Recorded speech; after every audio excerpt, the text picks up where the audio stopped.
with Scott. Let's press go live. Hi, I'll do it early today. You're supposed to build it up, save it up, build it up, wait till they turn up, then move the timer along, build it up. No, just a bit early. Hi, you're with Scott. I'm super chuffer. You're naughty. It's midnight. It's always midnight. Hello, Scott and the Chuffraget, says my angel Kitty. Hello. Let's see if I can hear you. So, hi, you're with Scott. I can hear me. Yeah, I can hear me. I'm quite loud. Hi, I'll do it early today. You're supposed to build it up, save it up, build it up, wait till they turn up, then move the timer along. That's me talking. Hello, Snood. I'll put Snood on as an moderator today. They've earned their moderator privileges. They know those eyes anywhere. They know these eyes anywhere. A little bit of that artificially intelligent art. A little bit of that artificially intelligent art. And look at what it comes up with. It comes up with some lovely stuff, doesn't it? Some lovely stuff here on the old... so it comes up with some lovely stuff. The old... some very nice...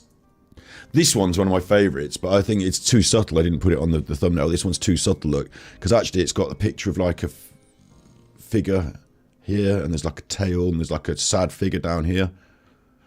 That's gone very abstract, but very nice as well.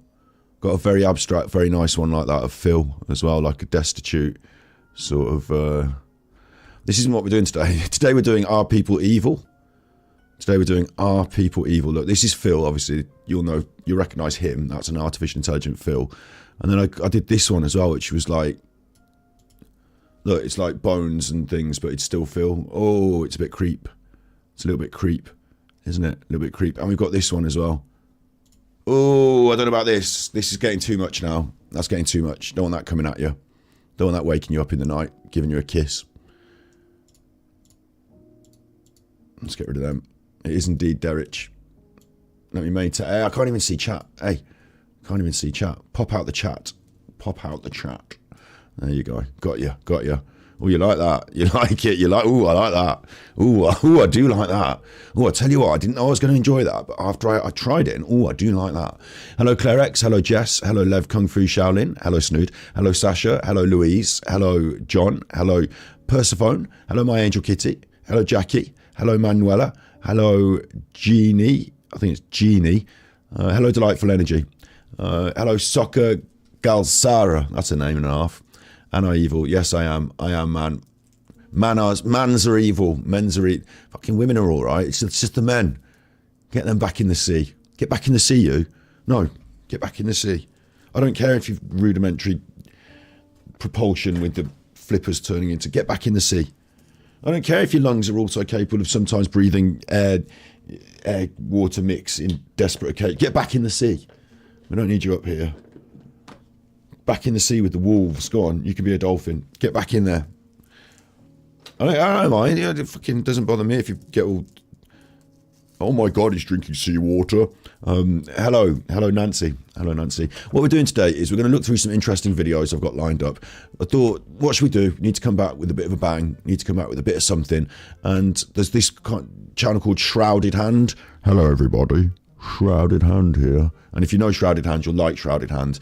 There's this chuffer that threw someone off the thing at the Tate. Do you remember at the Tate, they threw someone off the thing? The Tate Modern incident. This chuffer in the art gallery in England just went up to some kid and just threw him off the balcony. So we've got that to look at. 10 minutes of video there. And I wanted to preface it with this. Now this looks complicated. There's lots of words here. Hopefully they're going to simplify it for us. Are ordinary people evil? Peter Singer seems to think so. Jeffrey Kaplan is going to tell us about it in a video called Ordinary People Are Evil. So that's what we've got lined up for you today. It's a nice, simple, straightforward thing, isn't it? We're just going to investigate whether people are all evil or not, sort that out, decide. Then we're going to look at someone who, well, now that we've decided, they're going to might test our boundaries because they seem pretty evil, but then they also seem like they might have gone completely out. So I don't know. I can't say. Hello, Snips. You know some pretty naughty women. Naughty's okay. Hello, Nathan. Hello, Noonie. A new viewer from Blackpool. Thank you very much. There's lots of Nicola Bully videos for you to go through. There will be more. I've got a couple of more things lined up. It's just how I feel at the moment. And I'll tell you how I feel today, right? I've got this cake. This is my cake. I made it. I made it myself. So I infused it with fresh herbs. You know, the smoking kind. And my God, did I do a good cake. Took me out for 2 days, that did. Pleased with it. Happy with my baking. Some are born evil, some are made evil, says Sasha. That's an interesting concept. You know, we could be born evil. I was born ready. I was born ready. Ready? Ready? Are you ready? Ready? Steady? Go! I can't catch up, mummy. Shut up, I'm in a work meeting. Can't be messing around with you kids. I've got a work meeting to get me back to. Need to hurry up with this sports day. Ready? Steady. Oh. Snip sent tippies. I'm done with my woo-woo-wook meeting. Super Chuffer owes 10 hugs. There's something new. I don't have to press the button anymore. I can just say thank you from here. Thank you for the tippy snippies. She's done with her work meeting. $10, 10 hugs. There you go. Big hug from me. Joe says, hello Joe, sorry I still haven't checked my emails because I'm such a chuffer. I was busy eating cannabis cake. Could I maybe get you Peter Blexley for the next interview? That sounds cool. I can't remember who he is, but yes. Is he the policeman? Let me check him out. Things will start happening. He is as well, isn't he? He's a policeman. Police detective. I'd heard his name. I've heard of him. Also shout for Supreme Beds in the Northwest. Yes. So you get your sponsorship without having to do an official sponsorship. I'm just happy to shout you out all the time. I've got an idea for doing some Shannon Matthews episodes with the bed sponsorship. So we'll get into that. I will check my emails at some juncture, I promise. And did you all notice what happened when the coffee bot went off? Did you see that? When coffee went off? Did you notice what happened? It did text to speech. It did text to speech. So if you now send me a tippy on coffee, if you do it on the YouTube, you get pinned at the top of the chat. And if you do it on the coffee, it plays it on the your words are so there's a. I'm leaving the door open there. You can leave the door open. Bring some crisps. Bring some crisps and some Coca-Cola if you're coming around. I'm coming round. I'm in my nightdress. I'm coming round. Did you bring the crisps? Well, I'm here to sex you up. Yeah, but did you bring the crisps? I'm pretty sure I asked you for crisps. You didn't bring the Coca-Cola either. You might as well get back out there, mate. This time it's got to be. This time you got to go through the drive-through. I'm coming round. I do the sex. Yeah, but what about the drive-through? Did you get the drive-through? No sex. No drive-through. No sex, mate. No drive-through. No sex. I'm getting up because I need an ashtray. They keep stealing it from me.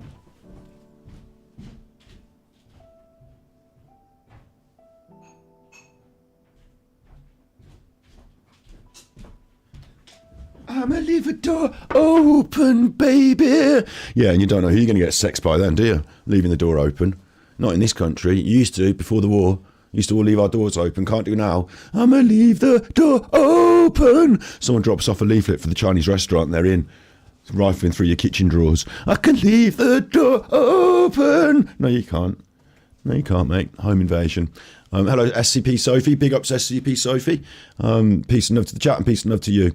You like my shirt? Oh, this is a hoodie, isn't it? I got my hoodie on today. Don't usually wear the hoodie and the jacket, but gone for the hoodie and the jacket. It's a yin-yang double cap pattern.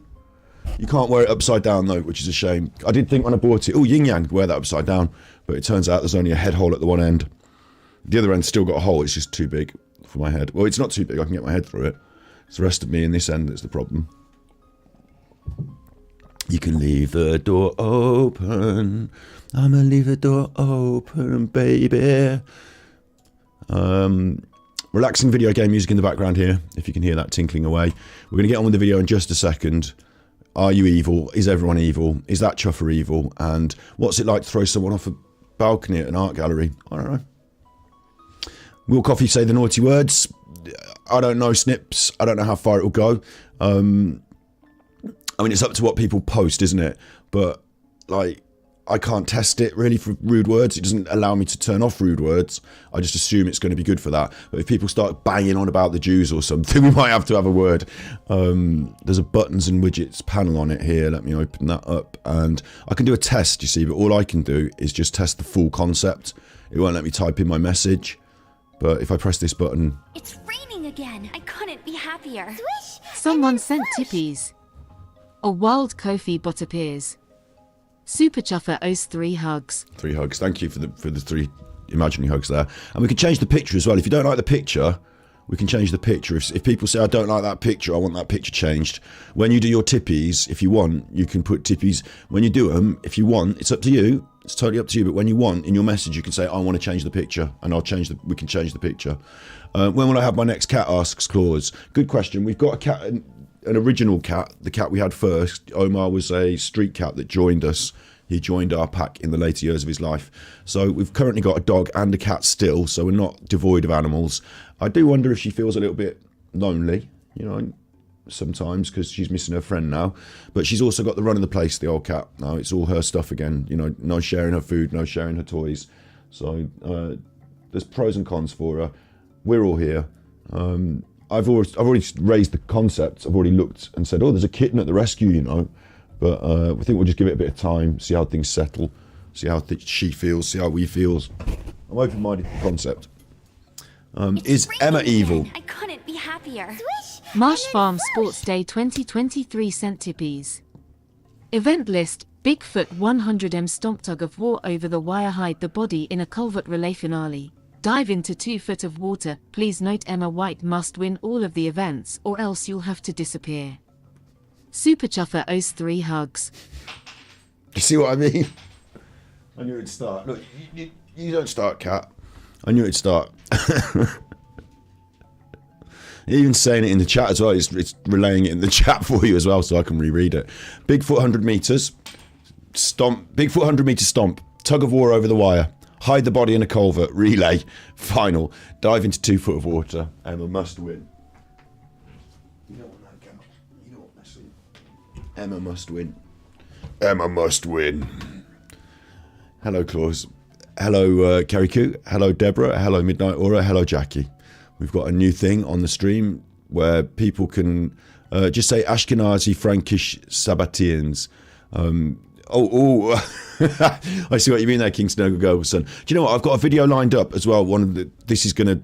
It's not for today, but there's a video on my watch later list, which is the different kinds of Jews. Because I don't know, and there's different kinds apparently, and I wanted to know, and I thought we could watch a video on it together on my watch later list about the different kinds. There it is. 5 surprising differences between Ashkenazi and Sephardic Jews. Now, I don't know what the differences are, so maybe it's only 8 minutes, maybe we get to it today. If you're all good and we get on, I mean, what we want to do today is Are People Evil? So maybe we should get on with that now that we've kicked off, we've started up, we've had a couple of tippies say thank you very much. And the new system is now working. So when I'm off sometimes for a couple of days, I come back stronger. New system. Got a new system. And if you want to change the picture at any time, there's a million gifts to go through. I'll be changing them randomly for you if you want, because you won't be able to see the selection process. But now we've got conversations going on in chat. Just, you're allowed to all think different things. We're not going to have a go at any particular religions. We're not going to have a go at them. We just want to find out about them. Everything's good. Everyone's happy. Right, let's kick off then. Let's just kick straight off. Let's kick right off. I'm going to kick right off.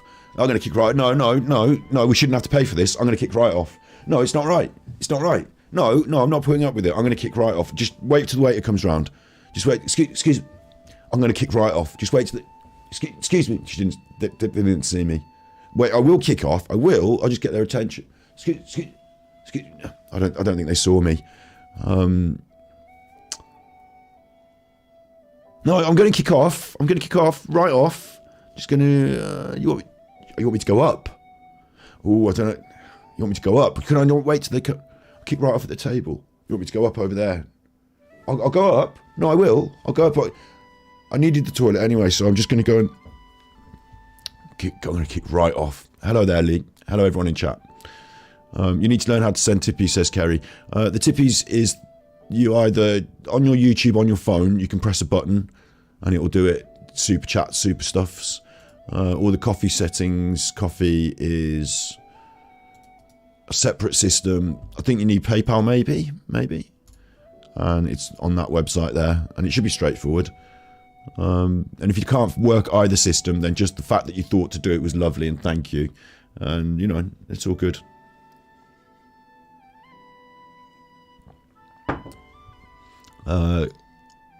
Peter Singer. Ordinary people are evil. Are ordinary people evil? This is Jeffrey Kaplan. Let's start finding out. It's a very radical conclusion, and the problem is, it's very hard to see what's wrong with the argument.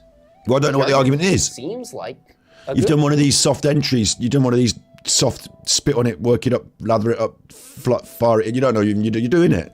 No, we're in having it.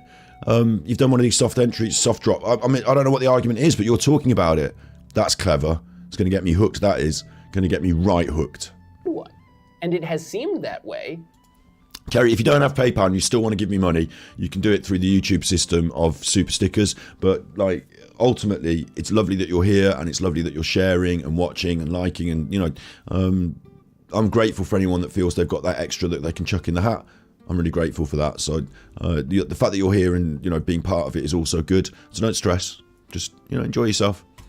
To everyone who read this paper since 1972. Today we're talking about the words are gone. An absolutely revolutionary paper published by a philosopher named Peter Singer. Right, now, I might not be much of a scientist, but when I hear about a revolutionary new paper, I'm thinking double ply, I'm thinking... It's raining again. I couldn't be happier. Swish, and then whoosh. Snips sent tippies.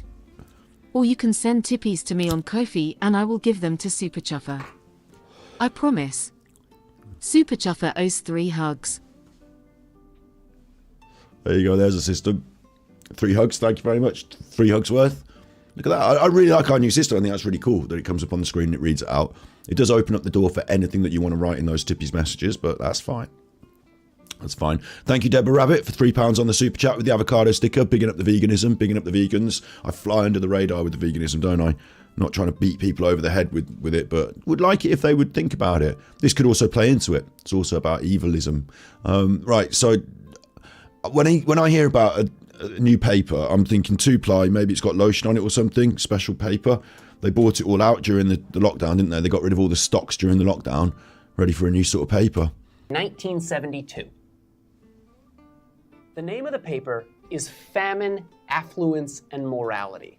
Right. And the basic idea is that the moral stance that you have, your attitude towards your moral obligations, and the things that you may or may not do in your life, and the attitude that all of your friends and all of your relatives have, the general moral outlook that everyone around you has is deeply and profoundly wrong.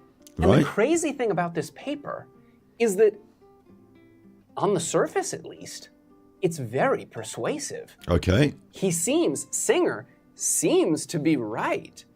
It seems to be, once you go through the argument that he lays out, it seems to be that we need to completely rework our entire society.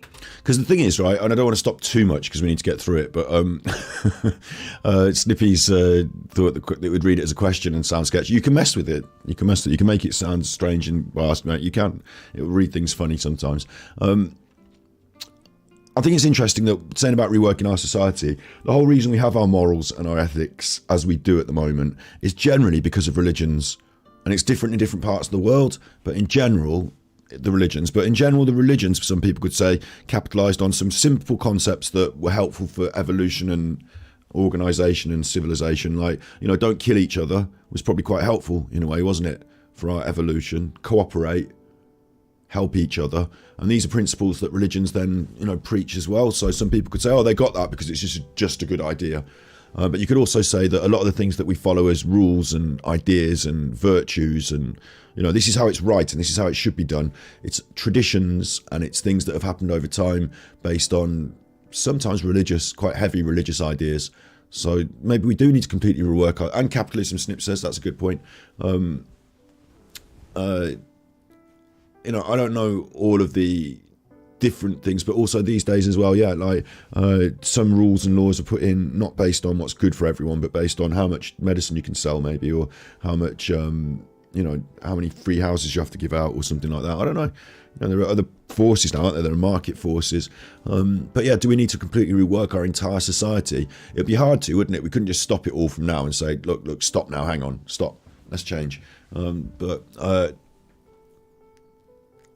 Sue, with the the tofu recipes. My sister cooked us some tofu food the other day. She's big into the tofu. And Zen Bumblebee says, the paper's about globalization and institutional world finance. You wrote an essay on it as part of your master's in philosophy. Good shit then. I don't know what I'm just open. It was called Are People Evil? Like Ordinary People Are Evil. I want to find out. So I'm just giving it a bit of a react. Interesting stuff. And more specifically, forget about society for a minute. You need to completely rework your life. I don't know if I do. Your life is going to be a moral one. I'm and all sort right. of what makes the My morals, I think I'm pretty solid in my morals, you know, being a good chuffer. I think I generally know what it takes to be a good chuffer. paper so radical is that I can say all of these things, that the thesis of the paper is that you need to completely rework your life without knowing anything about you. I know virtually nothing about your life and your moral outlook and your values and the kinds of things that you do on a day. Oh, I don't know though. If you pick a random person, I could tell you that you don't steal and you don't cheat and you don't lie and you don't, you know, the generals of our society should apply to most people, but yeah. Day-to-day basis, I can basically make some assumptions about my audience, you know, general assumptions. You live in a broadly capitalistic society, let's assume. You know, Agree. there are government regulations and You that buy sort stuff. of thing. And you live sometime in the beginning-ish of the 21st century. Ooh. That's basically enough. If that's true of you, then Singer thinks that your whole life needs to be reworked if you're going to live in a morally acceptable way. Well, Okay, if we're going to understand this argument, then we need one distinction to start out. This is a technical distinction, but there's really only one technical term. Here you go. what? No, don't do this to me. Oh, man, you just need one little technical term. Martine Chuffer is my admin staff all sorted. I don't have any staff at all, no, not whatsoever. What's happened is recently that Steve's back. He's going to have to go into the hospital, which is good to have his back fixed. We were planning a bit of an event in May, and now his back operation is in May. So I think we'll just like cruise a little bit. We'll chill. I don't have to make any great shakes. Like we've had an offer of a sponsorship. I've got to open the damn email. Like, I'm slow to do things, but when I get around to it, you know, I sort it out. At the moment, we're in a stable position and things are okay, but I would like to keep pushing forwards. Like, I get excited. I'd like to do things quickly, but sometimes we have to just continue and be stable. So no extra staff right now. I think the editor might be the first person to come on team, and I want the research. You know, I do want these things, just, you know, in time. But interesting question, thanks. And I saw your offer of help as well. I'll more formally formulate what I'm looking for, and we'll get to it at some juncture. It takes me a long time for anything. It takes me. I'm like, yeah, we'll do that, and then 2 weeks later, oh, do you remember that thing we said we'd do? It might even be months, but you know, I will get to things. Yeah. Best wishes to Steve. Yeah, he'll be around for a bit more. There will be a period of time where he's in hospital recovering from quite a serious operation on his spine. So. Yeah, no, he'll be around on our shows for a bit, but we'll have to draft in a temporary Steve for a bit as well. Distinction between the supererogatory and the obligatory. Oh, okay, now what have we got? Supererogatory and obligatory. I'm not going to remember all the big words, but let's try and figure out what they mean in normal terms. Imagine this. You're getting together with a group of friends or coworkers or something like that, and you decide, you know what, this is a pretty early gathering. It's a pretty early meeting. And so wouldn't it be nice if I went and got everyone some coffee and danishes? Because some people are going to be rushing out of their house and they're not going to have time to eat breakfast. And so when everyone shows up, surprise, surprise, there is some coffee and donuts. And This is like, okay, I think what he's saying is there's two different, I'm guessing here, two different distinctions. There's stuff you do because you're nice and it's over and above the call of duty, and there's stuff you do that you have to do because you just have to do it, I'm guessing. This Danishes thing, yeah, I'm into this sort of stuff. I think this is about how we, you know, show a little bit extra, a little bit care, a little bit extra, you know, a little bit charitable. And treats or whatever that you brought for everyone. Joe's going to be pay temporary for it. Steve, And you're just $1.99 giving super it to them. chat. You say, hey guys, I brought these for you. I want you to have them. That act, that action is supererogatory. Supererogatory. It's super. You didn't have Extra to do it, chuffer. but it was a really nice thing to do. It was an extra thing that you Yeah, did. got it, yeah. And it was a good thing to do. It was not Obligatory, yeah, you don't have to Something do is it. obligatory if you have to do it. Take right? your So- shoes off before you come in. Stop. Keep your mouth closed when you're eating. Stop talking when you eat. Obligatory. If someone is assigned in the group to bring coffee and breakfast to every early morning meeting. It's interesting, isn't it, what he's saying there as well? I mean, I don't want to stop too much because it's a 30-minute video. If I stop too much, we'll be here forever. But the idea that imagine you go to work. Like, I used to work as a hairdresser, and when we got to work, someone had brought little cakes or coffees. That's really nice, and everyone's happy and like, thanks for that. But then, like when I was the apprentice, if I got sent out to buy everyone a coffee, like they'd be like, "Where's my coffee? I sent you out half an hour ago. You can smell of weed. What have you been doing?" Like, you know, like they're angry. Like, "Where's my coffee?" But like, you turn up with the coffee still. Same thing. It's just that once it's obligatory, they don't give a shit about you anymore. It's not a nice thing you've done. Like, it's not because you're obliged to do it, so your feelings go out the window. But because it's supererogatory, like suddenly it's the same simple act, but people are like sucking you off in the staff room. "Oh, that was great. I love the way you brought me a cake." Like, weird, isn't it? Same act. Seems like in life, I'm just, you know, it's my first reaction to this. I've never watched this video before, but seems like in life, if you do a few little nice things for people, simple nice things, then they can really enjoy that and you can make them happy. And they're just simple nice things that other people find obligatory and normal. It's a bit like holding the door for someone.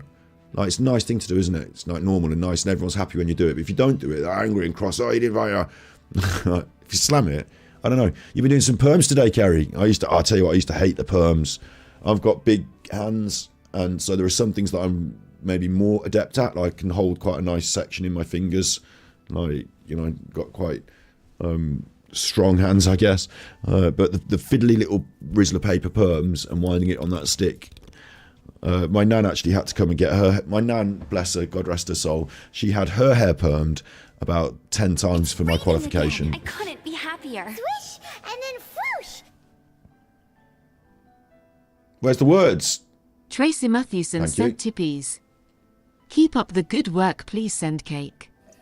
Super Chuffer owes 3 hugs.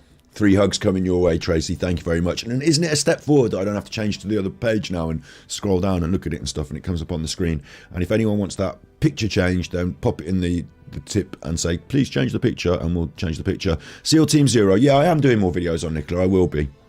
It's certainly going to be an important part of our content, I've realised.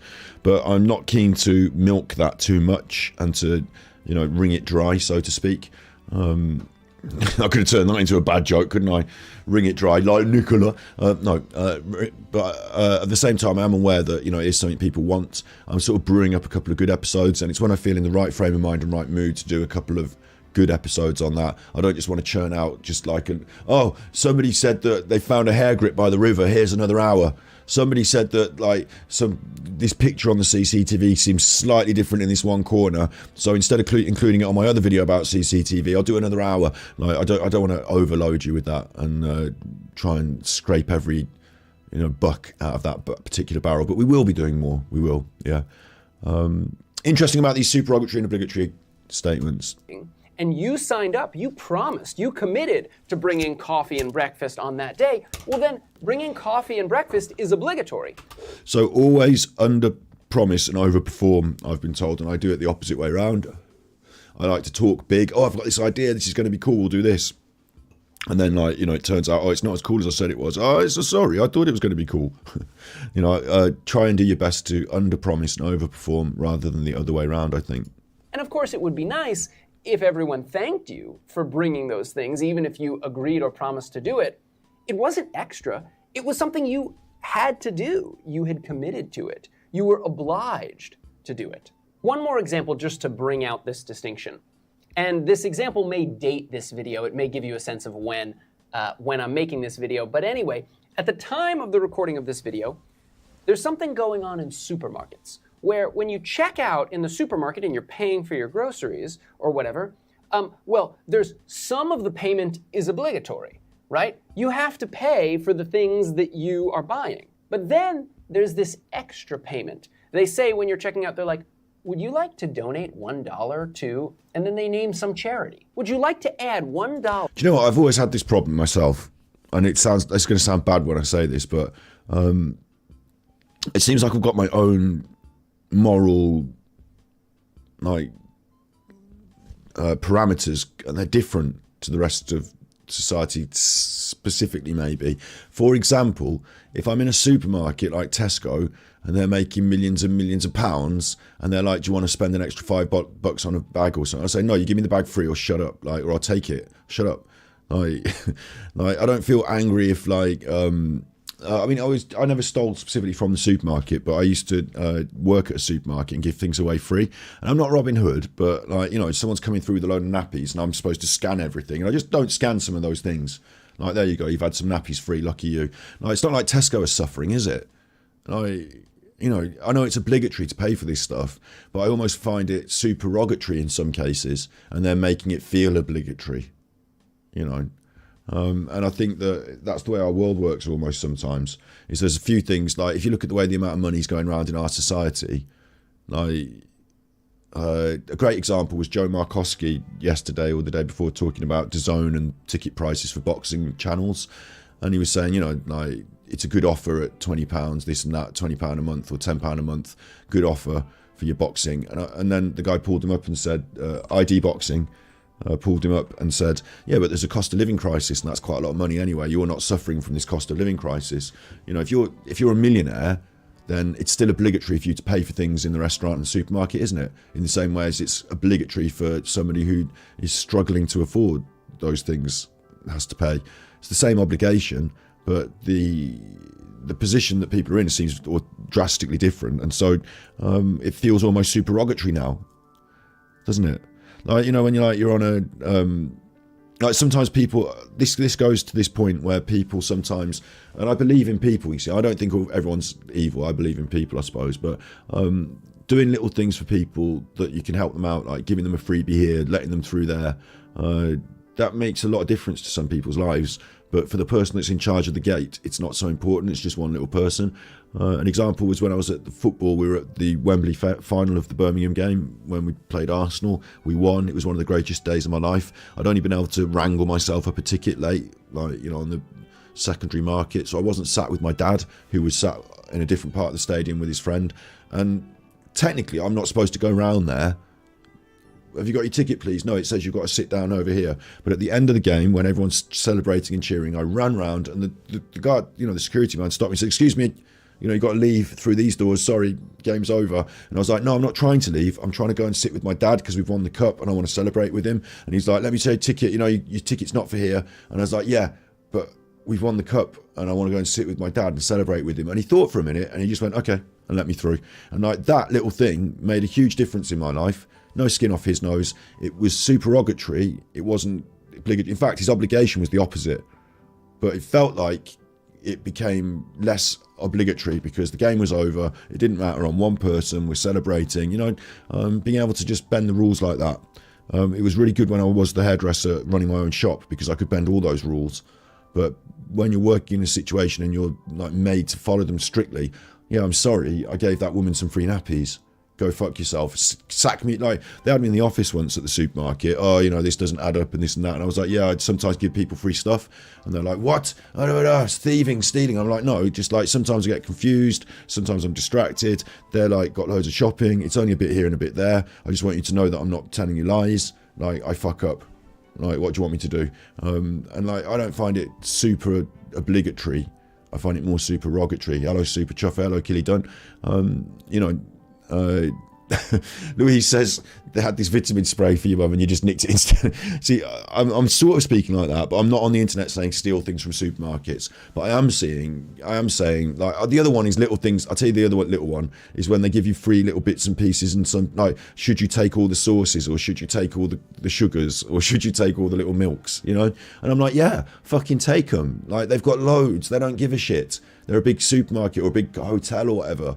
You know, the big hotels, like when you're in McDonald's, they don't care about giving you extras. They used to. Now they charge for them. But they used to not care. Fill up that bag with sauces, you know. And if I worked there, which I didn't, but, you know, whatever, I would fill up your bag with sauces because we've got a whole big thing of them in the back. You know, Ronald McDonald's not going to be cross. To me, this distinction is strange and mixed up in my mind about what is obligatory. Just because they say it's obligatory and just because it says it on, you know, in the job and all that and the rules, I make my own rules and I follow what I believe to be right. So I hope I'm on the right side of everything there. It's an interesting point. to your bill here at the supermarket. That additional payment, that's extra. I'm not saying shoplifting is good. I'm definitely not suggesting that. I'm just saying that sometimes I don't believe they should even charge for some of the stuff that I like angry at being charged extra for. So, I feel like they're doing the wrong thing. I've got a couple of funny stories about when I was a kid and we nicked CDs from our price, but we won't go there now. You don't have to do it. It's up to you. It's supererogatory. If you do it, it's good. That's a nice thing that you did, right? But you didn't have to. Supererogatory. That's what that word means. Okay, here's the claim of this paper. The claim is that there are these organizations that exist in the world now in 1972, says Singer, right? And Two Big Bills says apparently there's a Metallica song that will answer the question for me. these organizations like Oxfam, right, and UNICEF, See, there's the thing. I wouldn't steal from Oxfam. Like, talking about shoplifting and stuff, like the charity shops are probably easier to steal from because it's just some, volunteer at the counter, but I wouldn't steal from Oxfam. Do you know what I mean? Like, we'd give them extra money. Like, don't worry, keep the change. So, it's different for different places. Organizations that take money from people who live in relatively wealthy places on the planet, and they take that money and they use it to do amazing things for people who are suffering under things like famines, right? If there's a famine in some place in the world, there's not enough food, and people are literally starving to death. They are dying because they don't have enough food. So, someone donates a little bit of money, and these organizations take that money, and a very high percentage of that money. I'll tell you what I would say as well quickly. I don't want to stop it all the way through. We do want to get through it, but my worry about charities, I think these organizations are really important. I support some of them, literally by giving them money. But I also worry that the director and the marketing manager and whoever, they get a lot of money. And I think we should have our eye on where that money goes and make sure that they're not skimming it off for themselves and that the directors and the posh people don't get loads of it. But the problem is that if we don't give it to charities, how does it get to the poor people? We still need those charities. Jane Stamp says redistribution. I'd like to see more of it in our society, through legal means. I'm surprised about how rich people get and how poor other people are. It seems really wrong. Hello, Little Miss Sunshine. Hello, everyone. Hello, Ceres. Hello, Ellie. If you're new tonight, if you're just tuned in, then you won't know that there's this new feature on our channel, which is that if I press this button, and some people are going to be cross because they're going to be like, oh, he's pressing the button, get on with the episode. But I am excited about it. I do think it's cool. I think it's fun, so I like it. But if you do your tippies on coffee, then now it will read out what you write in your message. It's an extra thing, so it goes like this. It's raining again. I couldn't be happier. Swish, and then Someone swoosh. sent tippies. Hello from the other side. Super Chuffer owes 3 hugs. And it'll play that. So you can change that picture if you tippy and say, please change the picture. And then we'll have a little look at other pictures. Or I'll choose a random other picture and then it'll have changed. We'll keep the fush and then whoosh. Money with a great deal of efficiency gets transported to this other place on the planet where there's a famine, and literal people's lives are saved. Yeah. Normally, you and I and all of your relatives and all of... I've just noticed, that's weird, isn't it? Shouldn't saving people's lives be obligatory, whereas we see it as supererogatory? I'm learning these big words now. Shouldn't saving people's lives... If you knew there were people somewhere else just over there, you can't see them, but they're over there, Reading or somewhere, or, Orkney. I can't see them, but they're over there. If they were starving, and I was I live nearby, or I just live, and I've got, money, and I'm not super rich, but, last month I bought a load of tarot cards. We're going to have some more episodes on them soon, hopefully. I need to get that worked into the system. I could have bought 1 pack less of tarot cards and saved someone's life. That should be obligatory. I should be forced to save people's lives. It shouldn't be so supererogatory a choice, should it? Seems weird, that, doesn't it? The thing I was forced to spend on last couple of, the thing I am forced to spend on was my car tax and my business tax and all that. I do self-employed tax, so I did that in January. But saving people's lives was not obligatory. Your friends, everyone in our society, in our broader society, we think of these sorts of acts, giving charity in this way, giving money to Oxfam or UNICEF or whatever. We think of these things as supererogatory. I got it. Giving to charity is supererogatory. It's nice, It's good, but you don't have to do it. Weird. If on any given occasion you don't do it, you're not a bad person. Well, it's not like you failed to live up to some obligation that you have. I don't know. You're saying that about the way our society is, but maybe if you didn't, maybe you. I don't know. I'm not saying you are not a bad person. I'm not saying people are bad people. Everyone's got different living standards and means. So it seems to me that if you're right up there with the like Boris Johnson's curtains, and you're spending $1 million on your curtains, then you're a bad person if you're not doing a lot for charity, aren't you? Maybe then. Like normal people like us, we're struggling for our own day to day, but like Jenny says she feels guilty about it. I do my little bit. You know, I can't feel guilty because I do my little bit, but I feel guilty that it's happening. And like in a wider meta sense, I feel guilty that this shit is happening when, like, you know, if you live in, I don't know, like Ukraine or Afghanistan or one of these places that's been destroyed by war, and then you come to England, you're like, this is really nice here. You're really lucky. Like, you don't know you got it good. Do you know what I mean? And like, I think I feel a bit sad that there's some places on earth that, like, you know, if you showed them a video of how we live and what I throw in my bin, yeah, there's some kids in India and you showed them a video of what I would throw in my bin, they'd be really appalled. They'd be like, oh my God, I could live on a week for that, or, you know what I mean?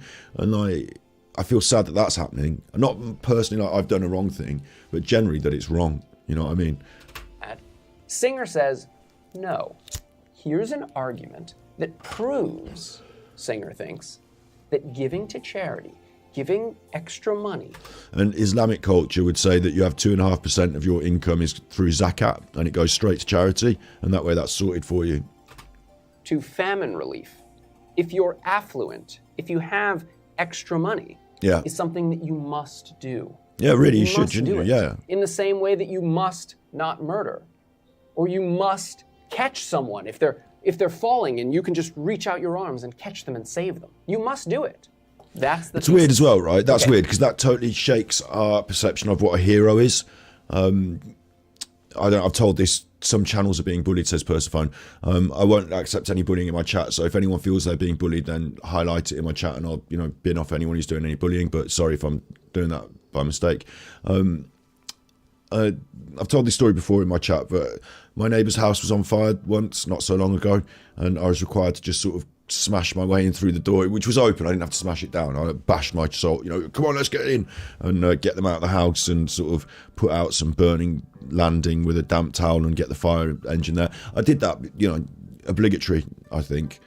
And when you do stuff like this, people say, oh, well done, you know, you did something good there, heroic. And I'm like, well, you could say that, but like, I didn't feel heroic when I was doing it. I just felt like it needed to be done and someone had to do it. So like, I stepped up.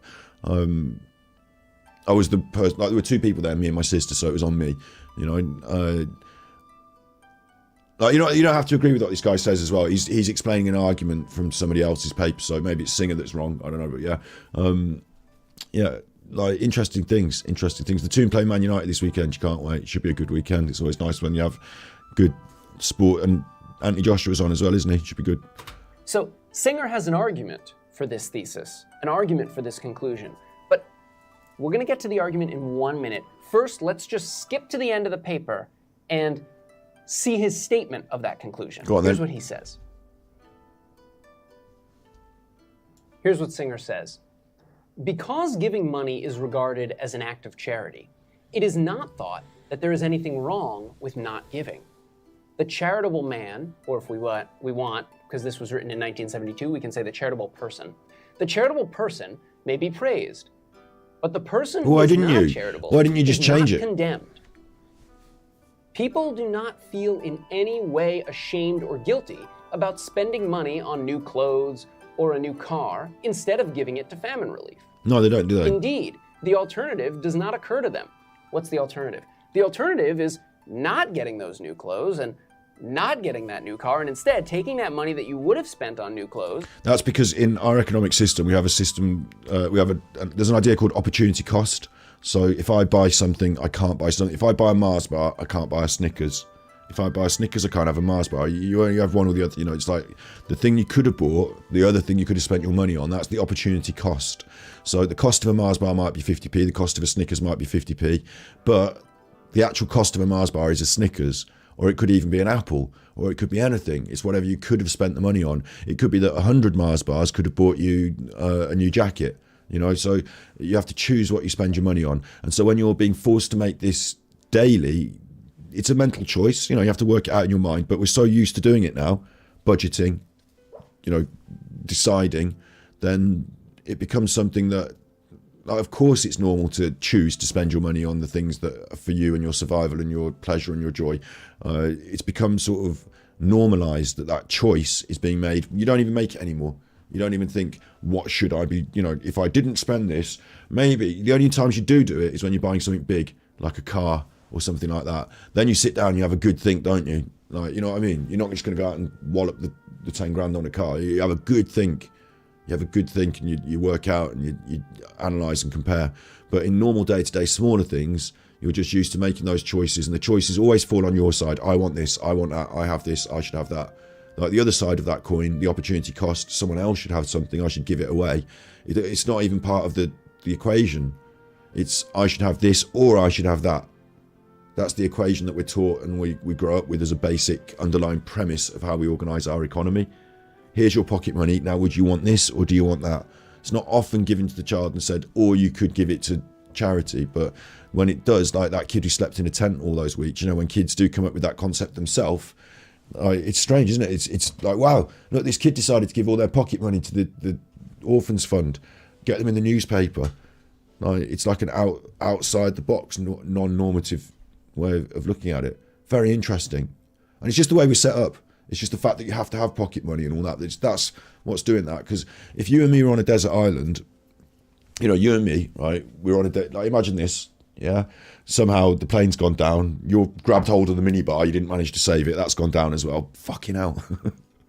I've got 2 of those boxes of fags. I'm using them as floats. You've got the minibar. Right, that's gone down. And we're on the desert island and we've got to survive, yeah?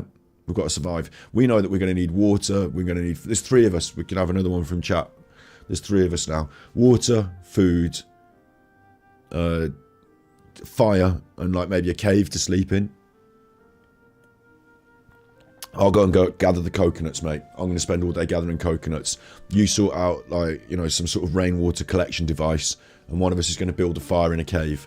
And then when we gather back up at the end of the evening, I've got loads of coconuts. Someone's made a fire. Someone's got a jug of water, and then you can't have a coconut unless you give me what? My coconuts are worth about 3 jungle pounds, so I'm going to want 3 jungle pounds, and that's approximately the same price as it is for a night in the cave, is it? Oh, okay. Well, you can have some coconuts. I'll stay in the cave. And what about the water? I don't need that till tomorrow morning, so you can't have coconuts nor cave. Get on your economic system, you. Like, it's not how it would work. We'd just all share everything, wouldn't we? Because we're trapped on this island together.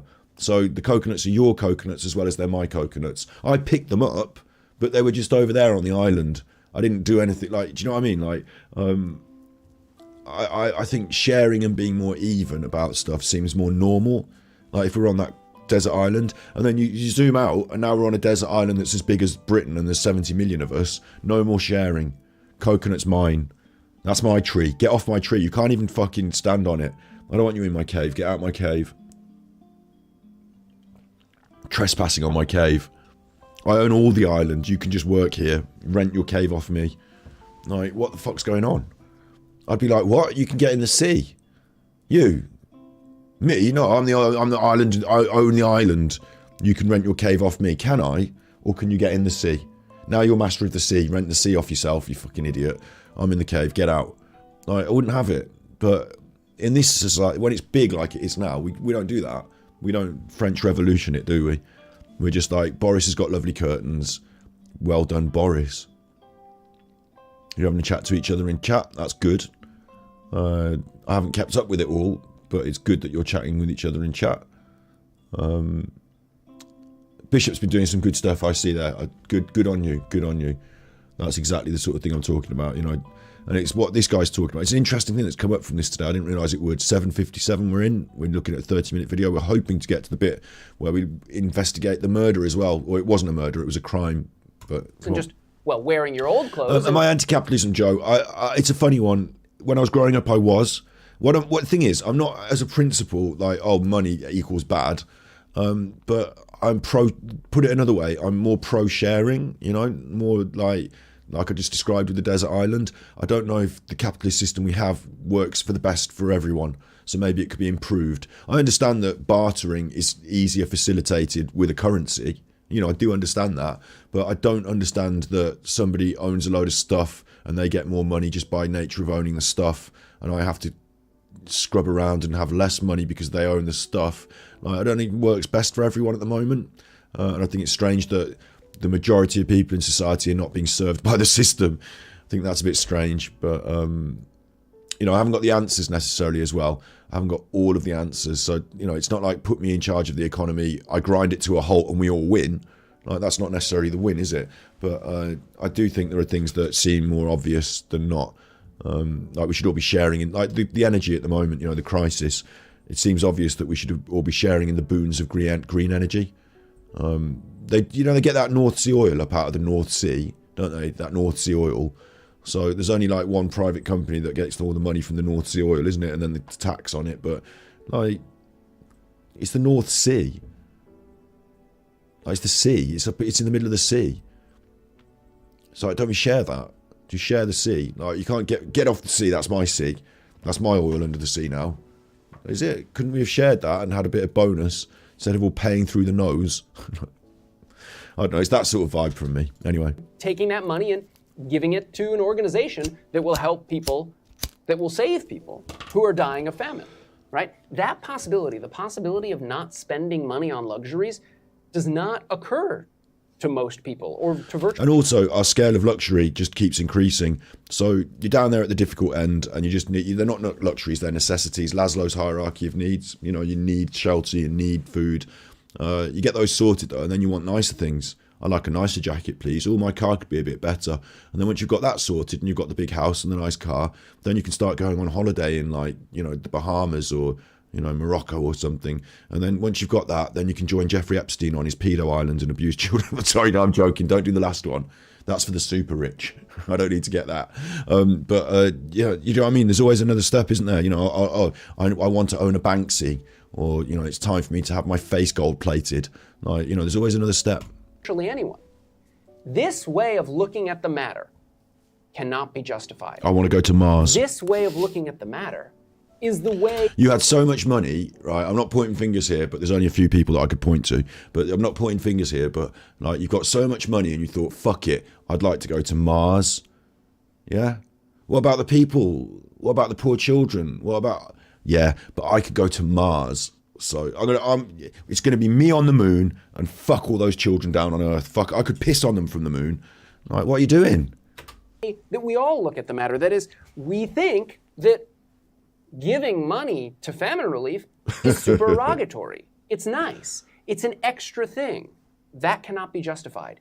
The only thing, according to Singer, that can be justified, and we're going to get to the argument for this conclusion, the only thing that can be justified is the way of thinking where you think that giving to famine relief instead of buying new clothes or a new car or whatever, giving to famine relief is obligatory. That's the only way. But I can counter that as well by, like, in what I've just been saying and the way we've been thinking about it. It's easy to counter that because, of course, it's a personal life that we live. We talk about society, you know, we care about other people, but we see them as others. We are in our own heads. And so at first we feed ourselves. We, you know, you can't, this is a strange thing with parents as well, isn't it? Parents go hungry to feed their children. And other than that, like, I think that's what keeps us going as that's how we got here as humanity, is that, and there's that much selflessness in some people that it keeps us going. But without it, you know, like, some might argue you've got to feed yourself before you can feed your children, because otherwise you're not there to feed the children long term. Like, you know, it's a funny thing, isn't it? But it's all about personal survival. And then we're now, like, it's great that you can sit down in your big office in your university and have a big think about this, but on the desert island we couldn't figure all this shit out. We just had to get coconuts. So it's natural that we're on that level. And it's nice that there are people, like I said, I think it's important to have these big idea thinks and look at it, but you can't sort of make people live like this on a day-to-day basis. When I have to get on the bus, fight for a seat. When I need to go for a job interview, fight for a position. You know, when there's not an abundance. There should be an abundance, because we've got lots of food production. We're now up to 3D printing shit. We should have stuff, instead of going to Argos and spending the money and waiting in the queue, I should be like, hello Argos, this is what I want, can you 3D print it for me? Yes, it's going to arrive free in 2 days, enjoy. You know, like, we should be, the whole point of mass production is the price of things should come down. We've got to a point now where prices are going up, so this is going the wrong way. But, you know, I think it's interesting that on a big picture scale, yeah, this is obvious, isn't it? Help people. But on a small day-to-day picture, like, help people or don't eat. Well, I'm going to eat first. Like, most of us are sort of evolutionary. I'm just using big word there. I don't know what it meant. I made it up, evolutionary. But most of us, you know, because we're humans and because we're animals, we have to do the basics first for ourselves. So it kind of fucks up unless there's an abundance and our needs are met. And I'm thinking now of, like, do you remember when on the nature programs you see all those, like, teams of monkeys, the groups of monkeys, and they're in, like, the sauna. I mean, this sounds stupid. They're in the sauna. It happens. Monkeys in the sauna. Right. It's a natural sauna. It's not like a. There it is. This is going to get me on this BBC. Right. Always gets me on the copyright. So I'm going to be careful about this. But Japanese snow monkeys relaxing in meditation in a hot spring. So these monkeys, snow monkeys they are. It's cold out there. Snow monkeys, and they found these hot springs, and they just chill in the hot spring. Look, they're just chilling. There's food on the floor and the roundabouts. I think there's enough food for them because they're chilling. Yeah, in the hot spring. I hope they got enough food anyway. I hope they're not starving and just sitting in the spring cold and starving. But, like, if we could get to this, you know, people chilling, enough food about, then we start doing those next steps, don't we? Education, like sanitation, hospitalization. You know, we get onto those next bits. So if we've got a bit of abundance, a bit of luxury, a bit of time, as humans, we can do loads with that. We don't just have to sit in the hot springs, but we can do loads. But it's when we're struggling for time, struggling for money, it's when the system around us, you know, oh, fuck the system, fight the power. But yeah, you know, the system, like, it's when that forces us to spend all of our time grinding, we don't get to do any of the joy. So that's the general vibe I'm thinking here. You know, I'm thinking maybe we need to change that, because there seems to be a lot of stuff. It just doesn't seem to be everyone gets a lot of it. Of thinking that can be justified. The upshot or the punchline is this. Like, some of those monkeys, us humans, are in that sauna all fucking day. Yeah, well, they're not. They're working hard to make big saunas for themselves. And others are just like, they're born into the sauna. I don't know. But others don't even get in the sauna. They're out there collecting the nuts so that they can fucking pass them over so that the others can sit in the sauna. Do you know what I'm saying? You don't give to famine relief, Singer thinks. You've done something wrong. You've done evil. Something evil. Bad. No.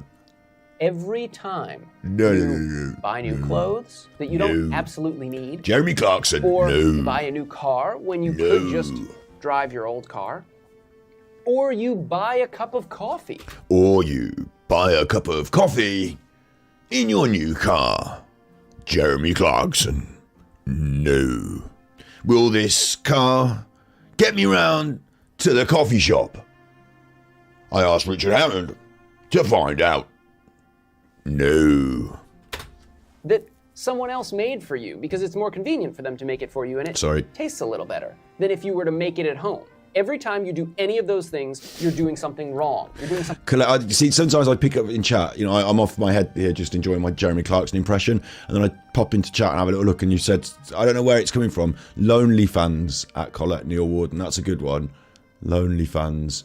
I bet he's found Emma White's OnlyFans too. I wish he had one. My best pun for OnlyFans is Only Hams.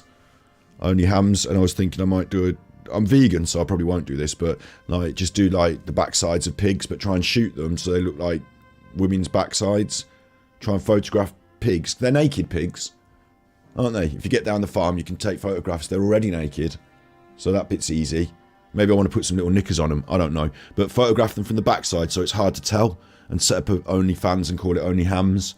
And then, like, if people want to spend money looking at the pictures of my pig's bottoms. Something bad. We don't think this way. No one in our society, not in 1972, and even though this is a super famous paper, You've maybe never heard of it, and so it didn't seep into the whole society. Even now, You've never heard of it. people don't think that buying new clothes or buying a cup of coffee from Yeah, a but you coffee wouldn't, shop, would you? If this paper was like bang on and someone wrote this paper and handed it over, like, you know, the way that we receive our information these days is fueled by money. So it's not like I wake up in the morning, I say, what's the most important thing I should know? And I flick on the news and they're like, listen, we're here with the most important shit you should know. No, it's not like that, is it? It's like I flick on YouTube and it's like, listen, this is what's most trending. One of these YouTubers fucking is going to be in a fight with one of the others, or quite often it's sport that's trending. Sport is trending, or like somebody, and the reason sport, I'll tell you why sport, Anthony Joshua this weekend, for example, why would you hear about that? I've mentioned it myself. Why would I hear about it? Because they're spending millions of pounds so that you know about it. You know, why do I know about, if I scroll down here, EVE Online? It's a game, is it? I don't know. Well, the reason I know about that on there is because they spent loads of money so that I hear about it. So, like, what we know and what we hear about, and what, like, if they told them, like, hello marketing company, today your job is to sell burgers, McBurgers. You need to spend like £8 million spending McBurgers. Also, here's a paper that's not really related that says what you're doing is slightly wrong. Do you want to promote that as well on the side? There's no money. I'm not paying you to do that. No, we'll take the £8 million burger money and we'll promote the burgers. Fuck your paper off. I'm not promoting it at all. And so you're not going to hear about it. This guy's had to make a YouTube video about it some years later with 1.1 million views eventually. Good on you, Jeff. Well done. But these ideas don't seep through, do they? Because they're being like the amount of like seeping that can be done is like, it's like looking for a seep in a flood. And that flood is all sponsored, money paid for. And that goes for politics as well, bear in mind.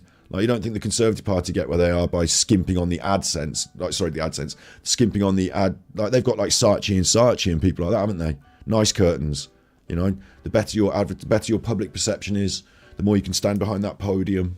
Like, Jesus, these ideas do not seep through. No, we have to like dig them out. We have to search them out. We have to find them because there's a whole slew of garbage on top.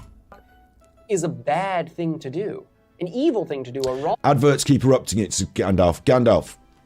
Sorry about that. I think when I did today's episode, monetization was a choice settings, and we had last time, there's a button here that says insert ads, and last time we did a stream, I didn't press the button, I didn't mess with it, and people said, oh, I'm getting adverts. So this time I switched the button so it did it automatically. So I thought it might be less adverts because it's automatically doing it, whereas before I didn't tell it to do it automatically and people got them. I don't know what, I was just trialing the other system. So I'm sorry about that, and I will turn it the other way for the next episode. Sorry about it. Yeah, I'm not trying to inflict that on you. I'm trying to find the best setting for less adverts if I can. Wrong thing to do. Yeah, this guy. But Singer thinks that it is. And here's his argument for that conclusion. Okay. What? Here's the argument. When you were writing it, I would have really appreciated just the sound effect of the pen going wee, wee, wee, wee, squeaky board marker pen. That would have been fun. Singer doesn't lay out the argument like this with 4 premises and 1 conclusion or anything. I'm pulling these out of the paper, but this is indeed the argument. Here's how it goes. Let's take it one step at a time. 1. If it is in our power to prevent something very bad from happening, without thereby sacrificing anything of moral significance, then we must morally do it. Right, no. I'm going to say no to that. I understand the argument. If you can do something and stop something bad from happening, you should. You're obligated. It's like your job. Not job, but like your human. No, nobody. The thing is, nobody is obligated, other than maybe parents. I would say maybe parents. You know, if you have a child, maybe you should be obligated to look after it. But even then, people give up their children for adoption in difficult circumstances, and we don't feel bad on them morally obligated to do it. Like morally not obligated to do it. It's fine. So I think there's many things in life that you are actually like literally obligated to. Like if you're on the desert island and you don't want to collect coconuts, you don't want to do anything, you just want to lie down in the cave, I'm going to say, look, I'm worried about you, right? Medway hospital protest. YouTube doesn't warn me when your stream is about to start. Maybe click the bell. People talk about clicking the notification bell and like going extra solid on your notification bell settings. I don't know. I'm just sorry about it. Maybe YouTube's just not the best at that. Just keep, coming on the channel. looking out for it. Like I want to do good things. I'm going to share my coconuts with you, yeah? But you're not forced to go out and like. I remember once on Survivor, that show, you know, that American show where they're out there in the desert island on the show, and there was a woman who, she was one of the more elderly members of the like they did. Okay, what they've done is they deliberately put like a less physically able person in the crew. Like, she was a lovely person, but she wasn't able to go out in the sea and fish for the fish, yeah? And like, she wasn't really having a good time struggling around the jungle and stuff. So she was more back at camp. She was more sort of homing around back at camp. Now, there was a big chuffer. He went out and fished a big fish, and he come in and was like, I'd done all this fishing. I don't think she should eat it. She didn't do anything today. And I was like, yeah, but like, you're a dickhead. I don't care what you think. Like, in fact, now you've said it, you shouldn't eat it. You should go hungry and see what it's like. Do you know what I mean? Like, when you get to that age, you're not going to be able to fish. So who's going to feed you? Like, I think it's a really weird one. But I think that as a society, we've got these moral compulsions. We have to care for each other. We you know, it's like almost essential, because otherwise you wouldn't have it done for you. Like, when you break your leg, who's going to fix your leg? Like, you know, that's why we do free healthcare in England. But individually, I don't put it on you individually. If you don't feel like doing it, I'm not going to put you in the prison, or I'm not going to kick up a big fuss. I want to encourage you to do it. I'm worried about your mental health. You know, if you don't feel like doing nice things, I'm worried about your mental health, because like mentally, you should be in a nice place where you do feel about doing good things. But if you've got problems, you want to lie down in the cave, or not problems, or whatever it is, we can talk about it at some point. But after I've collected the coconuts and you've got some coconuts, then we can talk about it. But I don't really, it's a weird one, because I don't really feel that, like, if you're sat in that cave for your own reasons, like, you know, I don't know how much I should feel like force you to do what I think you should do. And it's weird as well, isn't it? What if you went off in your own cave and you started your own coconut collection? You didn't want to be part of our thing. We'd all be cross. We'd all think it was well selfish and like a bit strange, but we couldn't stop you, could we? Like, we have this freedom, don't we? We're talking of freedom and rights, you know. And so the best we can do is to try and encourage you and bring you around to our way of thinking, and, you know, having a nice time around our campfire. If you want to come and join, you're all welcome, you know, sort of thing, rather than getting eggy and like throwing our empty coconut shells at you and fuck you off and, like, you know, causing a row. Now I can see how wars start and rows start and stuff, can't I? It's interesting. It's really interesting. That is, prevent that very bad thing from happening. Okay, that's premise one. I'll just give you a hint. This is going to be the most controversial claim, right? It's a very general claim. It's talking about, you know, very bad things. It's got this big category of very bad things. And then it's got this other category of things with, you know, things that you might sacrifice that are not of moral significance. That's another big category. It's a big, grand claim about what you must do morally, and it's a very general claim. So one is going to be the most controversial claim in this argument. So we'll come back to this. If you're looking for this claim, by the way, in the reading, then go to page 235. There's one big paragraph in the middle of page 235, and this claim happens, not phrased exactly like this, but basically like this, at the sort of end of that paragraph. No one's doing that. Let's keep going. Step 2. Hunger, disease, and other sources of suffering, disability, and death. Ali, what this is about is, are people evil? And I thought what it was going to be was, you know, are we naturally evolutionary programmed to, like, you know, mess each other up and be bad chuffers? But actually, it's more of a sort of psychological or sociological argument for the idea that you should be more charitable, and not being charitable is in itself quite an inherently evil act, which is quite interesting, really, quite interesting. At the end of it, what I'm hoping to get up to, if we can get through it all in time, is to look also at this Tate Modern incident where this this bloke in England threw a kid off a balcony on an art gallery, and I was going to watch a quick video on that as well, but it's all based on time and how I get through it. So are people evil? That's where we're up. This is where we're up to. We're up to 11 minutes of a 30-minute video, so need to push on a bit. Are very bad. Okay. Those are some examples of very bad things. We see how this is going to connect up with the first premise, right? We've got a bunch of very bad things. And it's said in the first premise that if it's in your power, or if it's in our power, to prevent something very bad, well then we've got to do that thing. We've got to prevent those things. So these are going to be the things that we're going to need to prevent, this argument's going to claim. It's just specifying some very bad things. And premise 2, by the way, seems totally plausible. Hunger, disease, and other sources of suffering, disability, and death are very bad. Yes, that's plausible. Hunger is very bad. Real hunger, where someone doesn't have enough food to eat. And disease.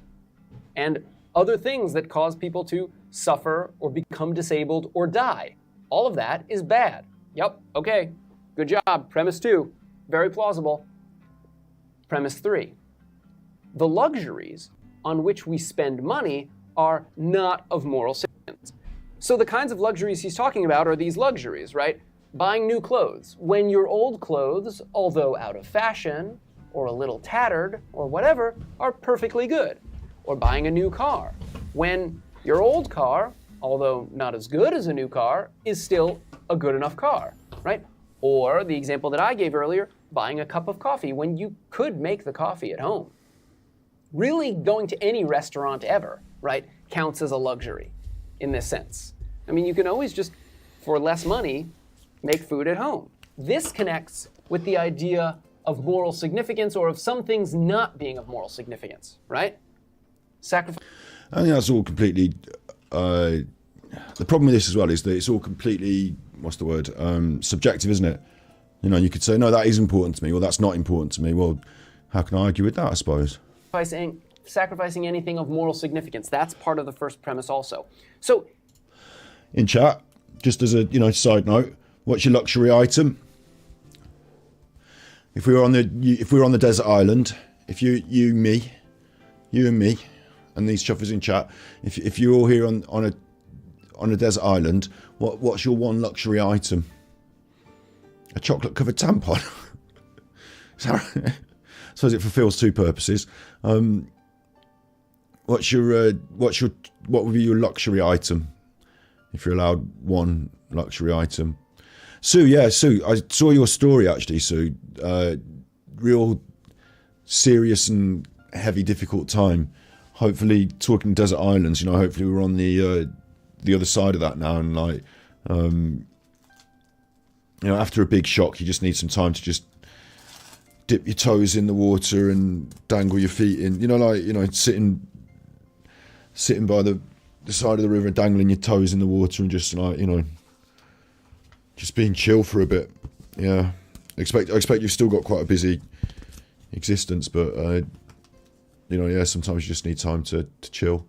An airplane's a good one, Snips. Yeah, we'll have to build a runway.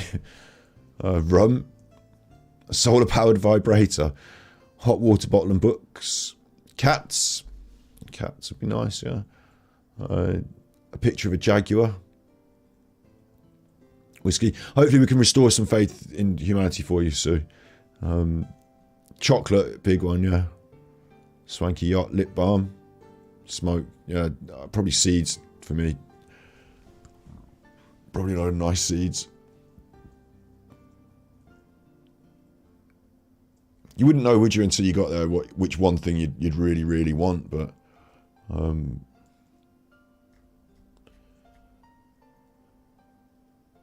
fire making materials. Now you're thinking very practical there. Fire making materials. Tobacco seeds, says Neil. See, the thing, I agree. I'd take my weed seeds, but the problem with it is that I'd have to wait sort of several months for them to grow. I'd be watching them every day, just going back and come on, will you grow?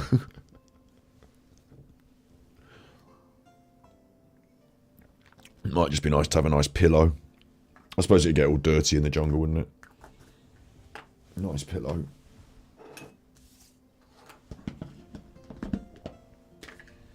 There's no rules on it, if you want chocolate, you can have a never-ending supply, I suppose.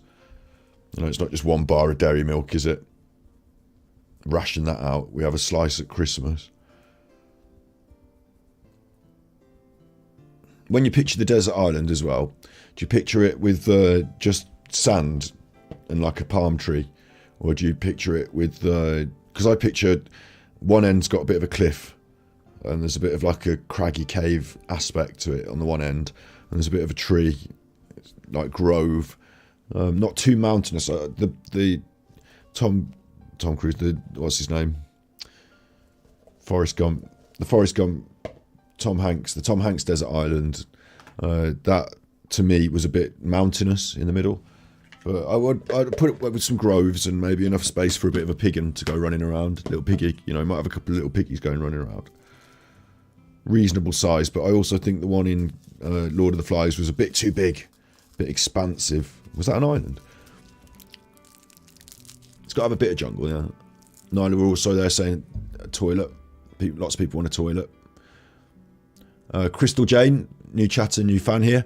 Good to follow a fellow Brit. Makes a change from all the US channels. Yeah, fuck America. Fuck you, America. Except if you're watching this in America, in which case, fuck Britain. Frankly. America good. Crystal Jane going at the top of the leaderboard there on the super chats with the £20 super chat. Thank you. It's actually nice to have a super chat in £20, like, you know, in £20 quite a lot. Thank you very much for that. I'll you know, make sure I shout you out for that. But also it's quite nice to have one that's in Great British pounds, because sometimes they come in and they've got like NAK written next to them or something. And I don't know. I'm like thanking them. I just don't know how my bank's going to sort that out. They'll think I'm some sort of international drug baron or something. People keep sending you money from like all over the world in reasonable but not huge denomination. Like, you know, they're going to be checking my post, aren't they? Seeing that I'm not sending like, you know, little packages out to Korea or Canada and places. Maybe for all they know, I could have an Etsy shop, couldn't I? Could have an Etsy shop. I'm certainly not doing drug deals by post anyway. If you do show your support in this way, you get on the leaderboards and that. We're going to start doing memberships and merchandise at some point in the future, but I'm more interested in trying to work out my my media offering before I just start asking for the money. But thank you very much for the super chats. I really do appreciate it. I really do. Yeah. Funny how coconuts make you think of mermaids. Magenta Rose. If I like you like you like me, then we like both the same. And I like you, you like me, I'm gonna change your name. If I like you like me, na na na na na na. And I like you and you like me under the mango tree. There you go, and we can do that. We'll probably spend hours and days singing the Mango Tree song for the first few weeks. Hours and days. The old Mango Tree song. None of us knowing which line goes in this part. I like you, you like me, we like both the same. Yeah. I like you, you like me, I'm gonna change your name. That's right. I like you, you like me. Na, na, na, na, na. I like you, you like me under the mango tree. Yeah. And then we'll have that, and for weeks we won't know what goes in that bit. And at first, it'd just be fun. And then after a while, it'd be like, look, have you got enough coconuts? Because it's starting to annoy me that we don't know that part of the song and we're running out of coconuts. And then after a few months of it, it'd be like, I don't care what's in that. I don't care what's in that fucking part of the song. I never cared what's in that part of the song. I just need some coconut. And I think it's this word and I think it's that word. And you don't even know the song. And fuck your mango tree. And then one of us is like cutting down the mango tree with a stone axe. Like, what are you doing to the mango tree? Like, that's fuck your mango tree. I'm having half of the mango tree. I'm having half of the mango. That's your half of the mango. You can have the leaves.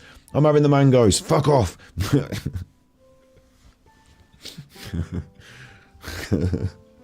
A year and a half goes by and like reconciliatory talks.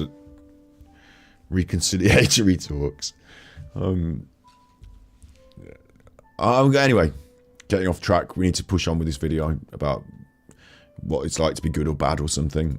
Premise 3 is specifying the kinds of things that aren't of Oh, is slow mode on? Is slow mode on? Sorry, I didn't realise slow mode was on. That was last time we had slow mode. You know, I don't mind turning off the slow mode for you. You just, you know, I've got to remember how to do it. Slow mode gone. Now you can chat at will. Go mad. Like, why would I have slow mode on? It's such a stupid, self-defeating thing. I was stupid. Now I go mad. Like, now that slow mode is off, I want you all to bang in. Now you've got no slow mode, you're unlimited. Quickly now, bang in. I want more luxury items. Earlier we said, what is your one luxury item? Now just spam luxury items. Give me any luxury items. All the stuff you missed on that desert island. Anything you couldn't have. All the stuff you missed. Get it out there. Spam it. Because like your chat rate is part of your stream popularity. Like YouTube reads that and thinks, this is how good you are. So chat that up. Up chat now. Spam me anything that you like, anything. You know, individual chocolate bars, you can have them all. Throw them all in the trolley. Yeah, don't worry, put it in the trolley. Oh, that's fine, put it in the trolley. Like, what's your favourite dessert on the desert island? What's your favourite dessert? Your cucumbers. Oh yeah, I'll be on the desert island, but I'll be out busy collecting coconuts, thank you. We can't be having sex all the time. Don't think it's going to be like a sex island. It's not going to be a Jeffrey Epstein sex island just because we're up. No, I'm not going to be trapped in the. You're not going to dig me a basement and trap me in the basement. You'll need me for collecting coconuts. A golden sword. That's the most. Yeah, I want to hear your most outrageous luxury items that have no place on the desert island. That's what I want to hear. That's a good one. Golden sword. I want my Ferrari Testarossa. I want my. I haven't got a Ferrari, but like, you know. When I was a kid, my granddad used to say to me, one day when you grow up, you'll be smart and clever and you'll get a good job and you'll turn up in a Ferrari and you'll beep the horn and you'll say, here, granddad, I've bought a Ferrari, and jump in and I'll drive you down to the coast and we'll go for a drive by the sea. Now, obviously, that's not happening because he's dead. But, yeah, maybe one day on the desert island. We'll be by the sea because everywhere's by the sea on the desert island. Lime. Acoustic gymnastics is particularly enamoured with lime, so you can have limes if you want. You can have anything. This is your desert island now. This is your desert island now. Roller skates, that's a brilliant one. Snips has brought roller skates on the desert island. That's exactly the sort of thing we need on this desert island. Everyone to be equipped with roller skates. I haven't brought any coconuts today. Why not? Because I couldn't get off the beach in my roller skates. A gas fire. Nice one, acoustic gymnastics. A bouncy castle for what the hen? We can have a bouncy castle on the desert island. These are good suggestions now. They're piling in chat. The chat rate has gone right up. It's gone through the roof. Should we continue? This is like, you know, break time now, but you're going to have to get back to school in a minute. We're going to have to finish off this video. We don't have to finish it. We could bin it off at any time. You know, we don't have to be so worried about this boring logical argument stuff, but some people might be half invested in it now. Lego. Imagine Lego on the beach on the desert island. That's brilliant, Louise. Bring a load of Lego. You get sand in your Lego and you'd lose it in the sand as well. It'd be brilliant. Like, and to be honest as well, that's one of the worst pollutants in the world. There are beaches where Lego is still washing up to this day, and there'd be loads of Lego on our beach. It'd really bring the tone down of the desert island to have plastic rubbish provided by ourselves on the beach. Loads of gin. A hotel, full walloping hotel. That's going to go on one side of this. We haven't got lots of space anymore because there's a walloping great hotel. Great views of the sea from all rooms because it's on the desert island. An alarm clock for Neil. That's a good one. How would you set it? Well, how would you know what time to set it to and against? Maria's going to be playing us some piano tunes while we roller skate around on the beach playing Lego. We're going to starve. Fake eyelashes, says Tony D. A load of yellow ribbons. A coffin. Coffin could be useful. We could use it to float out. We could have it as a. We could use it as a canoe. It'd be like a very inappropriate canoe. Klaus has actually decided to bring a fishnet. That could be helpful. Although I'm vegan, when I'm on the desert island, I have to just take it where it comes, don't I? Although from what I've seen in chat, it turns out I'm going to be very busy having sex. So, at least I'll have several children to try and feed. Then I'll be out there, won't I? Once I've got several children to try and feed, I'll be out there fishing. If you got enough Lego, you could build a house. That is true, BCTV. You could, with enough Lego, you could theoretically build a house. But while I'm out collecting coconuts and I come back and you've just done like, you know, 3/8 of the foundation, I'll be like, come on, can't you hurry it up? A kettle. Kettle, we could use it to cook. Whoa! Alright. Daddy will check that. Daddy will check it.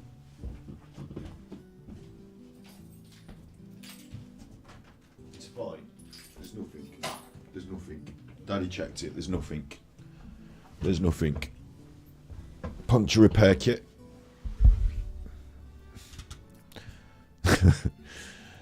We're starting to get into dicey territory now, so I'm gonna just move back onto the video. And once we understand what Singer means by luxuries, he's right. These things are not of moral significance. Because, you know, I might want that wheelchair. You know, I might need that wheelchair after I've been crippled by sex, apparently. They're not a big deal. If you go without them, you're not really worse off. 4. By donating money to relief agencies like Oxfam, we could prevent hunger, disease, and other sources of suffering, disability, and death.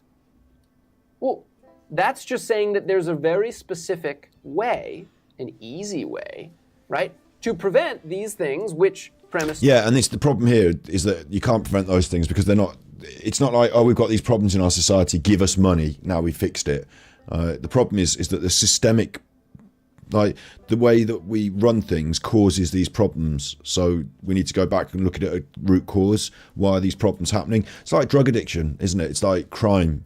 You know, oh yeah, people are out there breaking into cars to spend money on crack. So, like, obviously, crack bad, car crime bad. But why are they doing that? Like, what's the root cause? They didn't just get up one morning and say, you know what, I'm having a really nice time in my lovely life. Things are going great. I think I might break into a car. Like, some people might. Some people might, you know, but it's often you go back to root cause and then you've got problems like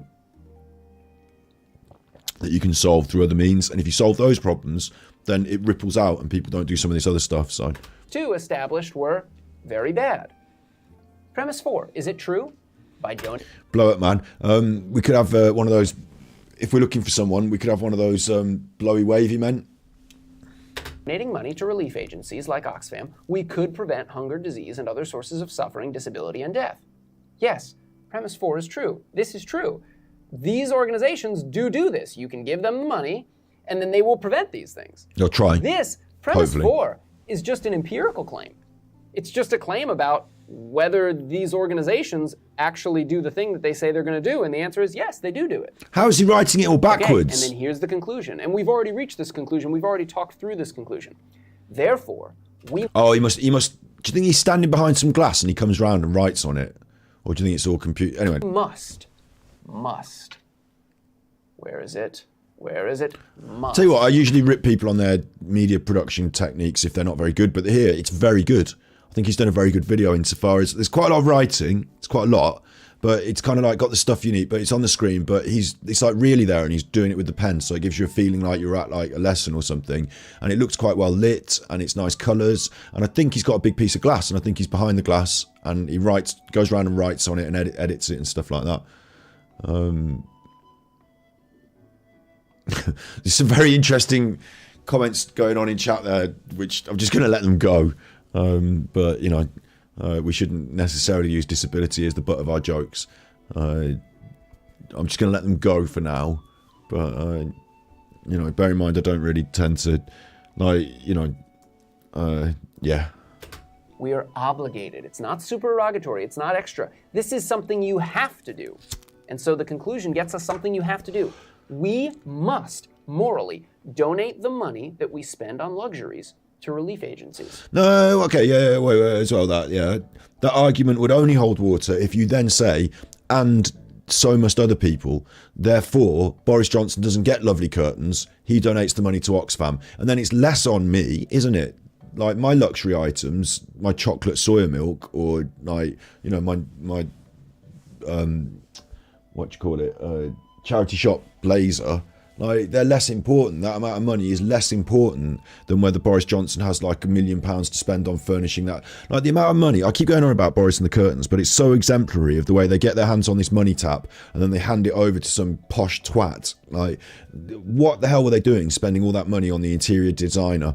Like, they had a party at number 10 where Boris's wife and the interior designer had a party to celebrate the interior design work going on at number 10. Like, you know, those curtains and stuff. Like, it's about, if this is the case and we donate the money from our luxuries, you look at the bigger end of the wedge, don't you? The people that with that giant slice of cake, and you say, hang on, like, do you need all these tennis? Like, did Jeffrey Epstein need an island where he could go and like do child abuse? Did you need that? Or was that a bit extra of a luxury? Could we have spent that on some of this other moral stuff? And then maybe down the other end, people like us don't have to worry whether we're buying an extra couple of pints at the bar. Do you know what I mean? Like, it's the luxuries and the balance. Like, it's about balance, isn't it? You know, is wallpaper too, says Jane. And we don't get to spend them on luxuries. This is the argument. Okay, so now is a good time to re-emphasize how radical this conclusion is. And you see, this is a really good comment there as well, Wendy Wu. My luxuries are cream eggs and Prosecco. You can bugger off if you're not having them yet. Like, I think if some of us are on cream eggs and Prosecco and others are on quail eggs and Cristal, then, you know, it's obvious where the balance is out, isn't it? And so when we're looking at who needs to give most to charity, the irony, I would say, and I'm really grateful because a lot of you here in chat are very... what's the word? Generous toward me. I will reiterate, if you want to give me money, which obviously I use it to make my media, and this is my job now. Thank you very much for that. I got my coffee link in chat there. A lot of people are very generous, and it seems that those that are most generous, I think, those of us that understand more what it's like to suffer and to not have and to struggle. And we want more for each other and for other people to do well, and like we congratulate each other in their success. You know, if one of us is successful, we can share that success. Like, that's our attitude. Whereas some of the other chuffers, like, I'm talking about morality here, so I suppose I'm talking about good and evil maybe. But some of the people I respect less have a lot more, but share a lot less, and it seems they're less concerned with sharing it. It's weird, isn't it? It's kind of weird. To assess the argument, we're really going to focus almost entirely on premise 1 because premise 1 is the only controversial premise in the argument. Everything else, steps 2, 3, and 4, I mean, these just seem to be obviously correct, obviously true statements, and the argument is valid. So, well, 1 is the only option that we could argue against, and we're going to try to argue against it, and Singer is going to say, no, none of those arguments work. Okay, but focusing again on the conclusion for a minute before we get back to premise 1. This is pretty radical. No one thinks that we have a moral obligation. None of your friends, none of your family think that you must not buy a cup of coffee. You must not buy a new car. You must not buy new clothes. Instead, you must... It's a spectrum. It's a spectrum. Some of us do think that. Like, when I was giving my pocket money by my dad and I went out and spuffed it up the wall on whatever, he'd be like, oh, you should have saved that money, you idiot. You know, some people do think that. Some people don't buy cups of coffee, and like it's a spectrum. Like, it's very unfair to say that. You know, some people don't have that new car and the new clothes. Some people choose to feed their kids instead. So absolutely, we have a moral choice about what we spend our money on when we're making difficult choices. But when you're at the other end and it doesn't matter so much anymore, then that morality seems to drift away. Like I said, I think that's very strange. Take all of that money and donate it to some organization like Oxfam, one of these relief agencies. No one lives their life like this, or very few people. Peter Singer, but... Or it's almost like, okay, I've made £1 million and I gave 100 grand to Oxfam, so now I can go on holiday in the Bahamas and just don't care about things anymore. You know, it's almost like there's a trade-off at some point.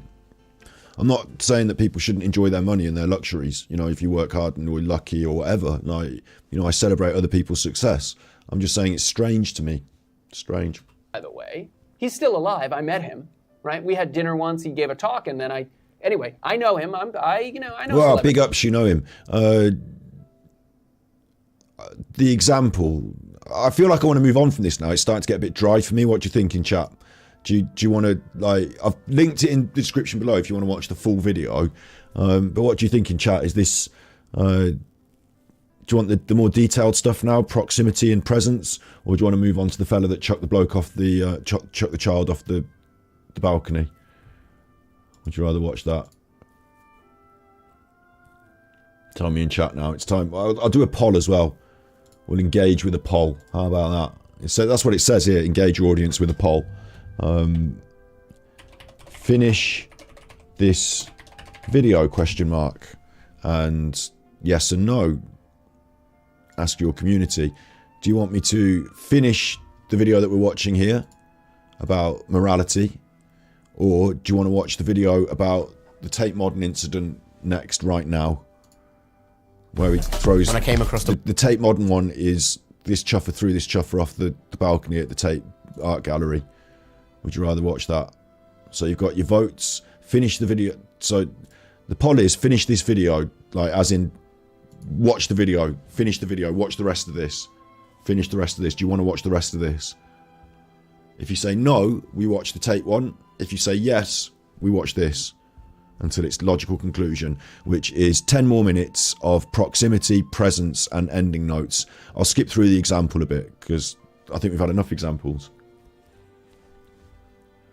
So at the moment, the poll is 59% yes, we finish the video, meaning we watch it, and we watch the rest of this because we're halfway through it.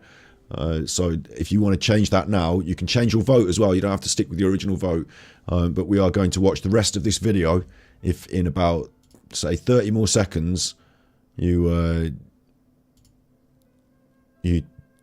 maintain that level. And I apologise to the 40% who would rather we skip on, but you know, got to go with the majority here, haven't we?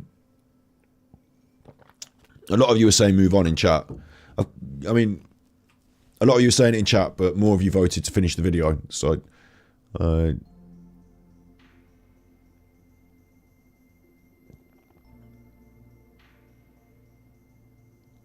is what it is, I'm afraid. Don't want to disappoint you. A lot of people in chat are very vocal, but the people who voted in the poll actually want... Oh, it's very close now. It's nearly 50-50. If you want to change your vote in the poll, you've got, like, you know, 2 seconds to do that. You'd like to see this, but not a disturbed child. Well, the disturb... I don't think we're going to see the actual... like... It's raining again. I couldn't be happier. Swish, and then whoosh. Wendy sent tippies.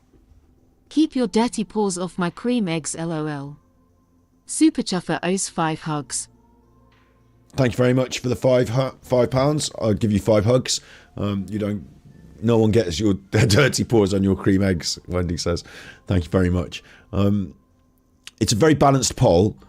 Change of vote, people are saying. The issue is that somebody brought up is about the Tate Modern incident being a bit dark. I don't like. It's going to be a YouTube edit for this, so you're not going to see any like actual hurt children.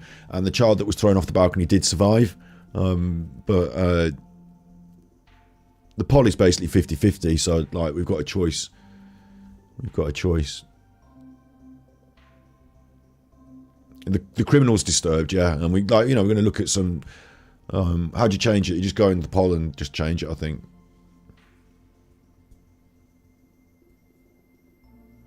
Now it's totally fucked because now the poll is 50-50. So like, what's the point in doing a poll? Like, I can't make anyone happy now. It's like I've done the wrong thing. I've offered you the wrong poll. I found this to start getting a bit dry for me. It started getting a bit heavy. So I'll tell you what we do. We do the Tate Modern. It's 10 minutes. And if it goes wrong or if we don't like it, we go back to this. Or if we get through this and we've got some extra time, we go back to this. This is there now. And if you feel like I didn't watch the end of it and I wanted to know what it's saying, then it's in the description so nobody misses out anyway. But I think we discussed the main points, the argument itself, and the distinction of what they were talking about. It was raised some really interesting points. See, rather than tell you what to think, we're going to move on. That's the way to do it. So we can potentially look. He said yes 50%, no 49. So I don't know who managed to fuck that up, but one of you. I don't know how can you have a 50-49 vote? We've got 1% managed to fuck that up somehow. I don't know what. Not pointing any fingers. Yeah, not pointing any fingers. But one of you spoiled your ballot there. Some ways. In some ways, one of you spoiled your ballot. I went in once and just wrote Tony Blair's a cunt. That was after the Iraq War. Spoiled my ballot, but I hope they got understood my concept. Anyway, move on. Right, this is the Shrouded Hand. Now, Shrouded Hand is a YouTuber. Let me just tell you, they've got 6,000. Today's the best day. Today's the best day to be finding Shrouded Hand. Today they've got 6,606 subscribers. 666k they're on. 600,066k. Shrouded Hand. Big day for them. The 666k. If you haven't seen Shrouded Hand, then get over there and subscribe. Enjoy. Again. I couldn't be happier. The Bishop sent tippies. Generous is a feeling and not an action. PLS say Courtney is a cunt. Super Chuffer owes 10 hugs. Thank you very much. There's 10 hugs going your way. Generous is a feeling and not an action. Interesting thought. And please say Courtney's a cunt. Courtney, you're a cunt. Cunt managed to get through on the thing. People don't like the C word a lot. I said it, you said it. It's just a word. People don't like it. It's slipped through. YouTube will not like it. YouTube will get me the piss money.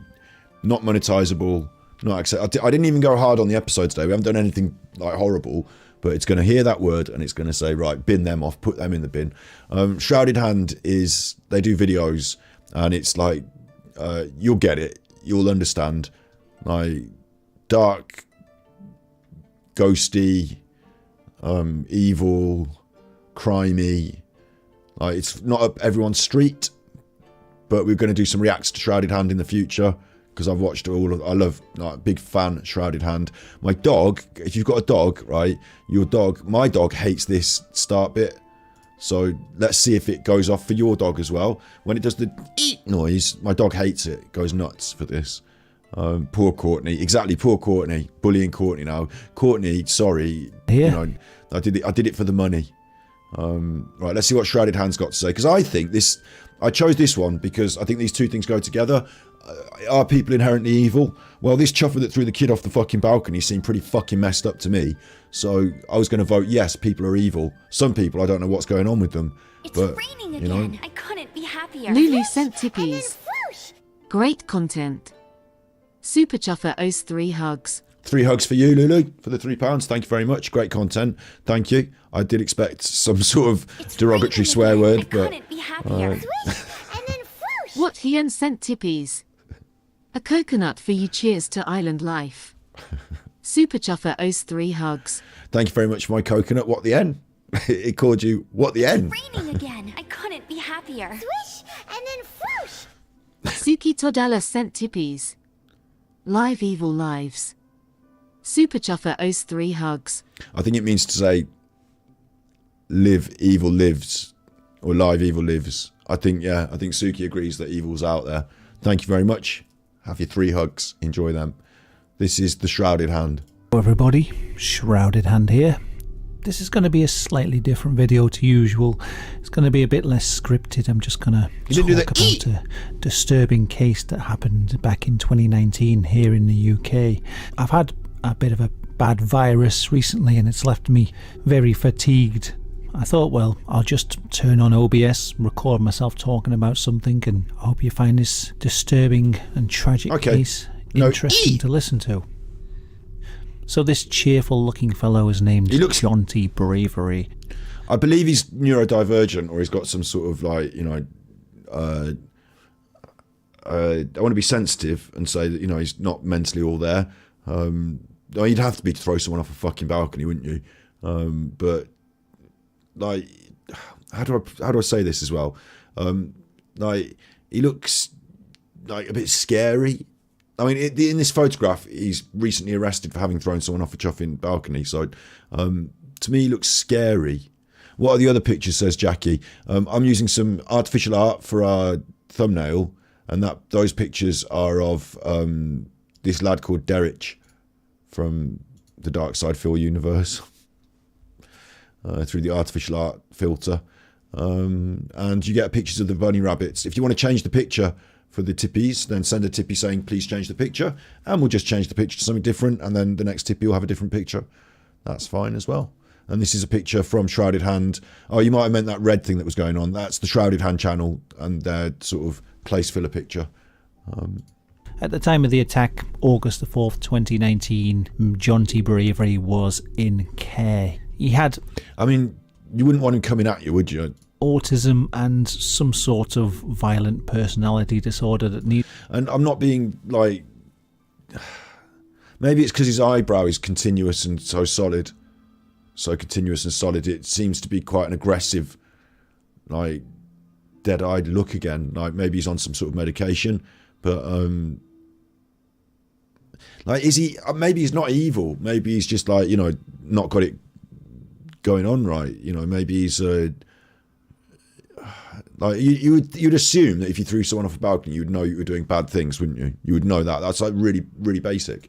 Did round-the-clock care. He was living in accommodation provided to him by Hammersmith. He's got the Harvey Prices about him as well, hasn't he? Like the violent accommodation bit. Like, you know, when you see those documentaries with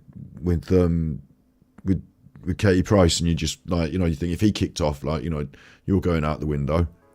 Like, you know, you're not going to calm him down, are you? Like, and at the same time, like, you know, it's very difficult for caregivers when the people they're caring for get violent or aggressive, and they're not necessarily like bad people in themselves. They've got their own like struggles as well, haven't they? So like there's a two-way street there. I wonder myself though, I know people who are suffering with like autism and things like that, and they have violent outbursts and episodes, but it's almost like a given that that's part of the struggle and not their heart. Do you know what I mean? Like, they're not a nasty person, they're just having a violent episode. So when it's played out like in breaking things around, like, you think it's awful, you don't want all your stuff broken, but like you kind of forgive that. Again. I couldn't be happier. Swish and then whoosh. Nicola B sent tippies. I've got a lovely bunch of coconuts, they are lovely there. They are all standing in a row, 1, 2, 3, 4 big ones, small ones, some as big as your head and bigger. Give them a twist, a flick of the wrist, that's what the showman said. Super Chuffer owes 3 hugs. 3 hugs for I've got a lovely bunch of coconuts. That's probably the wrong song, isn't it? That was Ding Dong, the bells are gonna shine. I'm getting married in the morning. At the same time, if you're the caregiver and a relative, or, you know, this is like, then you love them, you care for them, and they've got problems, and you're trying to do the best for them, and it's a struggle. And I think sometimes maybe we lack I don't want to say institutional care, because like institutionalizing people is a very difficult choice. That's the problem, is that you don't want to just, like, I'm saying about the Harvey Prices as well, because eventually Katie Price had to put Harvey Price in like this home or whatever, didn't she? And it's the best thing for them at a certain point, but it's not the best. Like, it's not like in the best world we decided that this was the best thing. It's like, out of the options, this might be the best option, but it's a very difficult choice that you make. And I think so, if you're bringing up people that are neurodivergent at home without the support network, and you don't want to, like, your other choice is they just go into basically like into care essentially, like, you don't want to do that. Like, it's a rock and hard place. So I think that as a society, going back to what we were talking about earlier, you know, going back to this stuff, it seems like it's one of these big picture society issues that on a day-to-day, I'm not thinking, do I need to go and help someone with their autistic child? I'm not thinking that, am I, on a day-to-day? But do we as society need to provide a whole lot more care and assistance for people going through this shit? Yes. Why would you say that? Well, because we've got examples like where without that care and assistance, things can go badly wrong.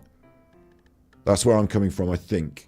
That's my feeling on it. You know, I said, oh, he looks bad, he looks scary, he's a bit of a chuffer, like, he could just be a nutter. But then I thought about it, and then we went through this, like, I think I come on, I don't know if he was certainty to throw that boy off the, you know, I don't know if anything in life is a certainty. Could have gone different ways, couldn't it? I don't know. I'm not an expert, but... And Fulham Borough Council. He was known for his violent outbursts, which meant that for a number of years he'd been allowed out of his flat, but only with other carers with him. He'd had a number... Like, we know what it was like to be on lockdown. You know, you're all in chat here, mentally cognizant. You know what it was like to be on lockdown. He's only allowed out of his flat with a carer. Like, his life is a lockdown. And I'm not trying to side with the bad chuffer here, but I'm just saying, like, you know, that must be even more difficult to work out in your brain if you've got other problems. So I'm just saying it. Like I think these all look like worrying failings. It's a bit like when you have dogs that do attacks and people say, oh, there's no bad dogs, there's bad dog owners. And like, you know, you look at this and you look at that and you look at the way you're doing this with it and you say, this could have, if you'd seen this earlier, you know, there's some of that in it maybe. I might be wrong. A violent outburst against staff members, and his troubling behaviours included putting feces in his mother's makeup brushes. And well, that's pretty...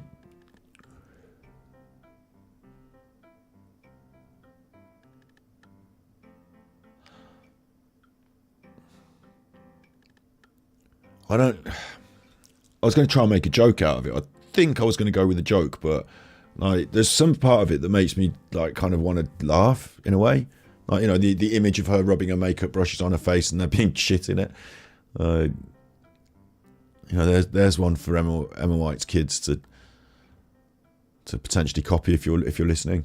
But another part of me just like thinks no. Like, this is actually when they say troubling.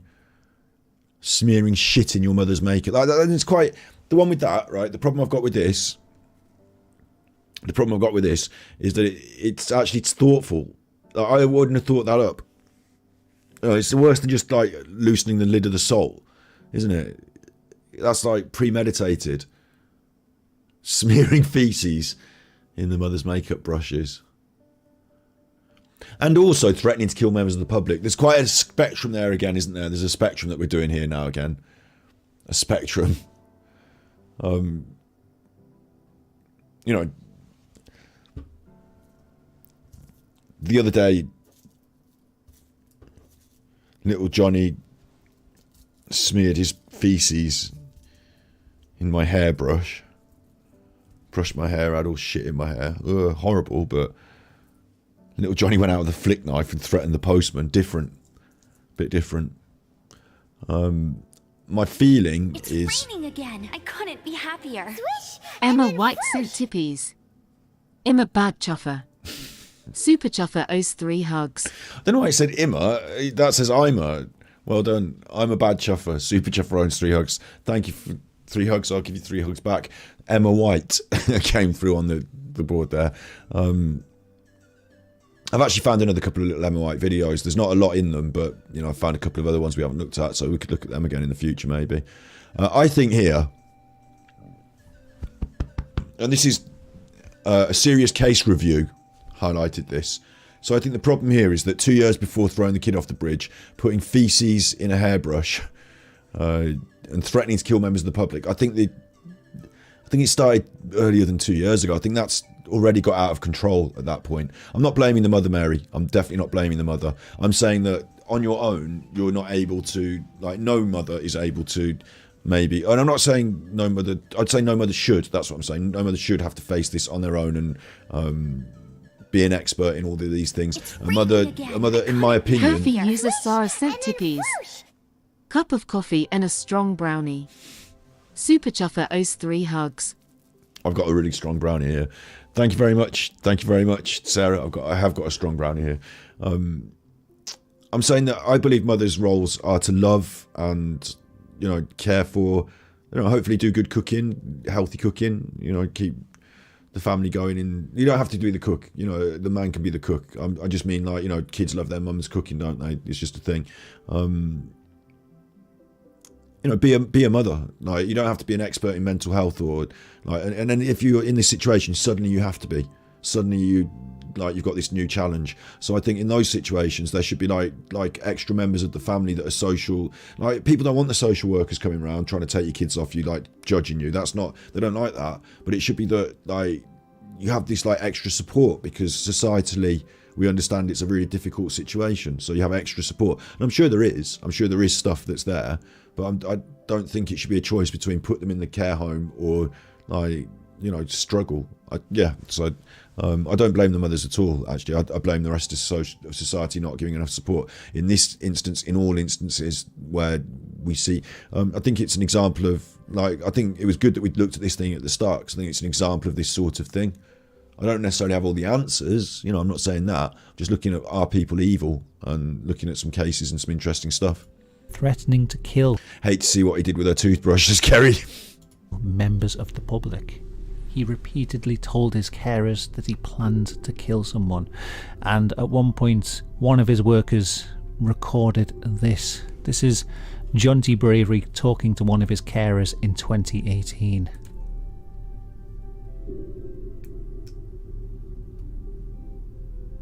So in the next few months, it has to be, the latest has to be by February in my head, yeah, but ideally I want to do it before. If I could do it right now, I would. I've got it in my head, a way to kill somebody, and then I know for a fact I'm going to go to prison if I do that. So I want to one day meet up with my dad, and it could just be a friend, it could be anyone, but I'm just saying specifically who I've got in my head, and then go out for the day casually, and just go out to central London just for the day out, yeah, just as if we're having a normal day. And then go and visit some of the landmarks. It could be the Shard, it could be anything. It could be, as long as it's a high thing, and we could go up and visit it. And then push somebody off it. And I know for a fact they'll die from falling from 100 feet. Yeah, well, they didn't, did they, Choffer? So, you're a social worker or this sort of person, and you're talking to this Choffer, and he said that he's going to go out and throw someone off something heavy, or high, sorry, heavy, high.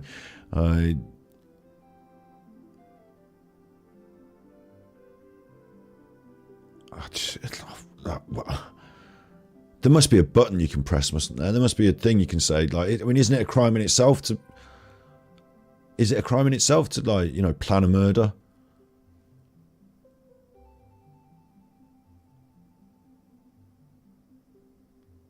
I'm surprised. I thought...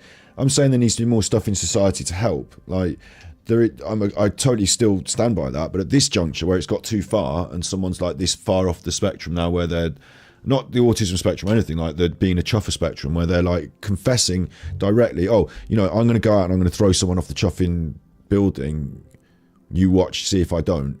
Like, that seems a little bit like there should be an intervention at this juncture. Apparently the worker who'd recorded this said that he reported this to senior members of staff. Oh no, not this. No, oh, I hate it when it's this sort of stuff. I made my report. My report got lodged with my reporter, and my head staff team member took my report and put it in with the big reports, and it got logged to the... It's not that, is it? That's how things get slipped through the net, isn't it? But this seems well off. And I hope that the person didn't enjoy a nice cup of tea while they were there either, because you don't know what's going to be. It's going to be one of those Baldric cups of tea, isn't it? It's going to be one of those Baldric coffees. How did you get so much cream out of such a small cat? And nothing. I'm just amazed about how you got so much custard out of such a small cat. Was done about it. The institution that was looking after Mr. Bravery said that there was absolutely no evidence that these plans had been disclosed to senior members of staff, and there was no records of disclosure in any care plan, So it's nobody's fault. That's fine then. You're both at fault. Neither of them are at fault. But surely, it's like, you know, it's not like... It's the system. Someone tells you they're planning to do a murder, and you say, right, I've put that on your form. I'm going to go back and I'm going to bring that up with your caseworker. Like, what? It should be like, I can't really, not really allowed to leave the house now. I've got to call in someone a bit more important. Going to have to get this sorted quite quickly because, like, murder on the table. So maybe we should have had a bit more of a, you know, whistleblowy sort of system. Louise says she was attacked in 2019 by a psychopath with a knife. He wanted to kill me. He was on a ward and was to be discharged the week after. I don't know about the clinical setting myself. Like, I'm not an expert, but it is interesting to me. And again, I just think, like, the same thing I believe about with the police is that mental health... I'm on the side of we want to help people. Obviously, when it gets too far, I'm on the side of fucking hell, we need some help. You know what I mean? But I think mental health is not considered to be an emergency in the same way as these other things. Like, you've got doctors, if your body is that's also for mental health, the doctors, isn't it? But you've got the police, if people are kicking off, that's also for mental health, isn't it, the police?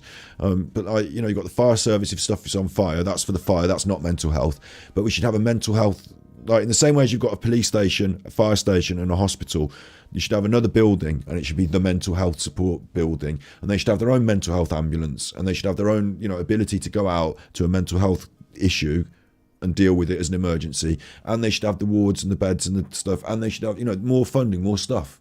like create that resource so that it's not like passed around. Oh, I said this guy was a nutter, but I passed it on to my caseworker who said to this, and the police turned up, but they put it in a log and a file, and then they had to go away. And then you're dealing with it, you're in hospital, and you're trying to deal with people's like physical injuries, and they're like, you know, throwing the loop. And do you know what I mean? I think there's something missing in our care system here, and I know that we have like systems for dealing with this sort of stuff, but it feels like residential care or not is like too narrow an option here. Report or review from managers or his care workers, psychologists or health workers. So we don't know exactly what happened here. Was this recording reported to higher members of staff, or was it just swept under the rug by them? And I'm sorry you've been through that as well, Kerry. I'm sorry you've been through that. This is the sort of thing I'm talking about, Kerry, yeah. But anyway, Jaunty Bravery was still known for being violent, and he was considered a risk. And like I tried to frame it with that thing about good and bad at the start as well, because now I think individually we can't be responsible for people in society like this. I think it's hard for me to say, right, you know, you're his mum, or you're this, or you're his caseworker, you should fix that. But I think as a society we can now see whether things are good or bad. You know, giving money to the charity, what, you know, whether you should and shouldn't. We give our money already to the taxes. They've already got that money. They spent it on Boris's curtains. We should be spending it on this a bit more. To the public, so much so that he was only allowed out on trips if he was supervised by 2 care workers at all times. But then sometime in 2019, I suppose he'd been behaving well, the regime changed, and he was then allowed to go out on his own for a few hours at a time.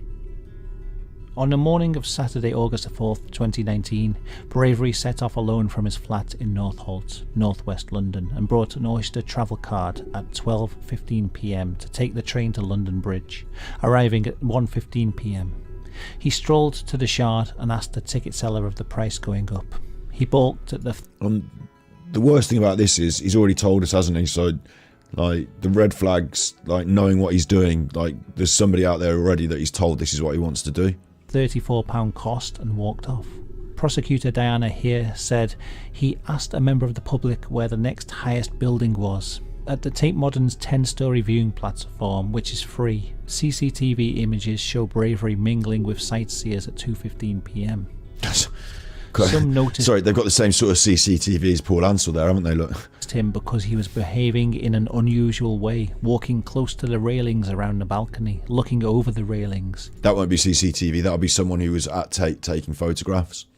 Bravery remarked to... Well, these will just be some stock photographs of Tate, you know, won't they? There won't be photographs of the on the day, but I've been there. I don't know if you've ever been there. Tate is a wonderful gallery, and you are very high up, like, but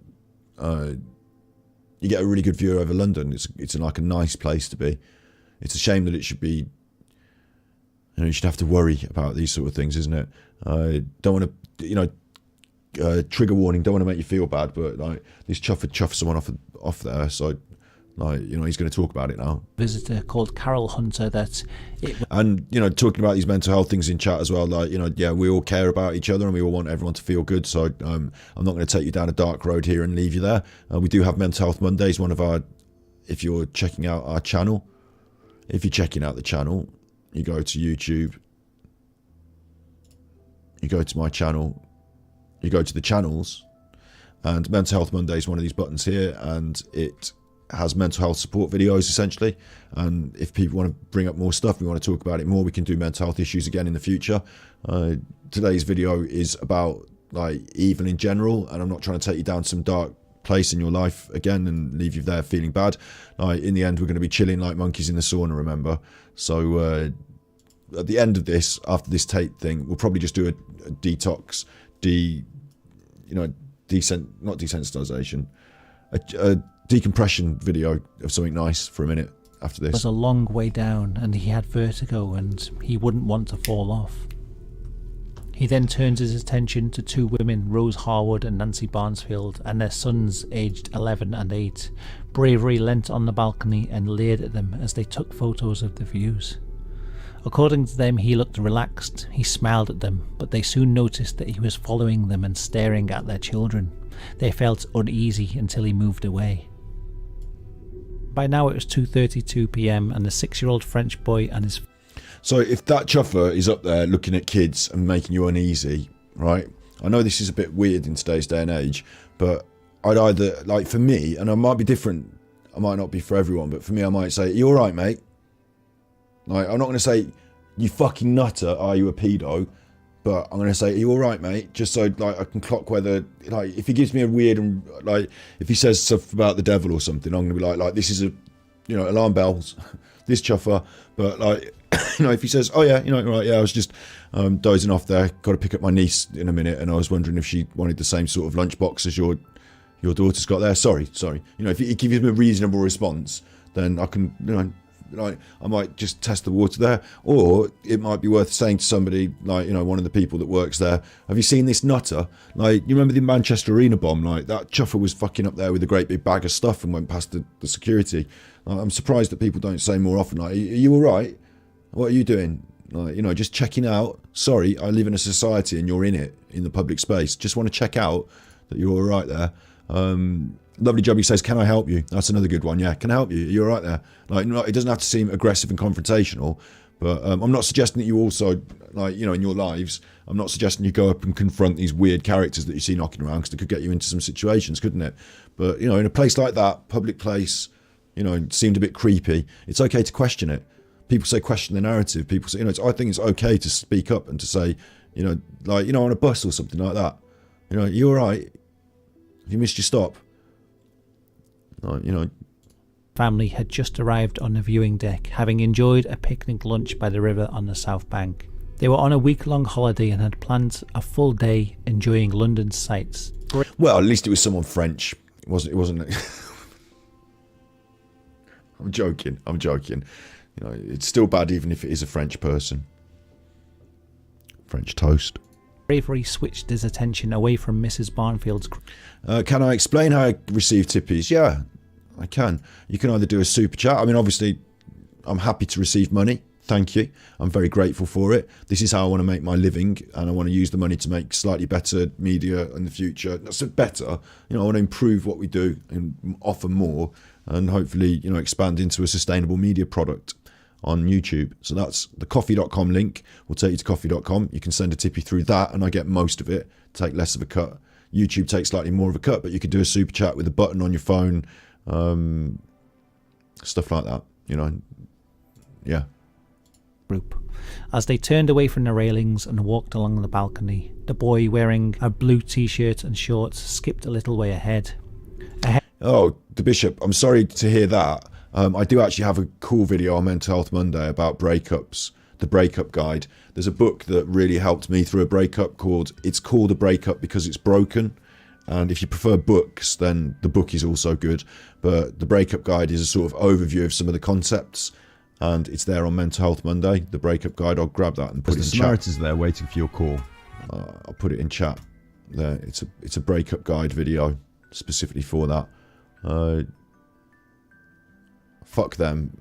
I think the general gist is fuck them. You're good, fuck them. I'll push on now. This is going to get to the bit where, look, they're going to chop. We know what's coming. The little French boy's going off the balcony here. Ahead of him and facing him was the defendant, who scooped him up and without any hesitation. I couldn't be happier. Swish and then whoosh. Louise McGill sent tippies. Keep on chuffing.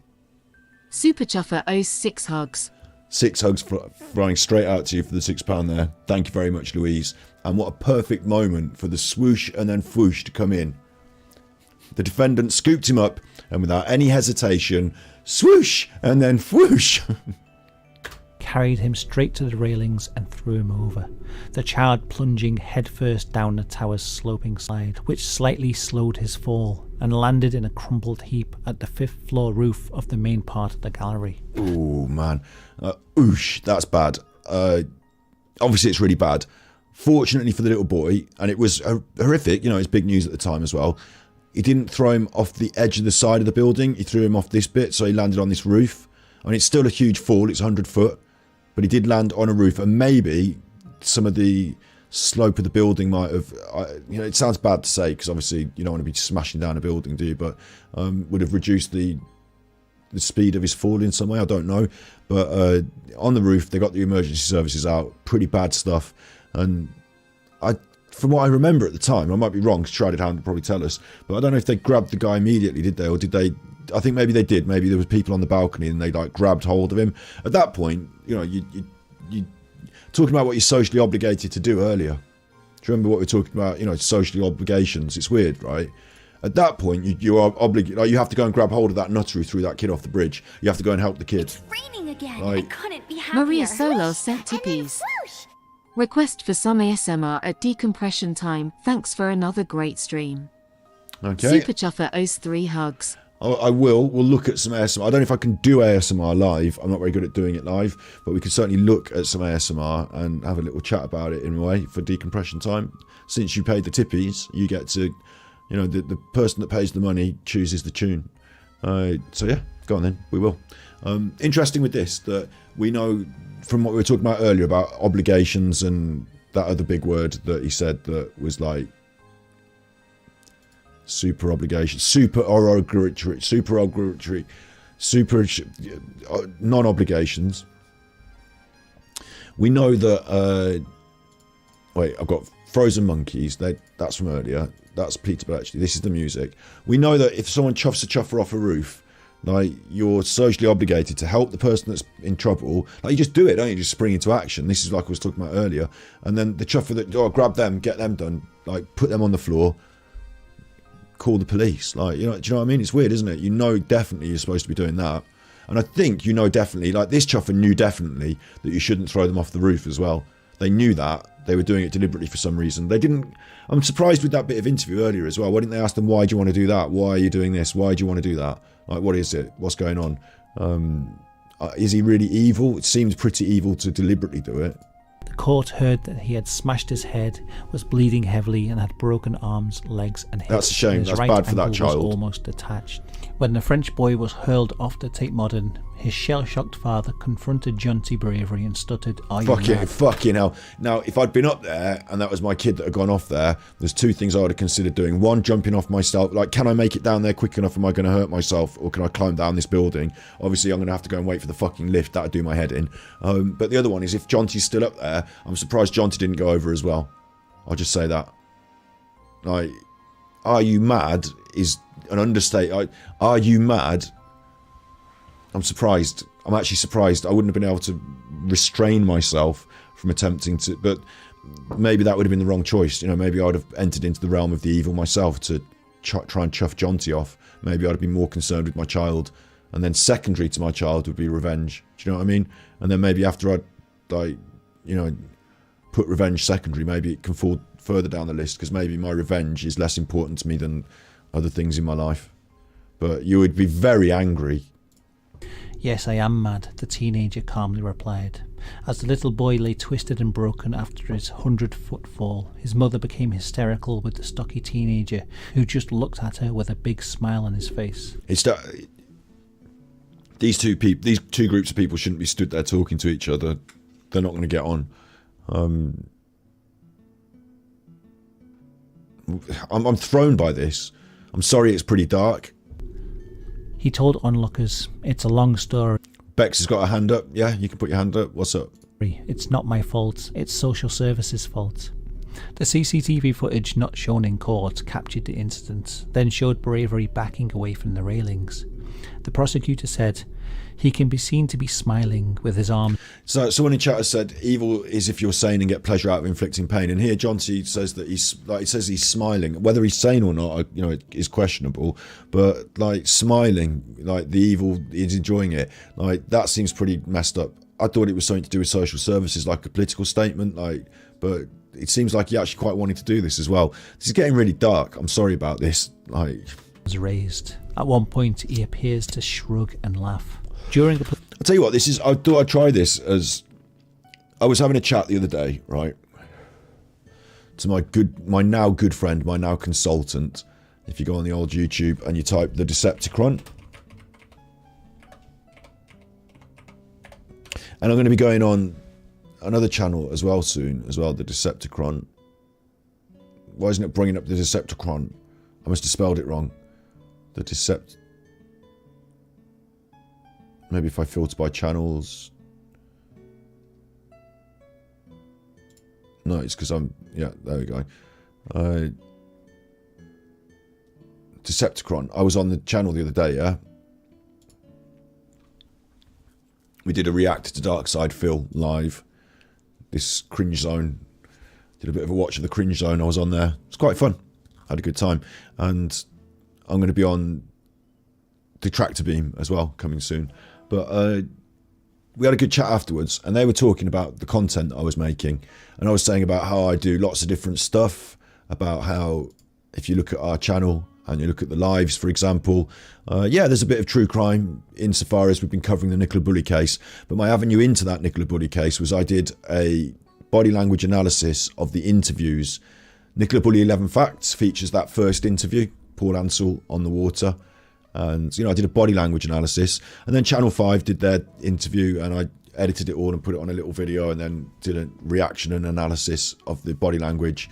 And that week we did criminals who publicly appealed to the, you know, criminals who made public appeals on the Thus podcast. And then we did more Paul Ansell. So it feels like I'm a bit of a true crime channel. Susan's asking for something lighter. I'm giving you a bit of a thought break right now, I tell you. $9.99 from Kane Corso in the Chihuahua pack. Thank you very much for that. That's a big super chat going on top of the list there. That's a tenner, really, essentially. YouTube take a cut, so it's like a $7.50, but it's a tenner. So thank you very much for that. Thank you. So it looks like my channel is a bit of a true crime channel. We also have done psychics, spirits, other stuff. Thus, we talk about, at the moment, we're talking about narcissism. So it's kind of like similar. And the Decepticon was telling me what I should be doing is doing supporting content. Because some of my other stuff, if you scroll down, this one where we played Need a Streamer Overload, that's me playing an indie game about streamers. And this one's me playing an indie game about waifus. And this one's me talking about whether space is fake. Because some people say space is fake. And this one is me flying over Assam Valley in a flight simulator because it got flooded. So kind of different stuff, variety. And I was like, yeah, I like doing variety. I like keep throwing in the variety. I don't want to be just a true crime channel. And they said, oh no, because like true crime is quite popular for you, or at least this Nicola Bulley stuff is. So you should be doing that and content that sits well in that same ballpark if it was on the same channel. So I'm like, I don't know, like Discovery, true crime channel. Like imagine what would go on that channel. If it would go on that channel and sit next to it and stuff, my people like you that are watching would also enjoy it, and you know, it helped to grow and all this. And I should like not sell my soul and not like be like, oh, YouTube thinks it's brilliant, so that's all I do. But go, you know, with the flow a bit and enjoy the ride sort of thing. So I kind of took that advice. I think it's kind of reasonable advice. And so today, Are People Evil is a sort of complimentary sort of video. It's not about Nicola Bulley, and it's not about the Nicola Bulley case, because like I said, I don't want to do Nicola Bulley every day and like, you know, let's try and dredge up a new fact. I'll tell you something no one else is all you Nicola Bulley out there, all you Nicola Bulley watching chuffers out there today, here's a little thing that no one else has said. Why did they get Peter Folding involved? Why did Paul and Emma get Peter Folding involved? I could do a little video and clip, and someone else probably will do this now when they hear me saying this, won't they? Won't they? But why did they get Peter Folding involved? I thought he could, so in Emma's words, he could find even a little stone. In fact, I'll do this for you now as a little bonus for you, because you all like this, don't you? You all like this stuff. Have out a little bonus.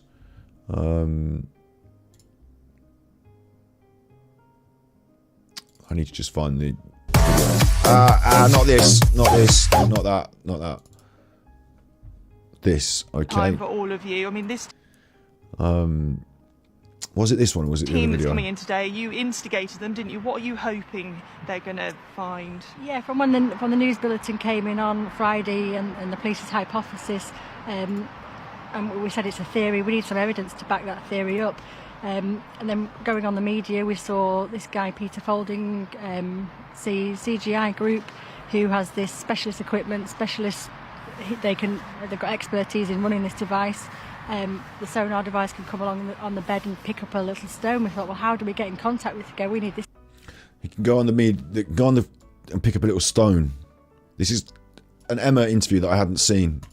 Who has this specialist equipment, they've got expertise in running this device. The sonar device can come along on the bed and pick up a little stone. We thought, well, how do we get in contact with it? We need this guy in St Michael's now, and that's... We need this guy in St Michael's now. How do we get in contact? So this is an early one. We'll do the full of that. We'll have a look at that interview. But let's just pin it off for now. Just getting you excited, just giving you a little bit of something different.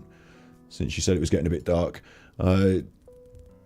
She was in a work meeting. So that little stone that she's talking about that they can pick up on the riverbed, why would they want this guy with this boat that can come along and pick up a little stone? I thought they would, I thought I was saying they were in on it and, they're bad chuffers. Why are they trying to find it? Well, do you remember the car keys? I don't know what's happening with the car keys, but it would seem interesting to me that the phone was found on the bench. The harness was found towards the river.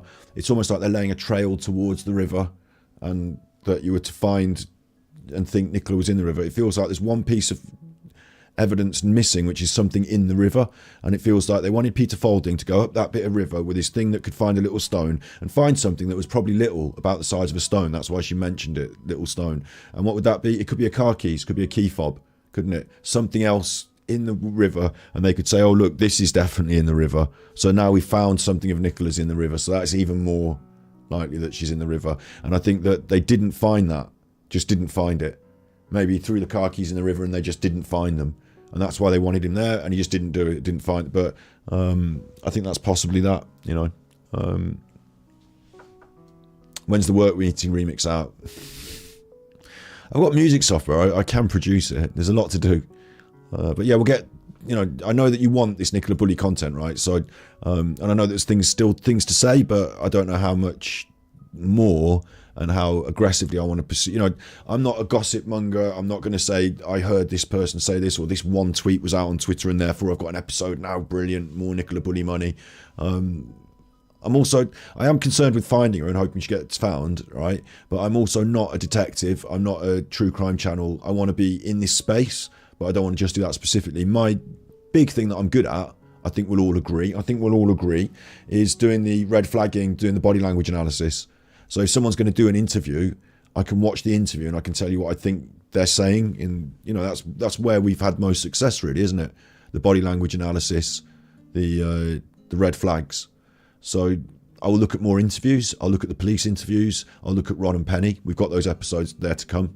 And we can also look at the body language panel and how they fucked up. We need to watch more of their stuff to see more of what they're saying, stuff like that.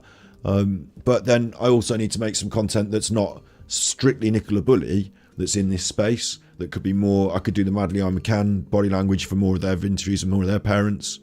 Could have been I need to think about where we go and how to grow and stay in this space, but not be. I'm not trying to be that AD guy.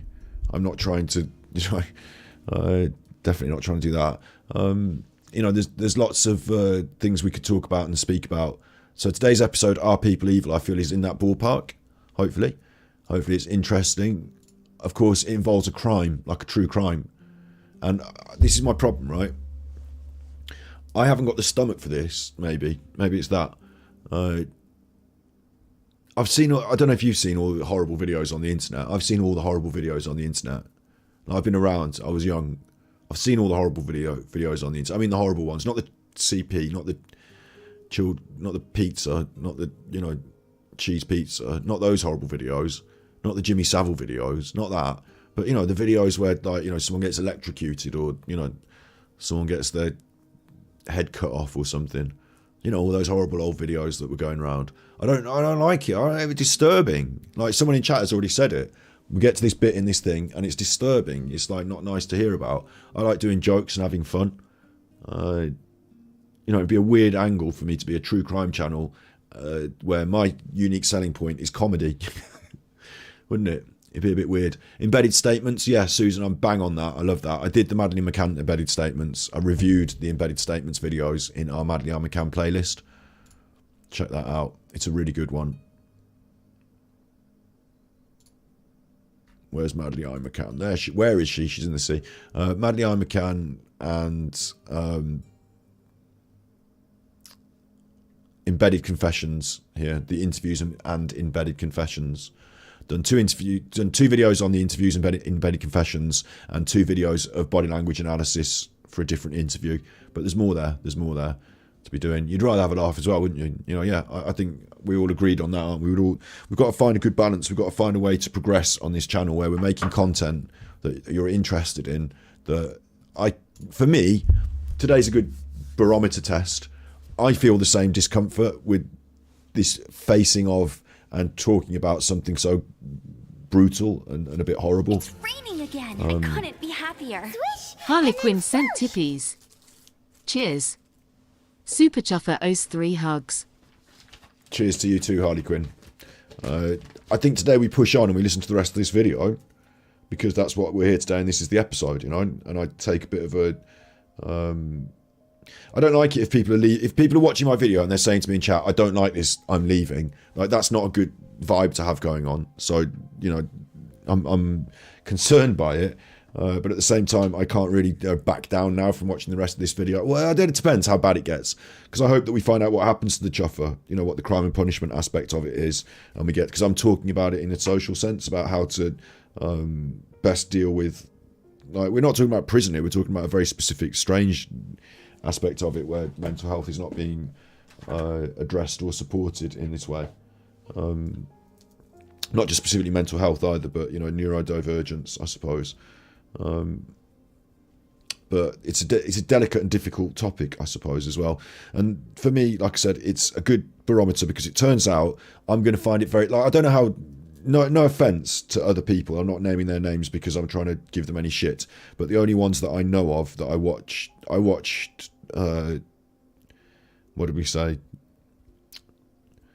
The most authentic voice in body language. Not in body language, in true crime.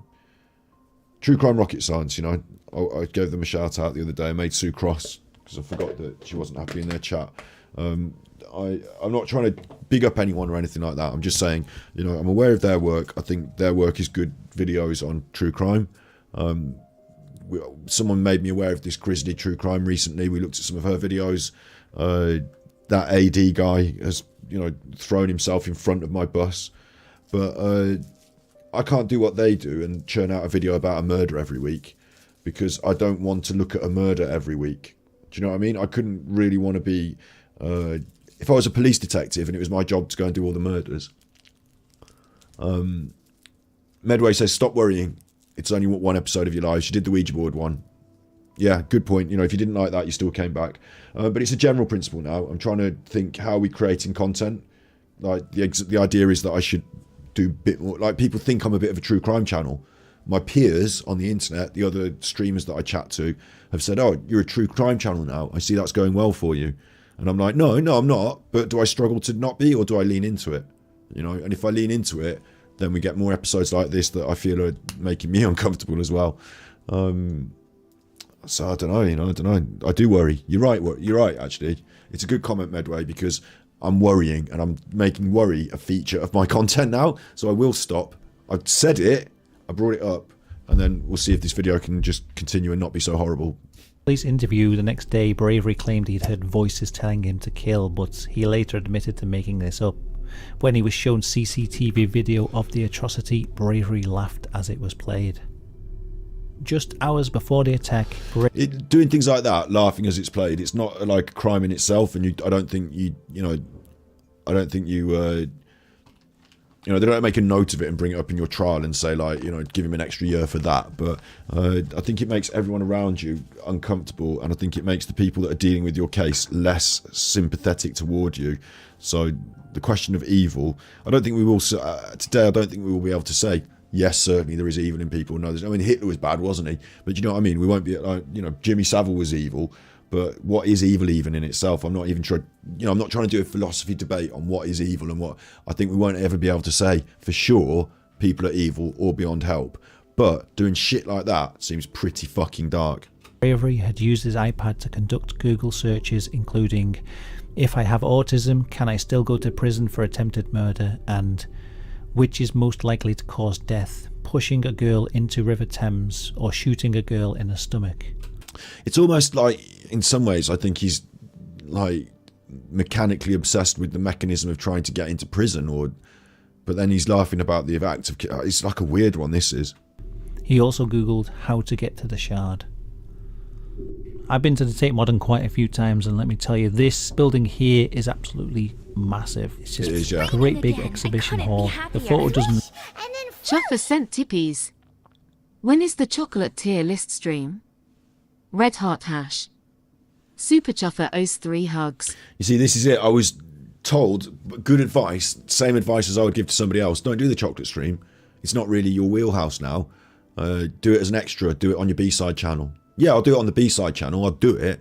But this channel here, people are turning up to see Nicola. Like, in the last couple of weeks, you know, massive increase in numbers here to see my opinions and thoughts on the body language analysis of the main players in the Nicola Buddy case. And then you do a video on, like, your favourite flake or a Twix or a Kit Kat. Like, I think it's in the same demographic area. The people that watch that stuff also eat Kit Kats. But I also think it's a really good point. I don't know, I haven't got the right answers. I want this thing to be successful and grow. So I've been given good advice, and I think I should lean into it and say, okay, is it a Nicola Bully video? Is it a body language video? Or is it something that goes with that? Yes, put it on this channel, do it, have a good time, grow. And if it's not, maybe do it on the B-side channel. I don't know if you agree. Maybe you can agree or not agree. In chat, just flow. A lot of you think I should just do what I fancy all the time. And I feel like that as well, but I have been on the internet a long time, and you know, I have got some previous channels that turned into a bit of an eclectic mix, which means a mess. And do I want a big mess of a channel? I don't know. You know, chocolate gives me the happy mix. You're right. That's a happy episode. See, I'm watching Shrouded Hand here, right? Shrouded Hand makes these sort of videos that we're watching now. If they did a chocolate episode, I'd be like, what the fuck are you doing? That's weird and doesn't fit your brand whatsoever. Do you know what I mean? It's like, sometimes I have to accept the way that I'm perceived in the media world. I'm just an individual making videos. Talking about myself far too much now. And now you're going to start talking about your favourite licorice torpedoes, so I'm getting off the beaten track. Really do it justice. I will admit to this. I worry about something, I verbalise it. And this is the content we're making. I have to remember not to verbalise my worries because I'm trying to make content. And then on the side of the building, they've got this extra bit. Which it depends if I want to play YouTube games. I want this to be successful.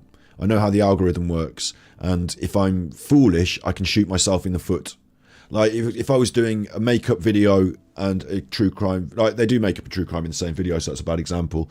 If I was doing a cooking video and a true crime video and a cooking video and a true crime video, I'd be much better off with 2 different channels than putting them both on the same channel. Because YouTube wouldn't know where to serve the videos. And I wouldn't get the people that like cooking, and I won't get the people that like true crime. So I've got to accept it, you know, but... Yeah. Anyway, enough of my internal dialogue and anguish. Like, I didn't get thrown off a fucking tower, did I? Goes up to this viewing platform here. Yeah, there's a video from the time when the rescue helicopter turned up. You might get a better sense of the scale of the building if you look how here the people, how small. In chat, the brand isn't mine. Yeah, I don't really have a brand. Like, I don't really have a brand. It's just a word that people use when they're talking about stuff. Their brand isn't mine yet. I guess. I will try and not stress. Have you all been to the Tate Modern in London? Have you all been up that tower? Do you know how, like, it is big, it is tall. Just interested to know how many of you in chat have been to the Tate Modern. All they look compared to the building. Obviously they could fit a helicopter down there. But how did they get him off the roof? I suppose there's like doors near the windows you can get onto the roof. Dress up as Ansel next stream. I was thinking of letting the beard grow for a bit, so I don't really want to, but what do I have to get? Just a little cardie?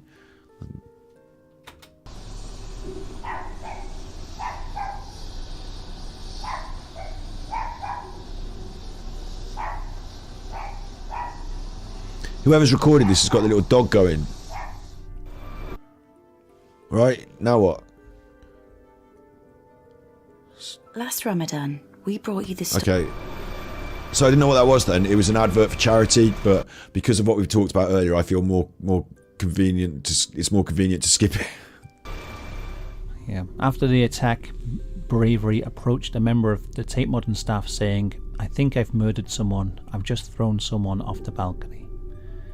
He later told police that he planned in advance to hurt someone at the South Bank Gallery to highlight his autism treatment on TV. That's the thing that came out as well, is that it almost came out like it was some sort of political protest, like a fucking messed up political protest. Like, because you didn't give me enough treatment for my autism, I went out and did this, and like, there's a number of real problems with that. One is that autistic people don't go and throw people off buildings just because they're autistic. It's not like, you don't treat autism equals psycho killers. That's not how it works. Like, autistic people are good people. They're just different in terms of the way they interact with the world and communicate. But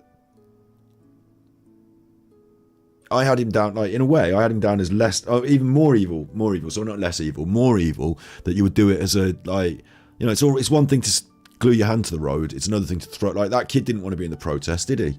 Like, what the fuck are you doing? In his police interview, Bravery said that he had to prove a point to every idiot who said he had no mental health problems, asking police if he was going to be on the news. The child was airlifted to hospital. I think you can categorically say after he's asked that he does have mental health problems, but I don't know what it achieves. Hospital. His parents say he is constantly awoken by pain and he can't communicate that pain or call out to hospital staff. Life stopped for us 4 months ago.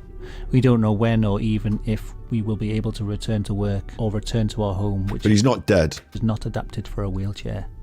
Bravery was convicted of attempted murder in 2020 and jailed for 15 years. And is that it? He's just gone in the normal jail then? He's just gone in prison? He hasn't gone in Broadmoor or anything like that? He's just gone in the normal prison, like, mental health aside, just 15 years in the normal... So he's, like someone said about it in chat earlier, like, he's not going to... You want me to get a woolly hat? Oh, my days.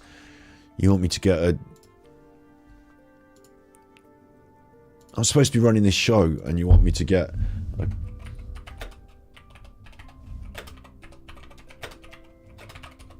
You want me to get one of these? Probably like that, isn't it? Something like that. Get myself one of those. These are going to be popular this summer. The popular summer item. I wonder, like, just being serious for a minute there, Tony D comment of the day there. I wonder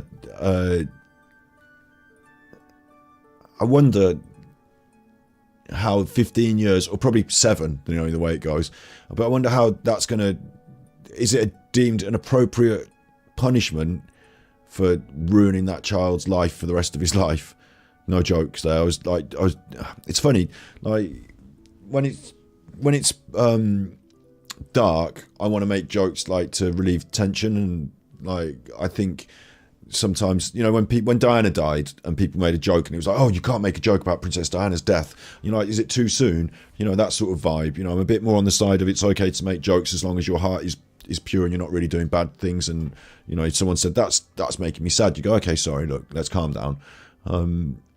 But yeah, like, I'm laughing at the ridiculousness here in the idea that 15 years in prison will make him come out better in some way. That'll improve him as a person, because I don't think it will. And I don't think 15 years in prison, like, that kid, what was he, like 10 years old, like, so this guy comes out of prison, that kid's 25, like, Jonty can come and push him over in his wheelchair, can't he? Just, like, what do you mean? Like, what? Doesn't seem fair, does it? Like, doesn't seem like it balances, but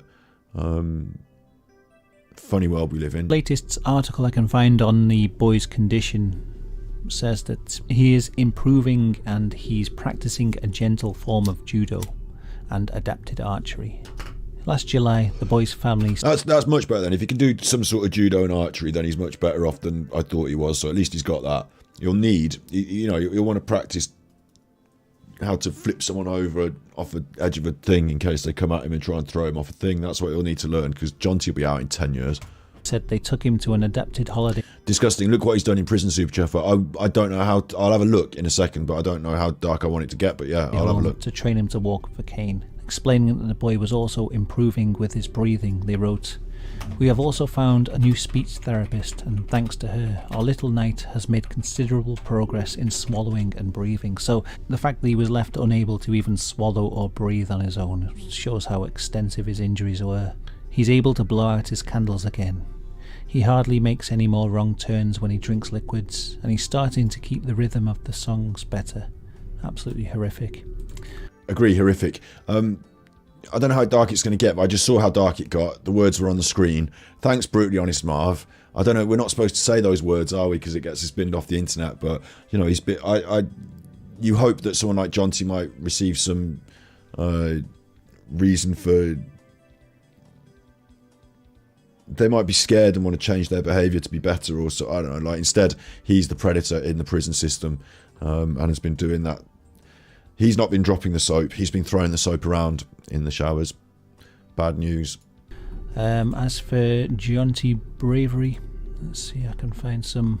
The last article I could find on Jonty Bravery was from... He's got it up here now. Don't look. I don't want to get binned off. This is tea time chuffing. I'm a super chuffer. I'm not a chuffing... Okay. This is as good as I can manage, so thank you everyone for watching. I mean, we talk about Jimmy Savile, don't we? Video interesting. Nice tea time Jimmy Savile chat.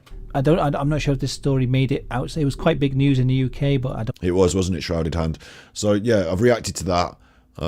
We've got the last bit of this if you want it. Like, after that, I don't know what to... So this difference of proximity does not prevent your intuition, your thoughts, your moral thoughts about an example like this from translating over to a... Proximity, I get it. Yeah.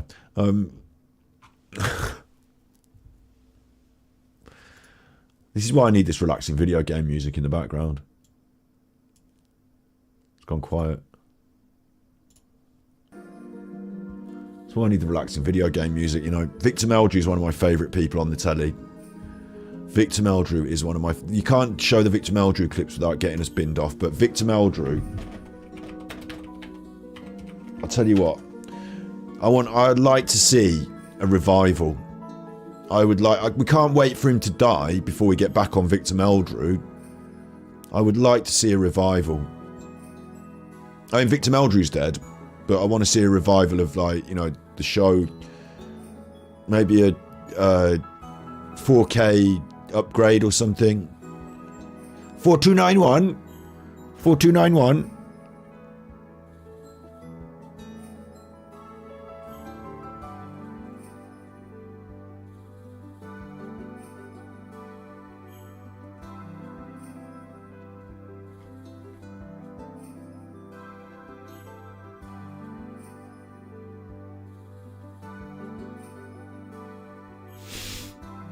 I'm looking at you in chat now. I'm confused. We need woodwork meeting to work. We need a work meeting to unwind. Shall I show you some? I've got some rabbit holes that we could take us down. Right. Check this out. This is a rabbit hole and a half. There's a load of these videos on the internet now. A load of them. Someone wanted ASMR, didn't they? Someone wanted ASMR. This is where I'm going to at the moment for my ASMR fix. Woodworking on the internet. It's turned into a bit of a thing. Wood turning, and this is a good example. This will be a good example. Changing the... I think they should do a Victor Meldrew skin for Fortnite. I think they should get the kids on him again. You know? Introduce him to a new generation. Do a Victor Meldrew skin for Minecraft. I think we should have a Victor Meldrew...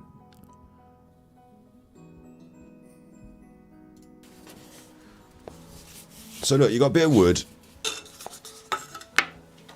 This is where I'm going for my ASMR fix at the moment. These sort of videos. They don't do a lot of talking.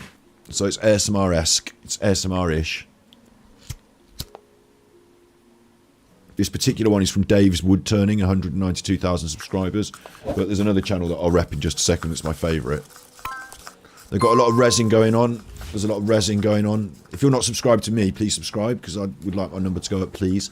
There's a lot of resin going on. Right, resin and colour and stuff. I'll skip it on because it's just mixing that, which you might like if you like ASMR.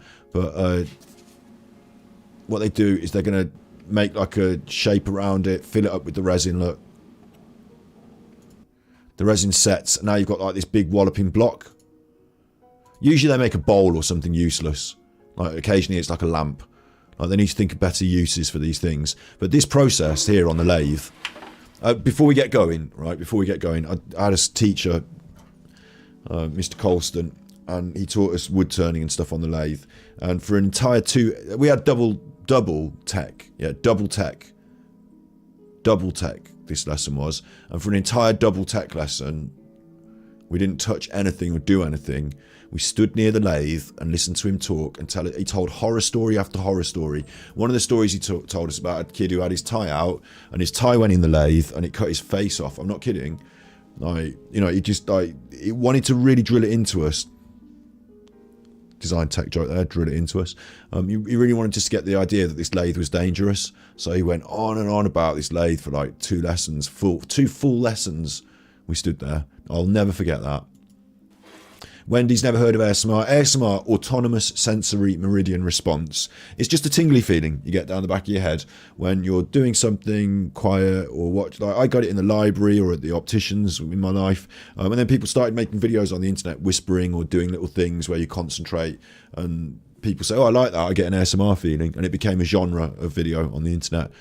So there are people that are doing it deliberately. And there are people that are making videos that I watch because they help me to relax and I get a sort of nice feeling from, and that counts for me. So this is one of these unintentional ones. Hammer it home. Good one, Neil Warden. So this is fine, yeah? This is fine, but you've got to remember how, like for me, there's a sense of danger. I absolutely could take your face off this could if you just lean over it with your tie. So there's always a sense of danger. They never build up a sense of danger. But no, it's very relaxing because they're going to spin that and they're going to cut into it, aren't they? And it's going to be very relaxing and chill. But I can just really enjoy this. This is the sort of rabbit hole I go down. I'd rather do this as a channel concept, rabbit holes like this. I'll do more of this on my B-side, you know, this sort of random stuff.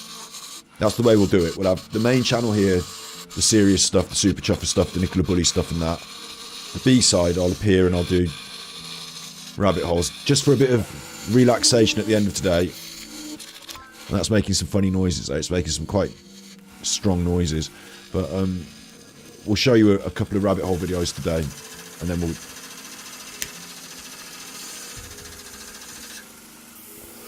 we'll sell the concept for the B-side video. This is a bit I really like. Look, dry sanding. Look at that. Makes you want to get a lathe, doesn't it? Oh. Oh.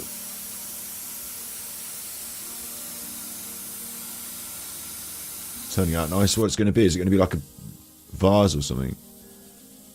Wet sanding. It's a mistake. If you ask me, you don't want to sand it wet. Well, they know what they're doing. Look how it comes out. Look at that now. That's nice. There's a few bubbles in your resin there. You didn't intend to have them, but fuck it. You know, still nice. Now what are you doing? Bit of tape on it. He's twisting the lathe to do the tape round it. That's clever. I think. Don't know why. What's this? Fucking like a giant roller skate circle thing. That's going to go on it.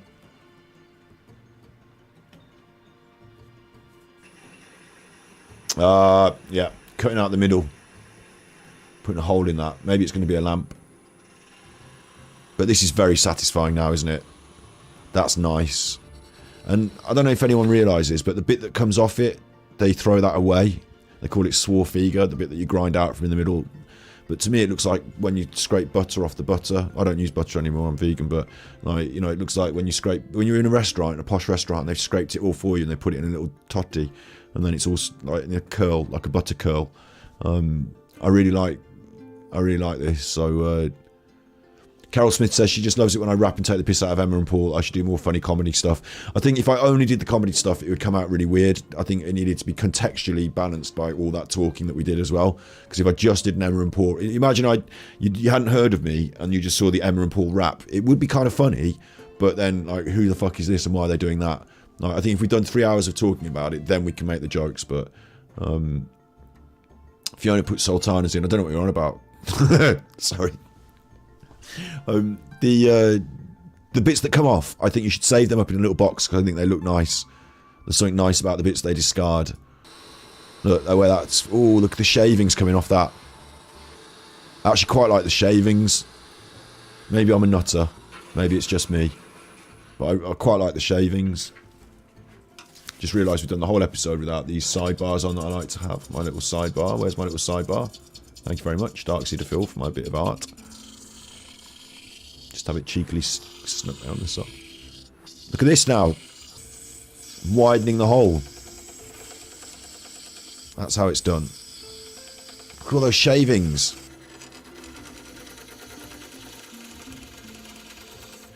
This could be quite a satisfying afternoon, couldn't it? What have you been doing? I've been widening the neck of the vase. Have you? Yeah, look at all the shavings. Okay. Could also be dangerous. I bet that's quite a sharp thing that he's got going in there. You don't want that breaking off and flying off and hitting you in the eye. Wear goggles.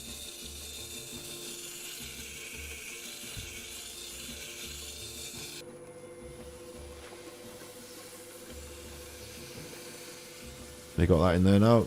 That's some sort of polisher, I imagine. I think we can skip on a bit from this.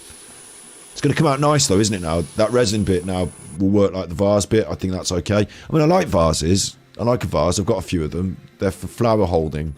But my only problem with these sort of videos is they don't make so many functional items. It's just for the, you know, there's not that much, like on a lathe, like you end up making a lot of bowls and vases.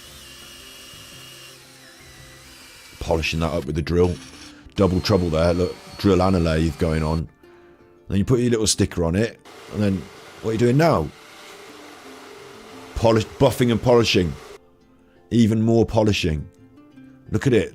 Ooh, this is the bit you want to spend time on. Slow motion this bit. No? Alright. This is the bit you want to spend more time on. This is the best bit. This, in a way. No? Okay. 10 minutes of the thing on the lathe. 30 seconds of it in the showroom after. That's where you want to spend more time and money, though. On this shot. Looks nice, though. And then there's this one called Inheritance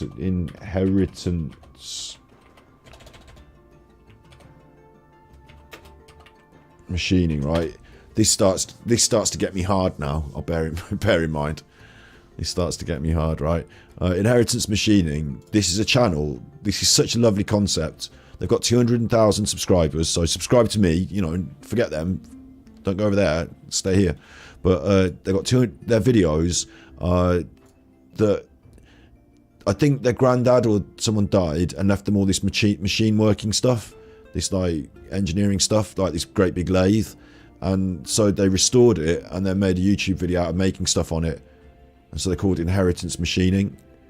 So lovely videos. This one, the tiny hammer, one of my favourite videos. I've got no cause for. Shut up, you. I've got no cause for, you know, what do I need to be watching this for, but... He was not classically trained, but he had a real knack... Sorry. My grandfather was a machinist and worked as a tool and die maker for 30 years. He was not classically trained, but he had a real knack for figuring things out.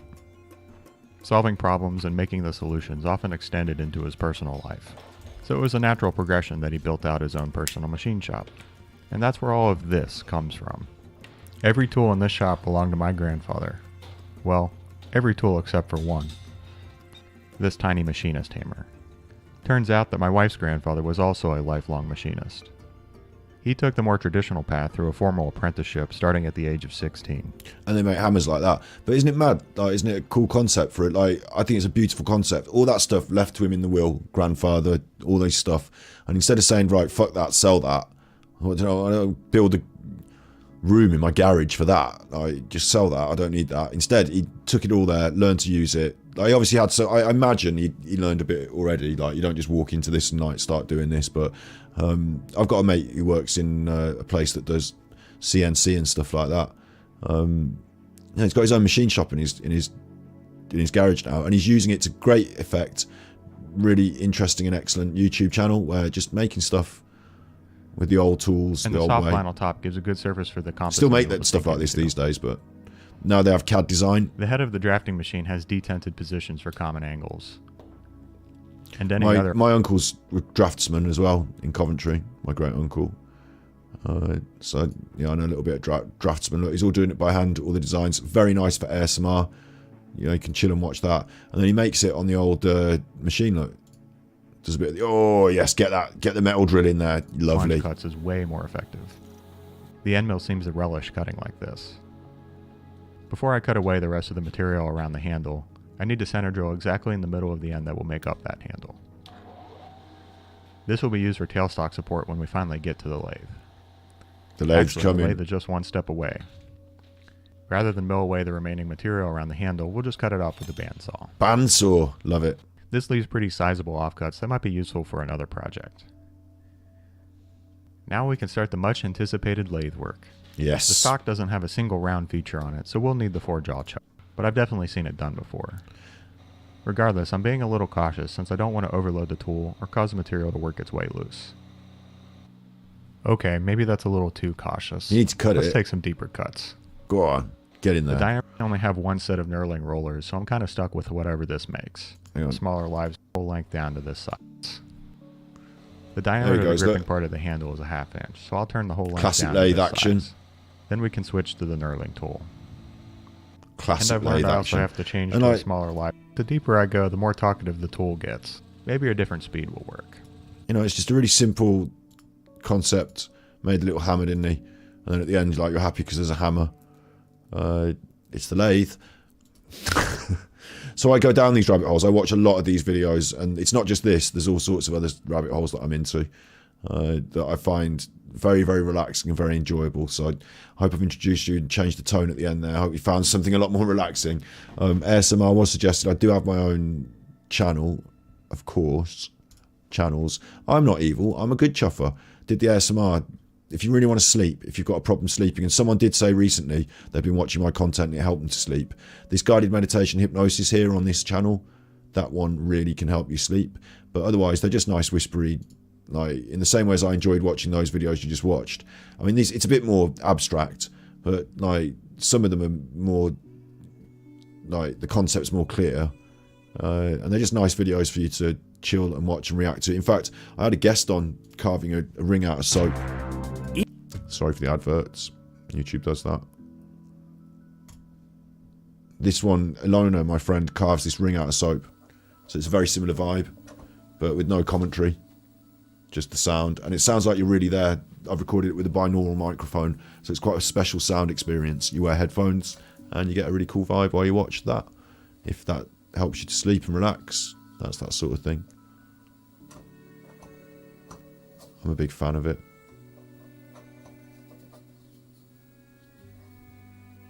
The music we've been listening to today is relaxing video game music.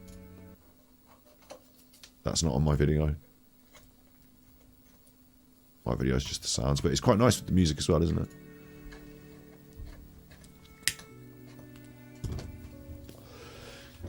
Hello, Nina. You're arriving and I'm about to finish, but what's my most viewed ASMR video? We'll have a look. Obviously, I don't do ASMR anymore, really. It was something that happened. I will still do an occasional video, I'll say that. But I haven't done one for a while. It's something that happened on the underground in YouTube world some time ago, and now it's mainstream. And I'm not saying, oh, because everyone's doing it, I'm not doing it. But it's a bit, you know, it's one of those things that the mainstream gets hold of something, changes it slightly, and it just isn't quite, you know, I'm in a different place in my life. ASMR is in a different place in its evolution. Me and ASMR are not still going on, but it was quite fun while I was doing it.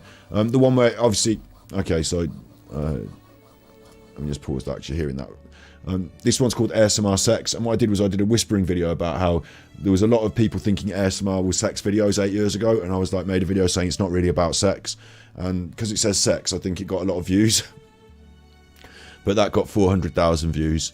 But really my best ASMR video that got the most views is this one, which again is just like what I was just describing. This is just exactly the concept. It's for a bit of fun. You can buy this more expensive. It's a bit of a joke, yeah. But I made a dummy head. Instead of spending $5,000, and it is whispered, because the ASMR is whispered, I made a binaural dummy head. Instead of spending $5,000, I made my own one with some microphones by drilling this dummy head. So it's a hairdresser's dummy head. It's a bit of fun. I use a drill. Don't worry, it's a little bit bigger. Like I was saying about that lathe video, it's just a process. I'm whispering, there's some sounds. It's quite chill. It's quite funny. I deliberately think this is funny. So if you think it's weird, that's fine. It's supposed to be a bit weird. And you can see it makes a little bit of dust. I've put the microphones away. I don't want to get no dust. And yeah, I'm just getting to it right there. And then you're poking it all with tape, so it's and then you put your microphones in, and then you got these ears. And then there she is. And you're like, why'd you put ears and microphones in the ears? Because binaural sound, it's not like stereo where you have two microphones. You actually sound like you're really there. It's really weird. It sounds like if I walk around the dummy head with those microphones in, and you've got your headphones on, it sounds like I'm walking around your head. It's that weird and realistic. It's funny. So like a Tom Green sketch, a bit, yeah. Like, I was always like either taking it over too seriously or being more aware of how silly it is. Because ASMR is a bit silly. We're whispering into a microphone. So, but the quality of the sound was always really important to me. And then the idea that the content would be on that verge of being not Monty Python silly. Like sometimes I took it kind of seriously, but also sometimes I deliberately made it abstract enough to be a bit silly. Like, you know, not too serious, I hope. Yeah, we'll just say that. You know, vague enough to be in that ballpark where some people might think I'm taking it really seriously, and sometimes I am taking it quite seriously, and other times it gets a bit silly. You know, that's like my content, isn't it? That's like all my content now. But some others that aren't as popular, that are more, you know, accessible, like are more like mindfulness videos, I suppose you could say. The more popular ones, though, yeah, as I asked in chat, the Chuku Chuku Sounds 200,000 video views, the Dummy Head Hack approaching 300,000 views, Crystal Palace of Illuminated Colours, a meditation, guided meditation, hypnotic, 100,000 views, 140,000 views. My documentary that I made about ASMR, 60,000 views, Sleep Guided Meditation, 60,000 views, the Scuss Sound, 50,000 views, that sort of stuff. Yeah. As requested, there's a look at it. I don't, like I said, these days, I don't tend to watch other people making ASMR anymore. I think it's gone a bit, it's lost a bit of its soul. But there are a few channels that I still watch, and I tend to watch, like I said, more of this non-intentional ASMR, like wood turning and stuff. So I hope I managed to pull us round today from somewhere quite dark. We got somewhere quite dark. I hope I managed to pull us around to somewhere a bit more content and a bit more happy. We'll see where it goes together on this channel. As discussed, there are more Nicola Bully episodes to come. Are these questions to me? It's raining again. I couldn't be happier. Swish! Charlotte H. sent tippies. Hi Scott, I hope you're well. Keep up the good work, love your videos. Super Chuffer owes 10 hugs. Thank you very much for the £10. I'm really grateful for that. Thank you. And it's just a nice message. Didn't you include the worst swear word in the world? And it wasn't from Emma Bully or Paul Ansell, so that was a nice one. Thank you. Thank you, Charlotte. Susan asked, will I meet my wife online? These days, a lot of people meet each other online. I wouldn't exclude it. I wonder if the question's for me. No, I'll be open to it, but I'm certainly not using my channel to try and solicit attention so that I can marry one of the people that's in my chat. That's not the idea. Do you know what I mean? Like that would be like I use things like what do you call it, Tinder, or my sister suggested Hinge the other day. I don't know what Hinge is, but I use the normal channels. We're not doing a dating show here now. Lovely Jubby says, you did, Scott. What did I do? What did I did? Oh, I did. I brought us back to somewhere nicer. Yeah, I brought us back to somewhere nicer. In terms of where we're going with the channel, like I said, I want to do all this other stuff, like the chocolate stuff. Yeah, I think I still want to do it. So I think what we do is we use Battery Exhausted, my B-side channel here. We use that. At the moment, I use it for anything else.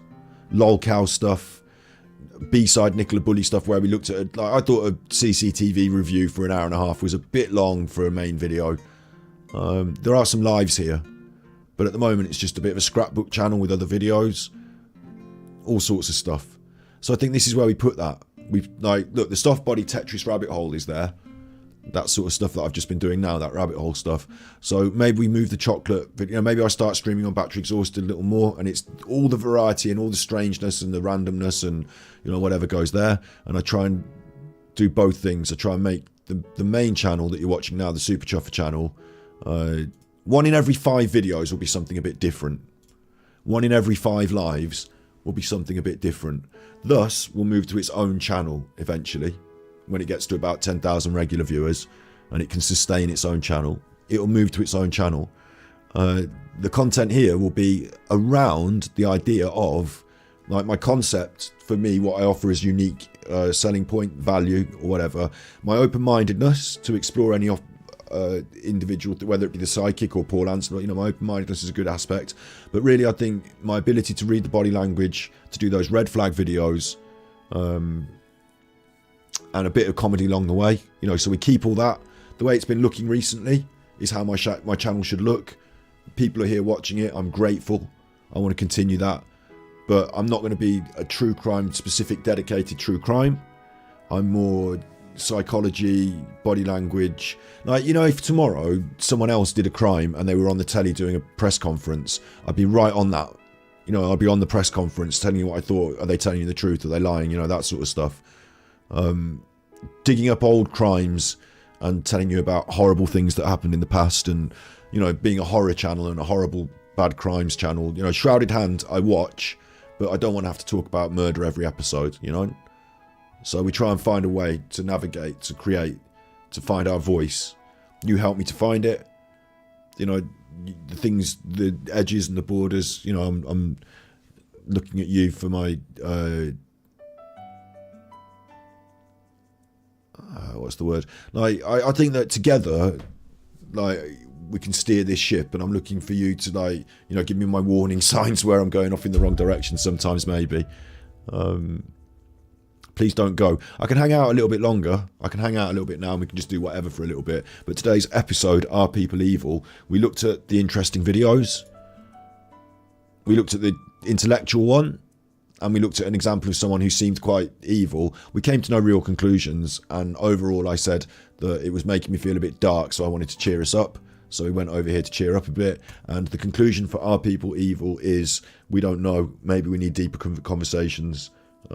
Certainly we need more support when people are struggling, because people do bad things when they get at their wits' end, maybe. But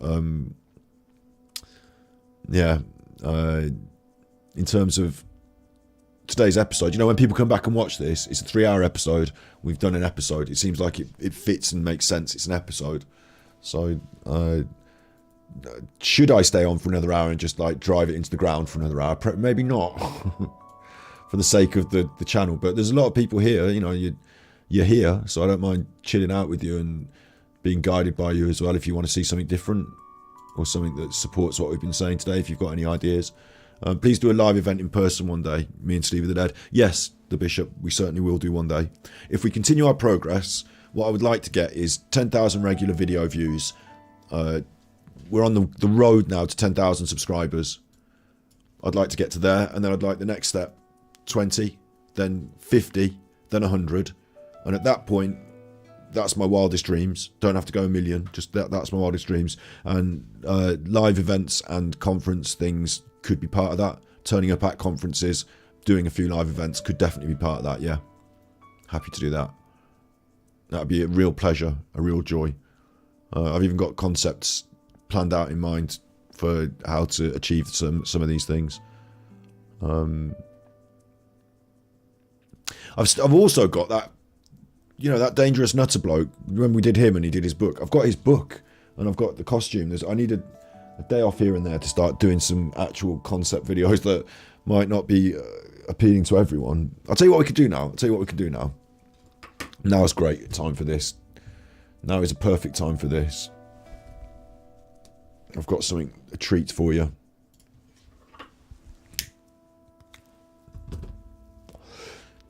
I'm still here. Check this out. You're going to like this. I've got this on the back burner. Oosh. What's that?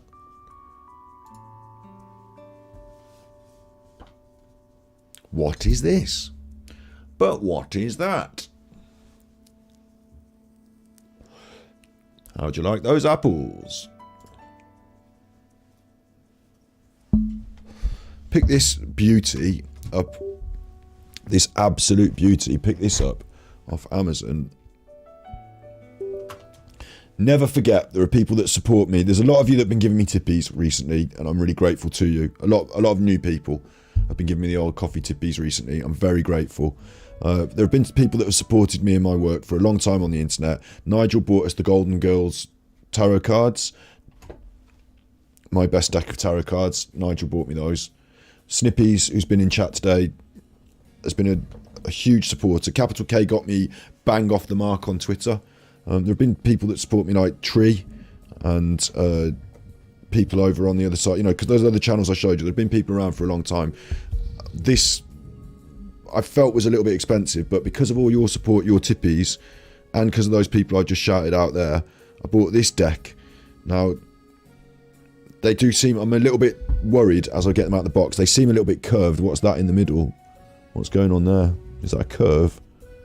Can you see that? There's like a curve there. I don't like that. It's a feature. There's a curve there. This half of the deck is a bit curved. It's just how it is, but they're beautiful big cards, right? We'll get used to them. We'll have a look at them. Look at them. Beautiful big, lovely artwork on the cards. This is the Literary Witches Oracle. So this is not a tarot deck, but it's a oracle deck. And what oracle decks, they're like a modern concept, I guess, on the tarot. So this is the guidebook. And you'll notice that it's little pictures of all the different cards and the things. And what happens is, it's like a tarot reading, except you just basically make up your own rules. And I can either deal you a card, or, you know, you can say stop or whatever. And, for example, this is Zora Neale Hurston. The light is shining on the card a bit, making it a bit difficult the way it's shining on it. Which is a bit frustrating. How would I do? Obviously, you want the light shining on it, don't you? But maybe if I move it like that. So she's a literary witch. That's the one I've pulled. You know, I could have pulled Joy Harjo there. Bravery. Or I could have pulled Charlotte Perkins Gilman. And I don't know who these people are, but the little book will tell me a little something, and then we look on the internet. So you can like do a reading, but of famous literary witches instead. At some point, what we're going to do, we'll do it for a bit now, is we'll just look through the deck, and we'll just see what's in the deck to start with, and it'll see if anything. See if you've got any. Have I got any merchandise? No, I'm not. We will do. You know, we'll build towards it. We'll build towards it. It's a good question, Nyla. I know there's a lot of people who are desperate for an I Done a Murder t-shirt, but I'm not desperate. Like, I do want to make money. It is important to me that I have these income streams, these diverse income streams as a content creator. But first, I'd like to get the content in a good place, and then worry about squeezing the audience later, if you know what I mean. But like, yeah, you know, we can have a look at doing some merchandise. So let's have a look at these cards. Emily Dixon, you tell me in chat when I'm doing these cards, if there's any literary witches that either stand out to you or people that you've heard of, because I'll stop as well if I've heard of any of them, but I don't know. Anais Nin. I don't know Anais Nin. It's beautiful artwork though, isn't it? Really good artwork. And a really like solid and substantial. Like, I was looking for some big cards, and this is a solid, big, substantial set of cards. Sylvia Plath, I've heard of her. Have you heard of Sylvia Plath? Do you know your Sylvia from your Virginia Woolf? Was she a witch? Just moving my microphone into shot there. Was she a witch? Don't know what you're up to there, Beryl. Mary Shelley, I've heard of her. She's definitely a literary figure. Mary Shelley wrote Frankenstein, didn't she? The light that I've got is just shining down on them a bit and creating this. But that's no good, is it? I've got one more option. No, I haven't, because I've got a plug over there for it. Okay. It's the finish on the cards is a little bit shiny, so there's a bit of a shine on them. That's a nice card though, isn't it? Interesting artwork and everything. Emily Bronte. She's famous. Heard of her. Emily Bronte. Definitely heard of her. Don't know who Anna Akhmatova is, but if you draw... The idea will be, I think, is that we will learn something about it. Like when we do the episodes with these, because they are coming. I'm trying to find a place for them. I want it to just be a dedicated episode where we do, readings for all of you. And if you pick Anna Akhmatova, we might learn something about her and see how it relates as a reading. Octavia E. Butler there, surrounded by some tentacles and stuff as well. A literary figure. This is Anne Carson. Not Johnny Carson, but Anne Carson. Angela Carter. Again, I don't really know exactly what the story is, but there's a wolf there and the legs are going, so it seems a bit... I prefer the art... That seems a bit... I prefer the artwork on this one for Eileen Chang. It's a bit... It's not as... I don't know what's going on with the other one. The problem is when I get it really in focus, look, you see the reflection. What we're going to do, you're just going to have it really in focus. You have to see that reflection on the cards. Because Agatha Christie counts, does she? Famous witch person. I created some sort of shade for the cards there. Shade's not good, is it? You want to see them. Anyway, Agatha Christie, trickery. Sandra Cisneros. Very nice picture. Very interesting piece of artwork. But I don't know who she is. Just doing this now to fill some time for those who didn't want me to go. But it's a nice little way to finish the episode, isn't it? This is Farukazad. Again, I'm learning names, but not stories, so we will have to come back and learn these stories. Anis Nin was a Cuban poet, says Martine. See, some of you in chat are a bit smarter than me. They're all literary people. It's called literary witches. So I don't know if they're witches or they wrote about witches or, each would have a slightly different story. And if you pick a certain card, I'll tell you what, there's Janet Frame. What we'll do now is one of you in chat can have your reading. So there's two ways to get your reading done. I'm going to shuffle the entire deck. It includes these cards as well, actually. These separate cards, maybe. Maybe I should separate these. Because you're going to want a witch. You're not going to want all this other shit.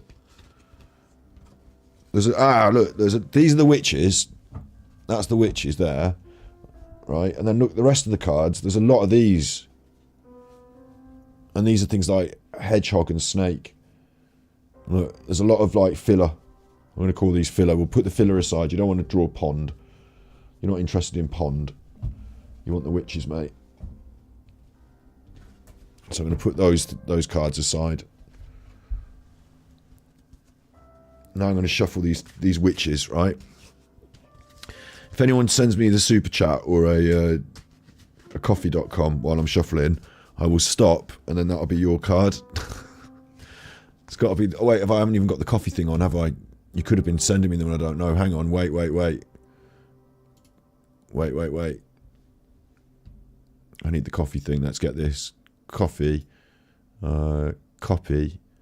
And then over here, we want to paste.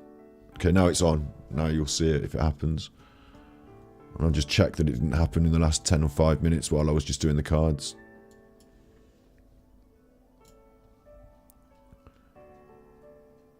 "16 minutes ago, Charlotte sent me a coffee. To say, I hope you're well, keep up the good work." So that was the last one. So if we didn't spot that, That was the last one. But yeah, so if anyone's that desperate they want to pay, obviously I'll do it for money first. I'm shuffling the cards now. If nobody pays, then I'll just pick one of you in chat. So first of all, it's open. Currently, it's open. Snips has got hers in. Snips has got hers in. She's a witch. We'll find out which witch is which. I stopped. I was shuffling. I've stopped. This is your witch. Agatha Christie. You got Agatha Christie. She was in the original set that we were just looking at. Of course she was. I was just showing you the witches. Agatha Christie is your witch. Congratulations. The music's really piping up as well.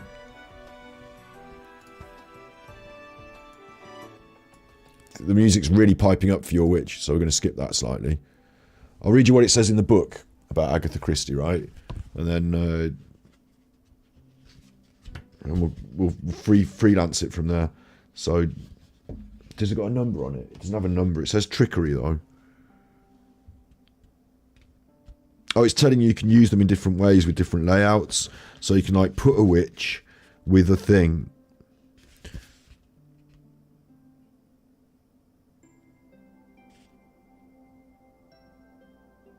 Okay, so this is how this is going to work. And I'm like, because we know a little bit about what's going on. Like it says example, addressing a specific question. Should I move to a new city? So that's interesting, isn't it? That it says that in the book. Because like, for you Snips, that's interesting. So I know your mind is pretty much made up, but what I'm going to do is I'm going to take the other deck as well and do what it says, which is to mess around with the arcane card.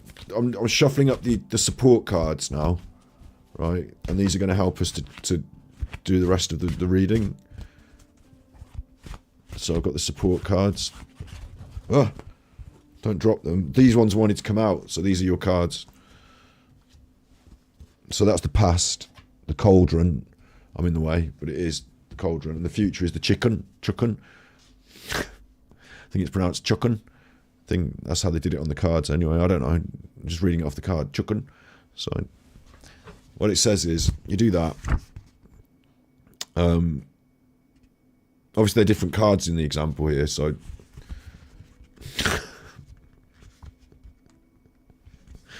Let's find your answers. I need to learn what all these things represent, but... Cauldron, the past. Creativity, the rich broth, or surprising yourself. So in the past, you've creatively, through the rich broth of like creativity, managed to surprise yourself and things have been going well. The cauldron, I suppose, is a positive one about the past. Then the main card, the present, is Agatha Christie. So it's a bit of a strange, like as far as tarot goes, I'm finding it a bit of a strange concept because I have to remember what all these cards are, I suppose, don't I? I have to become an expert in literary witches. Agatha Christie is trickery. You ready for this? You ready? You're going to like this. Suspicion, deception, the missing piece. That doesn't sound good. This is for Snips and her reading, right? You're a musician, you change careers, so that seems about right. This is now, I know a little bit because we've been talking on the B-side stream, Snips, but I'm going to ask this as a question because of like my intuition. It's the Agatha Christie trickery. Are you worried that you might not be? Is it that?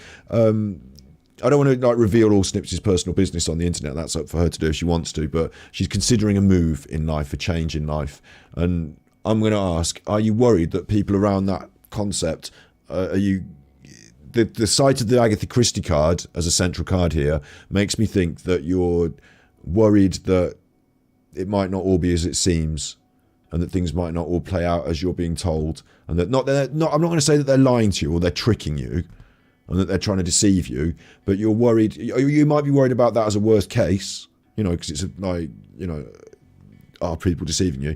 But you're worried about like, is it being missold to you maybe, or maybe that's what the Agatha Christie card is saying to me.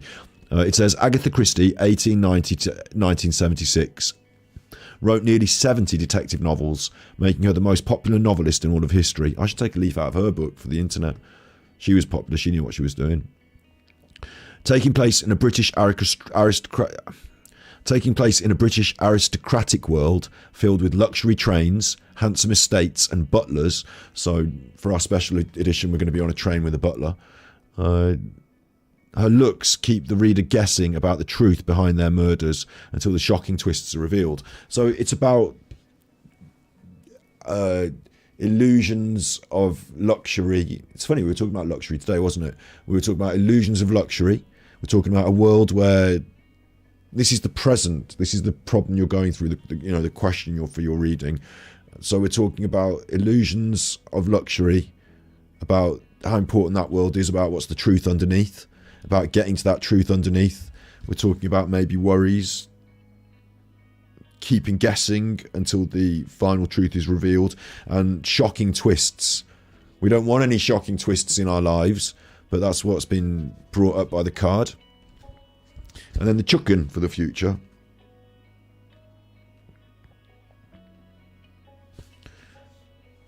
Honestly, this is what it says in the book.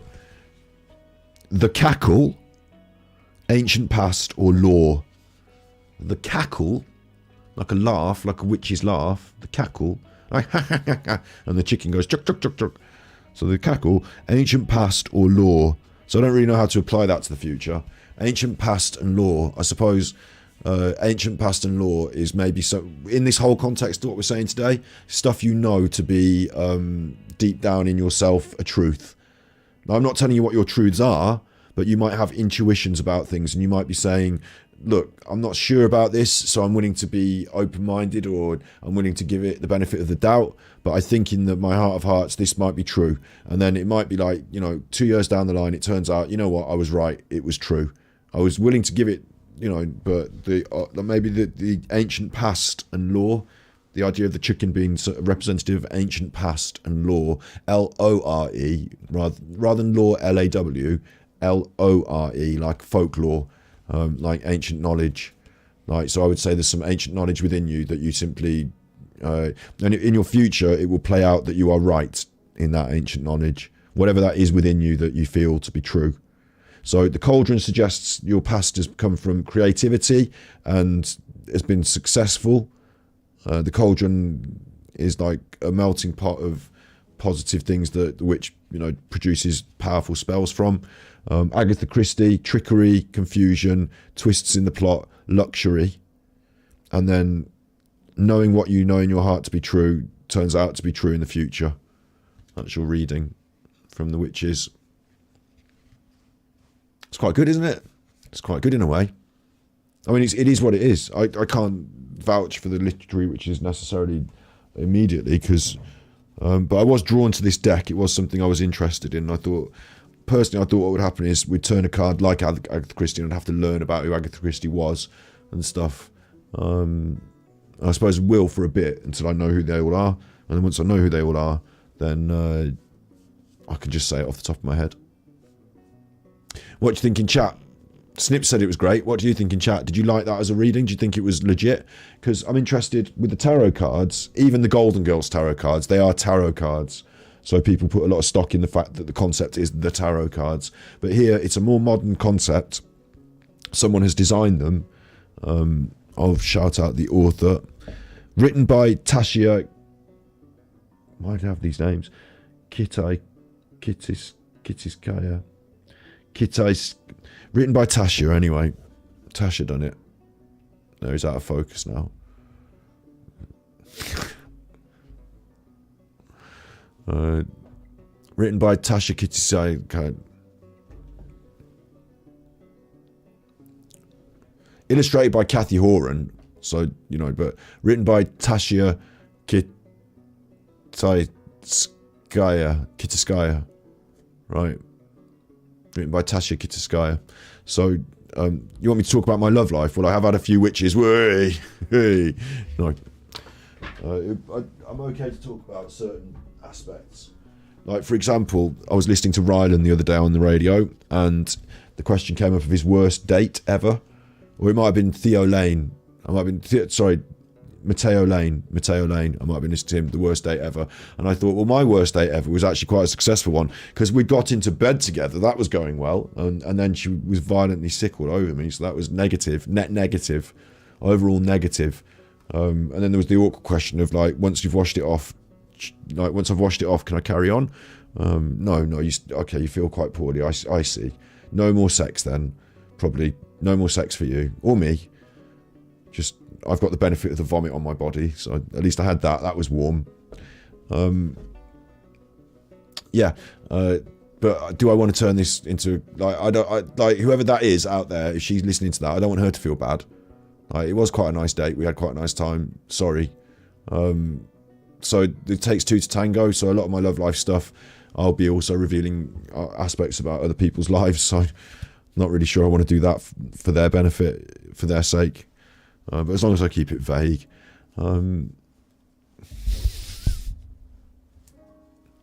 My question to you all in chat was, and I don't know if I got Ellie said she loved it.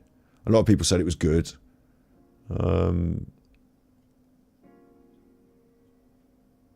Very creative. I'm interested to know whether these like hold enough. Like, if you get a reading like that, it's interesting, but is it like, you know, does it mean something to you? I can see why these cards are bent now, is because they're the ones that aren't the witches. They're a slightly different set. That's okay now. They're slightly bent, but that's okay. Because they're too consistent. Like this, you can see the wobble on the table, look. Can you? I don't know. This is slightly curved, this set. Cards are sometimes slightly curved like that, but they are all consistently curved. And then the other bit, the other ones, the witches, there is a bit of an anomaly there in the middle, which I don't like, but that's them together. They really, I'm learning now because I'm buying a lot of cards. These are some of the best cards I've got in terms of the size, the stock of the card, like the quality of the card. But I'm looking for the perfect set that aren't wobbly, that aren't cut badly, that are this or that. They come in a lovely box. You're going to want to keep them in that lovely box. You're not going to want them getting messed up. Get in the box, you chuffers. And it comes with a lovely book as well, which you're going to need to read and learn. Interesting. I'd like to know if they're, you know, Debbie's putting them in the bin maybe. Pull a card for my next new lover. Go on then.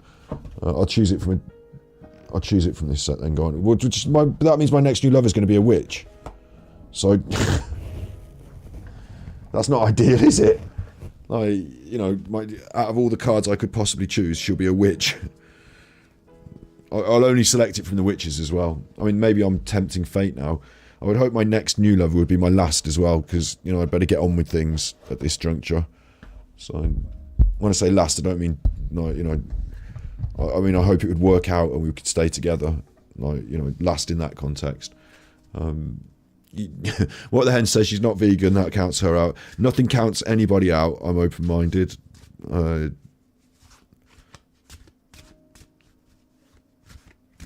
know, we don't have to do the same things and be the same person. I believe that. But in the long run, it would be nice if the person that I settled with was also open-minded, so that, you know, they might try certain things like veganism or something maybe.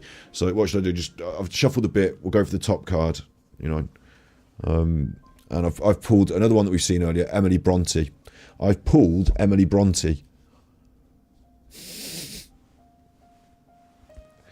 So I'm not in luck there, because I think she's out of my league for one, but also I think she's a little bit, you know, talk about cradle snatching. She's the older one, but I would be the cradle snatch. No, I'd be the grave snatcher there, wouldn't I? Emily Bronte. I could have had Virginia Woolf, so I dodged a bullet there in a way. I didn't realise I didn't think strongly on it. I just shuffled it up. You were having a chat in chat and I pulled it. So I'm going to find it in the book now and see what it says. Bit of fun. It might change. You never know, it might change. But apparently I'm going to run into an Emily Bronte if I'm lucky. I've got to find her in the book. What do you think, Emily Bronte? Interesting in chat, see what you think she might represent as well, if you know anything about the Brontes. Which one? Which did she do? Which book did she write? Was she Darcy or was that somebody else? Emily Bronte, fantasy. Dwelling, indulging, hiding in fantasy. So my future lover is going to be a bit of a fantasist. Got a head in the clouds. That's fine. Quite like that. You know, it's quite like fun, isn't it? She might dress up for a date night in a costume. I mean, like in a cosplay costume. That'd be fine. Quite like that. You know, you can dress up as one of those costume people. Emily Bronte, 1818 to 1848, spent her uneventful life at the family home on the moors. So dress up in your costumes, but uneventful stay-at-home life I'm expecting as well. She created fantasy worlds with her brilliant sisters, Charlotte and Anne, brushed the carpet and took walks in the hills. I'm not expecting to brush the carpet. Maybe that's a metaphor. After her death of tuberculosis at the age of 30, well, that's a negative. She achieved a posthumous fame for Wuthering Heights. Big famous book there, Wuthering Heights. Who got it in chat? Let me see who got it in chat. Martine got it. Martine got it. Louise got it. Snips has got it. A lot of you have got that. What the Hen's got it. A lot of you have got that. Well done. You can all be on my quiz team. I thought it might have been the one about Hogwarts, but I get confused. No, Wuthering Heights, yeah, Wuthering Heights. Well, Wuthering Heights, if you take Wuthering Heights as a pointer as well, like that's very much a romantic book, isn't it? But it's about, you know, not having maybe isn't it like a tragic romance in that? I don't know, just reading into it. Scarlett O'Hara. My mum was like big into that. She loved Scarlett.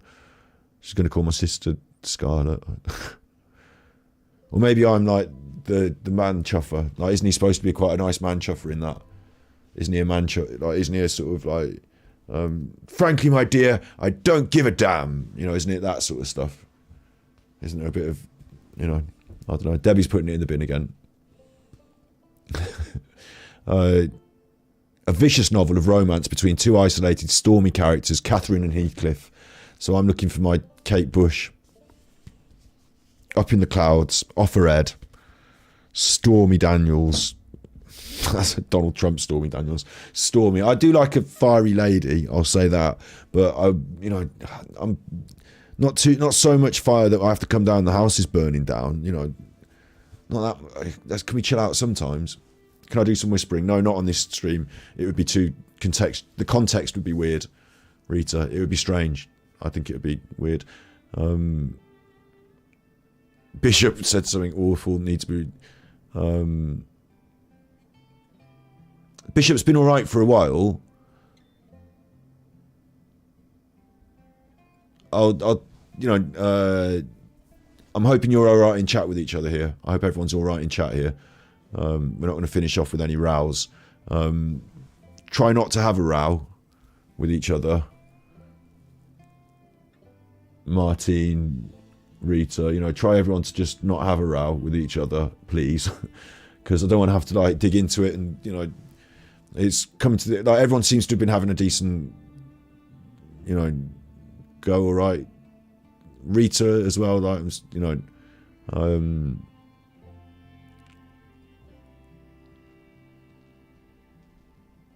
looking at all of you now. I know that some of you are thinking, don't look at me, it's the other one. It's the other one. Looking at all of you though, to just chill the fuck out so that we can all like chill the fuck out sort of thing.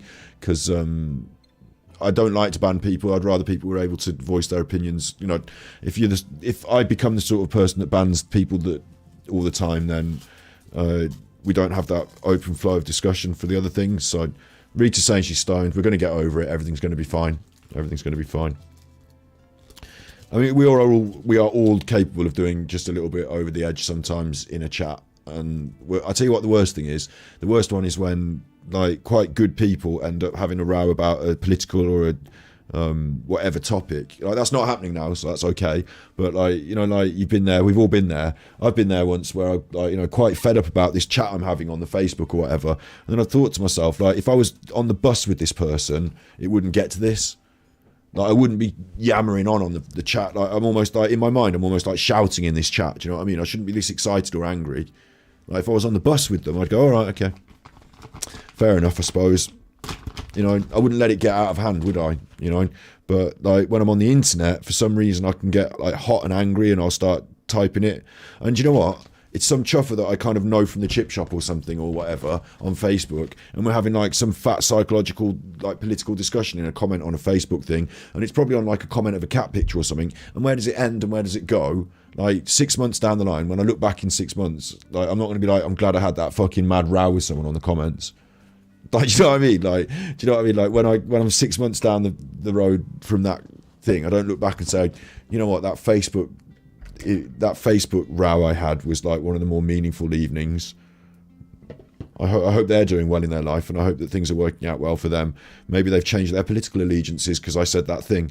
Like, it just doesn't work like that, does it? So I don't think it serves any of us very well. I mean, I know that that's not what's happening in chat now. You know, you're allowed to have a little bit of back and forth, and sometimes, you know, we can all just get a bit out of hand. So no fingers pointing. I know that people are thinking, no, point the finger at me. I wasn't the one doing it.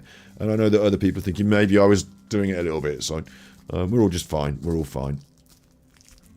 We're all good. And I didn't get hot and angry today. The worst thing today was when that chuffer threw that kid off the bridge, but I was all prepared for it. I knew it happened. So I was just like, okay with it. Some people found that difficult. Everyone's okay. Everyone's okay. Everyone's okay. I mean, it's been a bit of a stream, hasn't it? We've done, what have we done? We are approaching now. I was requested not to go away, so I've stayed for a bit. So this last bit is just like freeform, and we found out that my future lover is going to be interested in stories, and it says fantasy, but fantasy's like lots of different things. If someone's a fantasist, they might be off their head and nuts, but also they might be onto the money. You know, they might be interested in the stories and the narratives. If someone's a fantasist, they might like having a bit of fun in the bedroom, like role play and stuff like that. So they might be naughty. You know, they might be naughty. I like creative people who are interested in like a fantasist could be someone who's writing a book and they've got characters up in the air in their ideas. You know, it doesn't mean that they're like useless and not utilitarian. I quite like those concepts. That's all good. Fiery like Heathcliff and that. I need to watch Wuthering Heights to get that in my head. You know, but maybe that's what I'm in for. I don't know. The other thing that was interesting is Emily Bronte herself, as it said in the book, used to live quite a mundane existence, doing things that I really enjoy, like walking the dog out on the cliffs, going by the sea. I really enjoy that sort of stuff, just walking the dog. So I'd enjoy that. She liked to brush the carpet.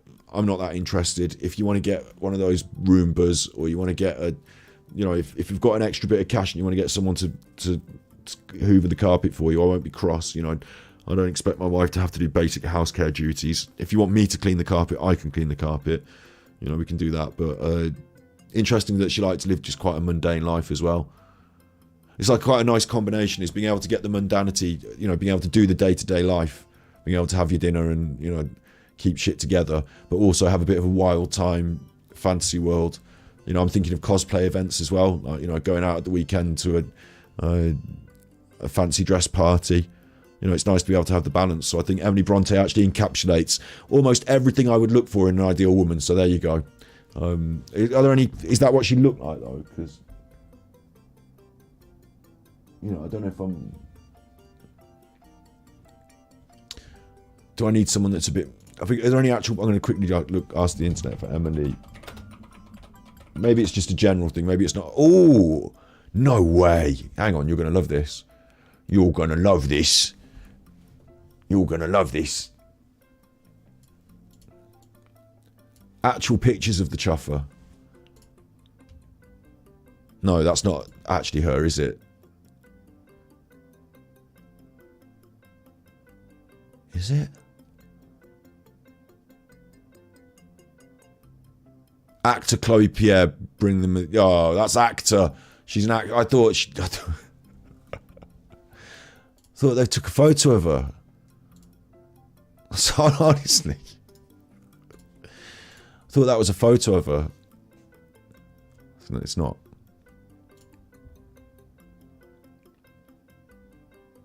Susan says she was one of the first women not to marry and earned her own living. Very independent then. Fair play. I like that as well. I remember one of the I've had a few different, great loves in my life, I suppose. One of the finest meetings I ever had with a lady, first encounters, was I was in Wetherspoons.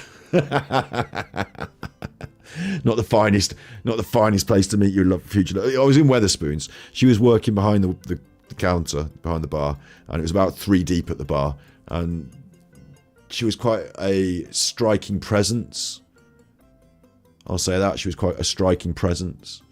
And to some people, like, not everyone's cup of tea maybe, but to me I was like, who's this impressive figure behind the bar? The way she was, like, commanding presence. She didn't have a smile on. She did not have a smile on, but nor would you if you're fucking 3 deep at the bar at Wetherspoons and you're having to serve it. And as I was approaching the bar, I heard, I think somebody was Polish, like they served a lot of Polish drinks and a lot of Polish people in Wetherspoons. I heard somebody say something in, I know a bit of Polish, I can speak a little bit of Polish, jak się masz, bardzo dobrze. And so as I approached the bar, I got the impression that she was Polish. So when I ordered my drinks, I ordered them in Polish as much as I could. And it turned out later, we found out because we later dated, but I wasn't Polish, nor was she. So it was like a weird introduction because she thought I was Polish and I thought she was, but neither of us were. So that was funny. But I wrote my number on a bit of paper and like gave it to her. And I said, look, if you're interested, I think you're impressive. Maybe you should like send me it was before text, maybe, maybe you should actually, you can call me or send me a text. I'd like to see you. I was brave enough to do that. And then she came over a bit later when she was clearing up some drinks, or maybe like when she brought back my change at the bar. I can't remember exactly because I'm a bit of a fuddlehead. But she came over and she like gave it me back, and she was like, "Fuck this, have that." And I was like, "Oh no!" And then she wrote down her number and she said, "This is the way it's done. You have to call me, and you have to send me a text." And she gave me the number, and I was like, "Nice, nice." Rita says, do I want to go to Poland with her? It's well cheap. Thank you for the offer, Rita. I'm very unlikely, I'll say this to everyone in chat, to everyone that watches, I'm very unlikely to solicit a relationship with people that are watching through this prism. I'm here on the internet being entertaining. You're seeing a positive side of me. I might not be just like this in every day-to-day life. I might be quite like this, of course, but there are other facets as well. You don't know if it's going to, like, a lot of people see people online and they're like, oh, this is wonderful, this person seems great, but you don't see everything. And I'm not going to play on the idea that, like, if you're Justin Bieber and you can get all the girls and, it's easy pickings, it's almost playing on people's emotions for me to stand up here in front of you and say, oh yeah, I'm quite a nice chuffer on my show, and if you like me, then that's a good thing because you're right to like me, and like, to try and leverage it. I'd rather not. Like, it's okay if I meet someone organically through chat and we turn out to get on, and that's great. That's fine as well. But like, I don't really know you, so I'm probably less likely to just go to Poland with you now. Now, you're mine, says Rita. I'm less likely to go immediately now, and I wouldn't want to. Like, I'm not the person that you're going to see behind the scenes texting people that were emailing him and being weird like that. I just don't want to go there. Like, if it comes to having to do it that way, then that's not an avenue we can progress down. So anyone who's thinking of sending me a sex message in like emails or something, not the way to go. Although on the other hand, like, I'm not averse to soliciting sex messages on emails. Like, if you want to send me sex emails, I'll open them. What am I going to do? But I thought this was Bronte. I thought that was her. It's not. It's not. There's a picture of her here, though. There are pictures. I mean, are these flattering pictures, or are these actually her? Because that one doesn't really look like anyone. This one doesn't really look like anyone. Not really, but it kind of does. She doesn't look quite like my type, though. Looks a bit manic in this one. Quite starey and angry. She's not smiling. But then I did say that about that other girl, didn't I? About, the Wetherspoons encounter. This picture, she looks much more attractive here to me. Much more kind and smiling. Much nicer.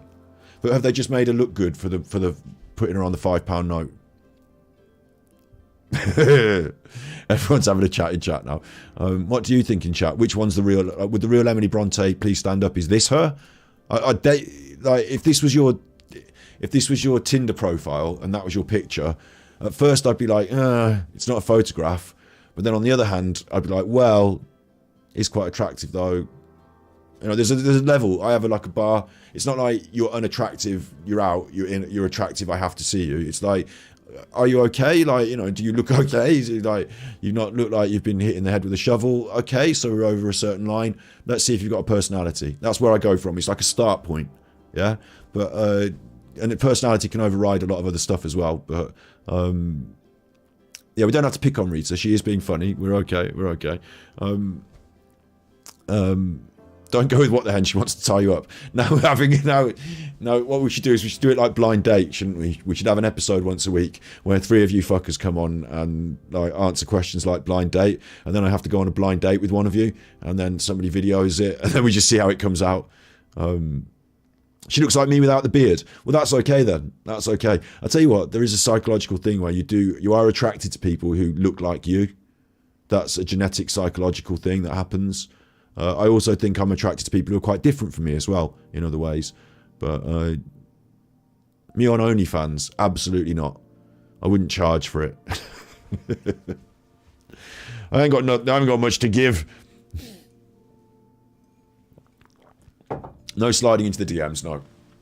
I'm not going to be doing that on the internet. Tell you what, as well, you start doing that sort of shit, and then you end up like years later, Bill Cosby, don't you, or some shit like that. It's easier to just get like no problems. Lines clearly drawn, no side, like they call it parasocial relationships. I don't want people at home thinking that they're falling in love with me because they watch a few videos on the internet. Like, you know, there's a lot more to a relationship than seeing someone on the internet. So it's lovely if you do feel these positive feelings for me. Obviously, you know, I think that's lovely. Like, there are facets of me here on display on the internet. I hope that I'm a good juffer, but like, you know, I never got to marry Kylie Minogue, so and I don't know that much about her, really. You know, I thought I did. I thought I knew you, Kylie. But yeah, you know, just got to be careful about that sort of stuff. But I'm not. That's also not saying that, you know, my future wife, like Rita here in chat, could be my future Emily Bronte. So I shouldn't discard it, should I? Not in today's modern world. What do I know? You know, what do I know? But yeah, if she looked like that, that's fine. Emily Bronte, that's fine. But the thing is, my problem is, like, we've got other pictures of her again here. Look, there are others. Now she's got that thing going on again in this one. She sort of looks attractive in a way. Like, part of this is quite acceptable, but another part of me thinks she's got that thing with the eyes going on again. I don't know. Did she change over the years? I've got to quickly let my dog out the back. Hang on.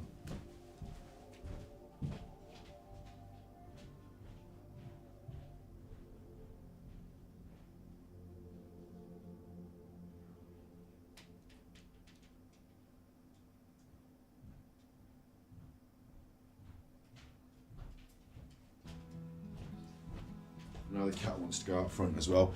So, oosh, I'll tell you what, we've been good today. I'm going to give her a kiss.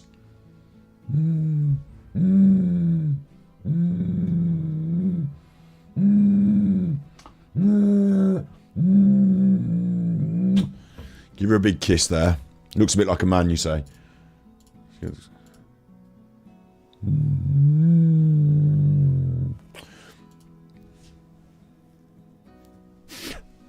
You're bad in chat. You're bad in chat.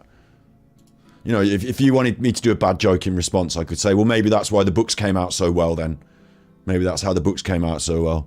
Maybe it turns out, you know, maybe that's why she was such an independent, modern, independent woman. Maybe that's why she was able to forge a career in a male-dominated workplace. You're bad in chat. Who's that?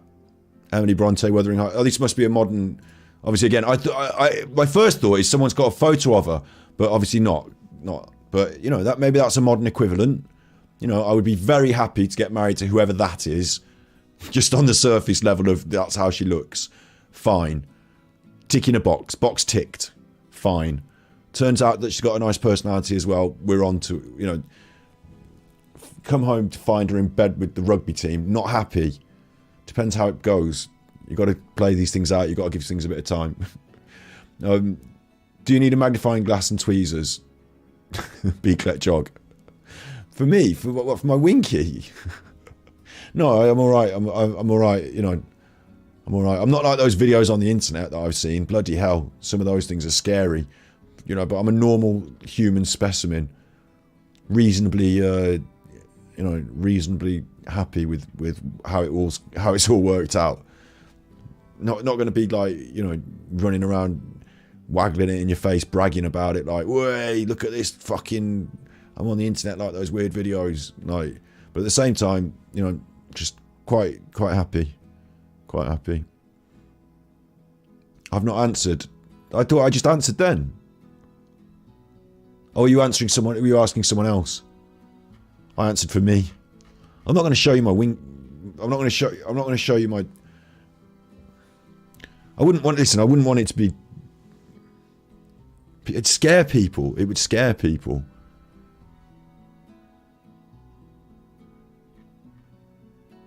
It's all right though. It's all right. I know something all good. Yeah, quite happy. Get some good use out of it. I've spilt something on my top. No, this is cats. They're cats. And with all this, right, now we've got to go. Take it off. Oh, very good, very good, very good. And with all this, now it's time to go. I'm going to walk the dog. I'm going to make myself some tea. I might be back on later on Twitch for some Genshin Impact, but no promises. You be good. You've all been good. We've got some future excitement to go on with the cards. We've got some future excitement to go on with the episodes. You know, as things go, there is going to be more Nicola Bully content based. You know, probably this week, hopefully. You know, it gets the views up, doesn't it? People like it. Snurgle's got one serious question. You got T-minus 2 minutes before I'm off. So ask questions, answer them, and be good, my little puckos. T-minus 2 minutes before I'm off. Thank you very much. So you can say thank you to each other and all that. Thank you, everyone. Thank you for playing nicely in chat, for having a good time, and dog walking. I have the little chuffer, right? My little chuffer doesn't want to go for a poo in the back garden. He just sees that as a non-viable option. So every night I give him a chance. I walk him around the block just in case, because I know that he's going to be backed up if not. So I always used to, more Emma and Paul rapping, yeah, will do. I used to have a rescue dog as well, and he didn't get out as easy because he used to go nuts for other dogs. So I used to take him out late at night, guaranteed, as an extra walk. So I quite like a bit of a late walk with the old dog, and the new one, frankly, and the new one. I think you're all right, aren't you? You think you're all right? Yeah, I think you're all right. I'm not dogging. No, I'll tell you a funny story about that. A little funny story about that before we go. A final story, right? We used to go to the dog club, me and my sister, the dog club, with our puppy dog because we wanted to get it trained. We live around here, West Midlands way. So the dog club, you know what it's like at the dog club. The people that run the dog club have got like wearing like a gilet, not a gillet. Or a gilet, wearing a gilet, and got like leads, maybe boots. You know, they're dressed the part, aren't they? They look like dog club type people. And we're having a chat, and we're chatting with one of the nice ladies, a lovely lady who I love, one of the teachers there. And she said, "Well, you see, the thing is, not like because we're talking about our hobbies and we're talking about stuff." You know, she goes, "The thing is, everybody round here knows that I like dogs." Everybody in here knows, because I'm dressed for dogging. Everybody in here knows that I like dogging, because the way I'm dressed. She told us in a loud voice. She didn't know. She didn't get it. She didn't have the wider context. We were just, like, everyone in the class with their dogs were like, you know, like holding it together. Everybody knows that I like dogging. Everybody knows, because the way I'm dressed, I like dogging. I'm dressed for dogging. Dogging. Yeah. You be good, my little puckos. And remember, if you can't be good, then you're naughty. And thanks especially for everyone who gave me the tippies today as well. Thank you especially for that. You're especially not naughty, but everyone else particularly naughty. No, thank you very much, all of you, for being here. Share it, subscribe it, like it, whatever. Get it up your drain pipe. Have a good one.